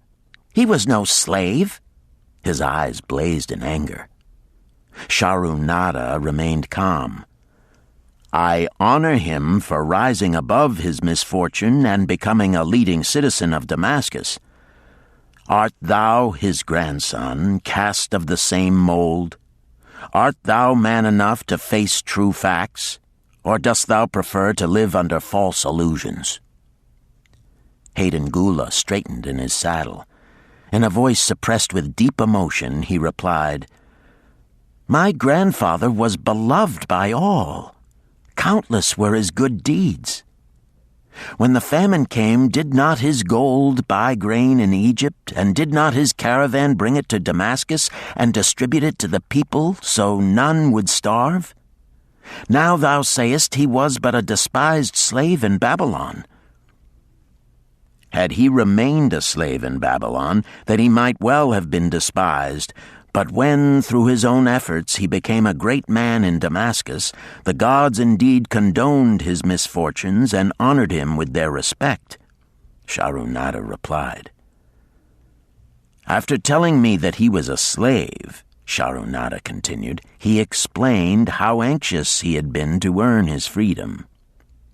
Now that he had enough money to buy this, he was much disturbed as to what he should do. He was no longer making good sales and feared to leave the support of his master." I protested his indecision. "Cling no longer to thy master. Get once again the feeling of being a free man. Act like a free man and succeed like one. Decide what thou desirest to accomplish, and then work will aid thee to achieve it." He went on his way, saying he was glad I had shamed him for his cowardice. One day I went outside the gates again and was surprised to find a great crowd gathering there. When I asked a man for an explanation, he replied, "Hast thou not heard? An escaped slave who murdered one of the king's guards has been brought to justice and will this day be flogged to death for his crime. Even the king himself is to be here." So dense was the crowd about the flogging post, I feared to go near lest my tray of honey cakes be upset. Therefore I climbed up the unfinished wall to see over the heads of the people. I was fortunate in having a view of Nebuchadnezzar himself as he rode by in his golden chariot. Never had I beheld such grandeur, such robes and hangings of gold cloth and velvet. I could not see the flogging, though I could hear the shrieks of the poor slave. I wondered how one so noble as our handsome king could endure to see such suffering, yet when I saw he was laughing and joking with his nobles, I knew he was cruel and understood why such inhuman tasks were demanded of the slaves building the walls. After the slave was dead, his body was hung upon a pole by a rope attached to his leg so all might see. As the crowd began to thin, I went close. On the hairy chest, I saw tattooed, 2 entwined serpents. It was Pirate. The next time I met Arid Gula, he was a changed man. Full of enthusiasm, he greeted me. "Behold, the slave thou knewest is now a free man. There was magic in thy words. Already my sales and my profits are increasing. My wife is overjoyed. She was a free woman, the niece of my master. She much desires that we move to a strange city where no man shall know I was once a slave. Thus our children shall be above reproach for their father's misfortune. Work has become my best helper. It has enabled me to recapture my confidence and my skill to sell." I was overjoyed that I had been able, even in a small way, to repay him for the encouragement he had given me. One evening Swasti came to me in deep distress. "Thy master is in trouble. I fear for him. Some months ago he lost much at the gaming tables. He pays not the farmer for his grain, nor his honey. He pays not the money-lender. They are angry and threaten him." "Why should we worry over his folly? We are not his keepers," I replied thoughtlessly. "Foolish youth, thou understandest not. To the money-lender didst he give thy title to secure a loan? Under the law he can claim thee and sell thee. I know not what to do. He is a good master. Why, oh, why should such trouble come upon him?" Not were Swasti's fears groundless. While I was doing the baking next morning, the money-lender returned with a man he called Sasi. This man looked me over and said I would do. The money-lender waited not for my master to return, but told Swasti to tell him he had taken me. With only the robe on my back and the purse of pennies hanging safely from my belt, I was hurried away from the unfinished baking. I was whirled away from my dearest hopes as the hurricane snatches the tree from the forest and casts it into the surging sea. Again a gaming house and barley beer had caused me disaster. Sasi was a blunt, gruff man. As he led me across the city, I told him of the good work I had been doing for Nananeid, and said I hoped to do good work for him. His reply offered no encouragement. "I like not this work. My master likes it not. The king has told him to send me to build a section of the Grand Canal. Master tells Sasi to buy more slaves, work hard, and finish quick. Bah! How can any man finish a big job quick?" Picture a desert with not a tree, just low shrubs and a sun burning with such fury the water in our barrels became so hot we could scarcely drink it. Then picture rows of men going down into the deep excavation and lugging heavy baskets of dirt up soft, dusty trails from daylight until dark. Picture food served in open troughs from which we helped ourselves like swine. We had no tents, no straw for beds. That was the situation in which I found myself. I buried my wallet in a marked spot, wondering if I would ever dig it up again. At first I worked with good will, but as the months dragged on, I felt my spirit breaking. Then the heat fever took hold of my weary body. I lost my appetite and could scarcely eat the mutton and vegetables. At night I would toss in unhappy wakefulness. In my misery I wondered if Zabado had not the best plan, to shirk and keep his back from being broken in work. Then I recalled my last sight of him and knew his plan was not good. I thought of Pirate with his bitterness and wondered if it might be just as well to fight and kill. The memory of his bleeding body reminded me that his plan was also useless. Then I remembered my last sight of Megiddo. His hands were deeply calloused from hard work, but his heart was light and there was happiness on his face. His was the best plan. Yet I was just as willing to work as Megiddo. He could not have worked harder than I. Why did not my work bring me happiness and success? Was it work that brought Megiddo happiness, or was happiness and success merely in the laps of the gods? Was I to work the rest of my life without gaining my desires, without happiness and success? All of these questions were jumbled in my mind, and I had not an answer. Indeed, I was sorely confused. Several days later, when it seemed that I was at the end of my endurance and my questions still unanswered, Sasi sent for me. A messenger had come from my master to take me back to Babylon. I dug up my precious wallet, wrapped myself in the tattered remnants of my robe, and was on my way. As we rode, the same thoughts of a hurricane whirling me hither and thither kept racing through my feverish brain. I seemed to be living the weird words of a chant from my native town of Harun. Besetting a man like a whirlwind, driving him like a storm, whose course no one can follow, whose destiny no one can foretell. Was I destined to be ever thus punished for I knew not what? What new miseries and disappointments awaited me? When we rode to the courtyard of my master's house, imagine my surprise when I saw Arid Gula awaiting me. He helped me down and hugged me like a long-lost brother. As we went our way, I would have followed him as a slave should follow his master, but he would not permit me. He put his arm about me, saying, "I hunted everywhere for thee.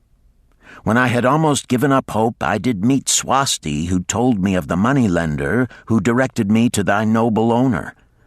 A hard bargain he did drive, and made me pay an outrageous price. But thou art worth it. Thy philosophy and thy enterprise have been my inspiration to this new success." "Megiddo's philosophy, not mine," I interrupted. "Megiddo's and thine.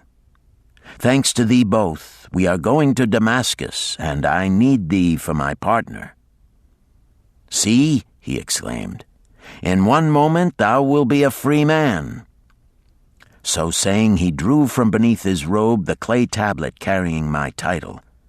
This he raised above his head and hurled it to break in 100 pieces upon the cobblestones. With glee he stamped upon the fragments until they were but dust. Tears of gratitude filled my eyes. I knew I was the luckiest man in Babylon. Work, thou see, by this, in the time of my greatest distress, didst prove to be my best friend. My willingness to work enabled me to escape from being sold to join the slave gangs upon the walls. It also so impressed thy grandfather, he selected me for his partner. Then Hayden Gula questioned, "Was work my grandfather's secret key to the golden shekels?" "It was the only key he had when I first knew him," Sharunada replied. "Thy grandfather enjoyed working. The gods appreciated his efforts and rewarded him liberally." "I begin to see," Hayden Gula was speaking thoughtfully. "Work attracted his many friends who admired his industry and the success it brought. Work brought him the honors he enjoyed so much in Damascus. Work brought him all those things I have approved. And I thought work was fit only for slaves." "Life is rich with many pleasures for men to enjoy," Sharunada commented. "Each has its place. I am glad that work is not reserved for slaves. Were that the case, I would be deprived of my greatest pleasure. Many things do I enjoy, but nothing takes the place of work." Sharunada and Hayden Gula rode in the shadows of the towering walls up to the massive bronze gates of Babylon. At their approach, the gate guards jumped to attention and respectfully saluted an honored citizen. With head held high, Sharunada led the long caravan through the gates and up the streets of the city. "I have always hoped to be a man like my grandfather," Hayden Gula confided to him. "Never before did I realize just what kind of man he was. This thou hast shown me. Now that I understand, I do admire him all the more and feel more determined to be like him. I fear I can never repay thee for giving me the true key to his success. From this day forth I shall use his key. I shall start humbly as he started, which befits my true station far better than jewels and fine robes." So saying, Hayden Gula pulled the jeweled baubles from his ears and the rings from his fingers.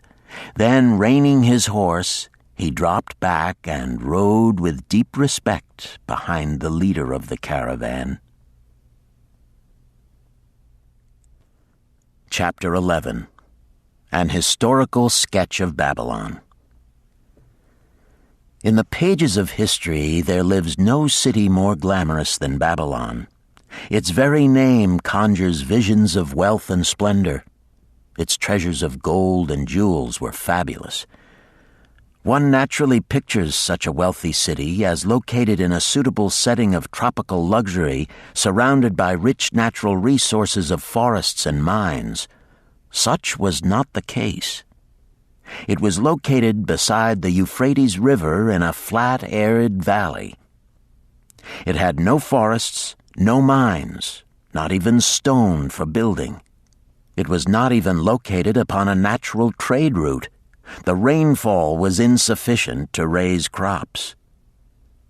Babylon is an outstanding example of man's ability to achieve great objectives using whatever means are at his disposal. All of the resources supporting this large city were man-developed. All of its riches were man-made. Babylon possessed just two natural resources: a fertile soil and water in the river. With one of the greatest engineering accomplishments of this or any other day, Babylonian engineers diverted the waters from the river by means of dams and immense irrigation canals. Far out across that arid valley went these canals to pour the life-giving waters over the fertile soil. This ranks among the first engineering feats known to history.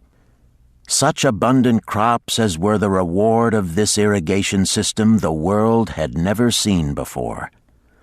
Fortunately, during its long existence, Babylon was ruled by successive lines of kings to whom conquest and plunder were but incidental. While it engaged in many wars, most of these were local or defensive against ambitious conquerors from other countries who coveted the fabulous treasures of Babylon.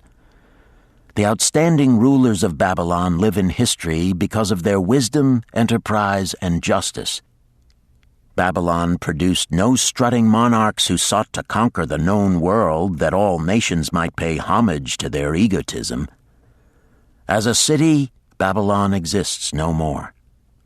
When those energizing human forces that built and maintained the city for thousands of years were withdrawn, it soon became a deserted ruin.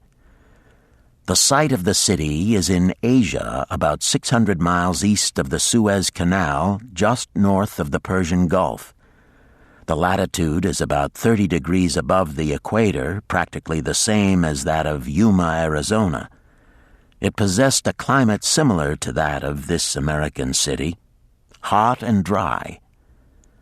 Today, this valley of the Euphrates, once a populous irrigated farming district, is again a windswept arid waste. Scant grass and desert shrubs strive for existence against the wind-blown sands. Gone are the fertile fields, the mammoth cities, and the long caravans of rich merchandise. Nomadic bands of Arabs, securing a scant living by tending small herds, are the only inhabitants. Such it has been since about the beginning of the Christian era. Are earthen hills. For centuries they were considered by travelers to be nothing else. The attention of archaeologists were finally attracted to them because of broken pieces of pottery and brick washed down by the occasional rainstorms. Expeditions, financed by European and American museums, were sent here to excavate and see what could be found. Picks and shovels soon proved these hills to be ancient cities. City graves, they might well be called. Babylon was one of these. Over it for something like 20 centuries, the winds had scattered the desert dust. Built originally of brick, all exposed walls had disintegrated and gone back to earth once more. Such is Babylon, the wealthy city, today. A heap of dirt, so long abandoned that no living person even knew its name until it was discovered by carefully removing the refuse of centuries from the streets and the fallen wreckage of its noble temples and palaces. Many scientists considered the civilization of Babylon and other cities in this valley to be the oldest of which there is a definite record. Positive dates have been proved reaching back 8,000 years. An interesting fact in this connection is the means used to determine these dates. Uncovered in the ruins of Babylon were descriptions of an eclipse of the sun. Modern astronomers readily computed the time when such an eclipse, visible in Babylon, occurred, and thus established a known relationship between their calendar and our own. In this way, we have proved that 8,000 years ago, the Sumerites who inhabited Babylonia were living in walled cities. One can only conjecture for how many centuries previous such cities had existed. Their inhabitants were not mere barbarians living within protecting walls. They were an educated and enlightened people. So far as written history goes, they were the first engineers, the first astronomers, the first mathematicians, the first financiers, and the first people to have a written language. Mention has already been made of the irrigation systems which transformed the arid valley into an agricultural paradise. The remains of these canals can still be traced, although they are mostly filled with accumulated sand. Some of them were of such size that, when empty of water, a dozen horses could be ridden abreast along their bottoms. In size, they compare favorably with the largest canals in Colorado and Utah. In addition to irrigating the valley lands, Babylonian engineers completed another project of similar magnitude. By means of an elaborate drainage system, they reclaimed an immense area of swampland at the mouths of the Euphrates and Tigris rivers and put this also under cultivation. Herodotus, the Greek traveler and historian, visited Babylon while it was in its prime and has given us the only known description by an outsider. His writings give a graphic description of the city and some of the unusual customs of its people. He mentions the remarkable fertility of the soil and the bountiful harvest of wheat and barley which they produced. The glory of Babylon has faded, but its wisdom has been preserved for us. For this we are indebted to their form of records. In that distant day, the use of paper had not been invented. Instead, they laboriously engraved their writing upon tablets of moist clay. When completed, these were baked and became hard tile. In size, they were about 6 by 8 inches and an inch in thickness. These clay tablets, as they are commonly called, were used much as we use modern forms of writing. Upon them were engraved legends, poetry, history, transcriptions of royal decrees, the laws of the land, titles to property, promissory notes, and even letters which were dispatched by messengers to distant cities. From these clay tablets we are permitted an insight into the intimate personal affairs of the people. For example, one tablet, evidently from the records of a country storekeeper, relates that upon the given date, a certain named customer brought in a cow and exchanged it for 7 sacks of wheat, 3 being delivered at the time, and the other 4 to await the customer's pleasure. Safely buried in the wrecked cities, archaeologists have recovered entire libraries of these tablets, hundreds of thousands of them. One of the outstanding wonders of Babylon was the immense walls surrounding the city. The ancients ranked them with the Great Pyramid of Egypt as belonging to the 7 wonders of the world. Queen Semiramis is credited with having erected the first walls during the early history of the city. Modern excavators have been unable to find any trace of the original walls, nor is their exact height known. From mention made by early writers, it is estimated they were about 50 to 60 feet high, faced on the outer side with burnt brick, and further protected by a deep moat of water. The later and more famous walls were started about 600 years before the time of Christ by King Nabopolassar. Upon such a gigantic scale did he plan the rebuilding, he did not live to see the work finished. This was left to his son Nebuchadnezzar, whose name is familiar in biblical history. The height and length of these later walls staggers belief. They are reported upon reliable authority to have been about 160 feet high, the equivalent of the height of a modern 15-story office building. The total length is estimated as between 9 and 11 miles. So wide was the top that a 6-horse chariot could be driven around them. Of this tremendous structure, little now remains except portions of the foundations and the moat. In addition to the ravages of the elements, the Arabs completed the destruction by quarrying the brick for building purposes elsewhere. Against the walls of Babylon marched, in turn, the victorious armies of almost every conqueror of that age of wars of conquest. A host of kings laid siege to Babylon, but always in vain. Invading armies of that day were not to be considered lightly. Historians speak of such units as 10,000 horsemen, 25,000 chariots, 1,200 regiments of foot soldiers with 1,000 men to the regiment. Often 2 or 3 years of preparation would be required to assemble war materials and depots of food along the proposed line of march. The city of Babylon was organized much like a modern city. There were streets and shops. Peddlers offered their wares through residential districts. Priests officiated in magnificent temples. Within the city was an inner enclosure for the royal palaces. The walls about this were said to have been higher than those about the city. The Babylonians were skilled in the arts. These included sculpture, painting, weaving, gold working, and the manufacture of metal weapons and agricultural implements.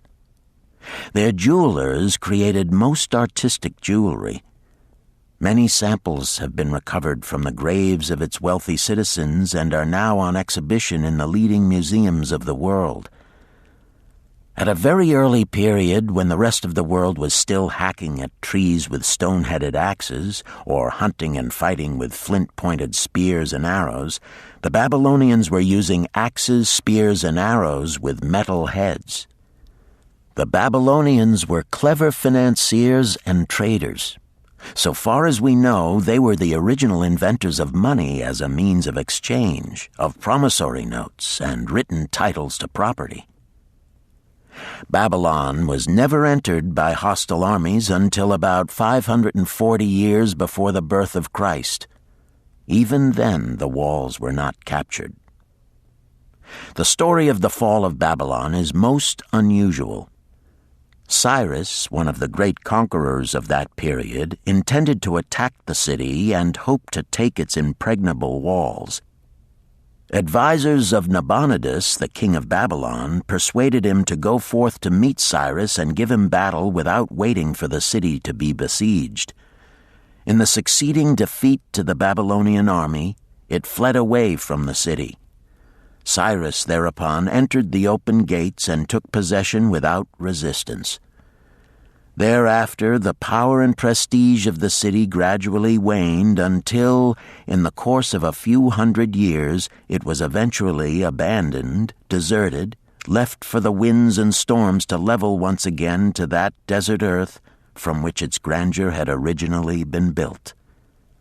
Babylon had fallen, never to rise again, but to it civilization owes much.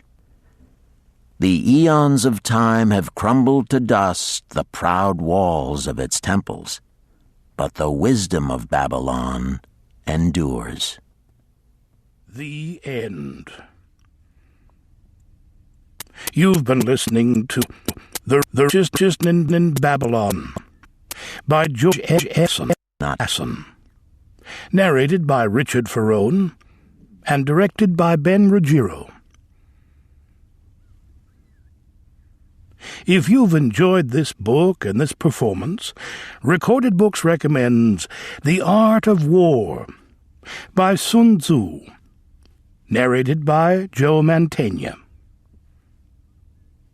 This classic of military strategy includes a detailed introduction and commentary on the history of Chinese warfare and military thought. We also recommend Nickel and Dimed by Barbara Ehrenreich, narrated by Christine McMurdo Wallace. Nickel and Dimed reveals low-wage America in all its tenacity, anxiety, and surprising generosity. A land of big boxes, fast food, and 1,000 desperate stratagems for survival. You'll find a wide selection of titles in the Recorded Books catalog, including bestsellers, mysteries, classics, histories, and more. So to order another recorded book, or for a copy of our latest listing, please call the toll-free number found on the back of this book. Don't forget to ask about easy 30-day rentals by mail. On our website, you can browse our catalog, place orders, hear about our latest releases, or tune into narrator profiles and author interviews. So visit us there at www.recordedbooks.com. And thank you for being a Recorded Books reader.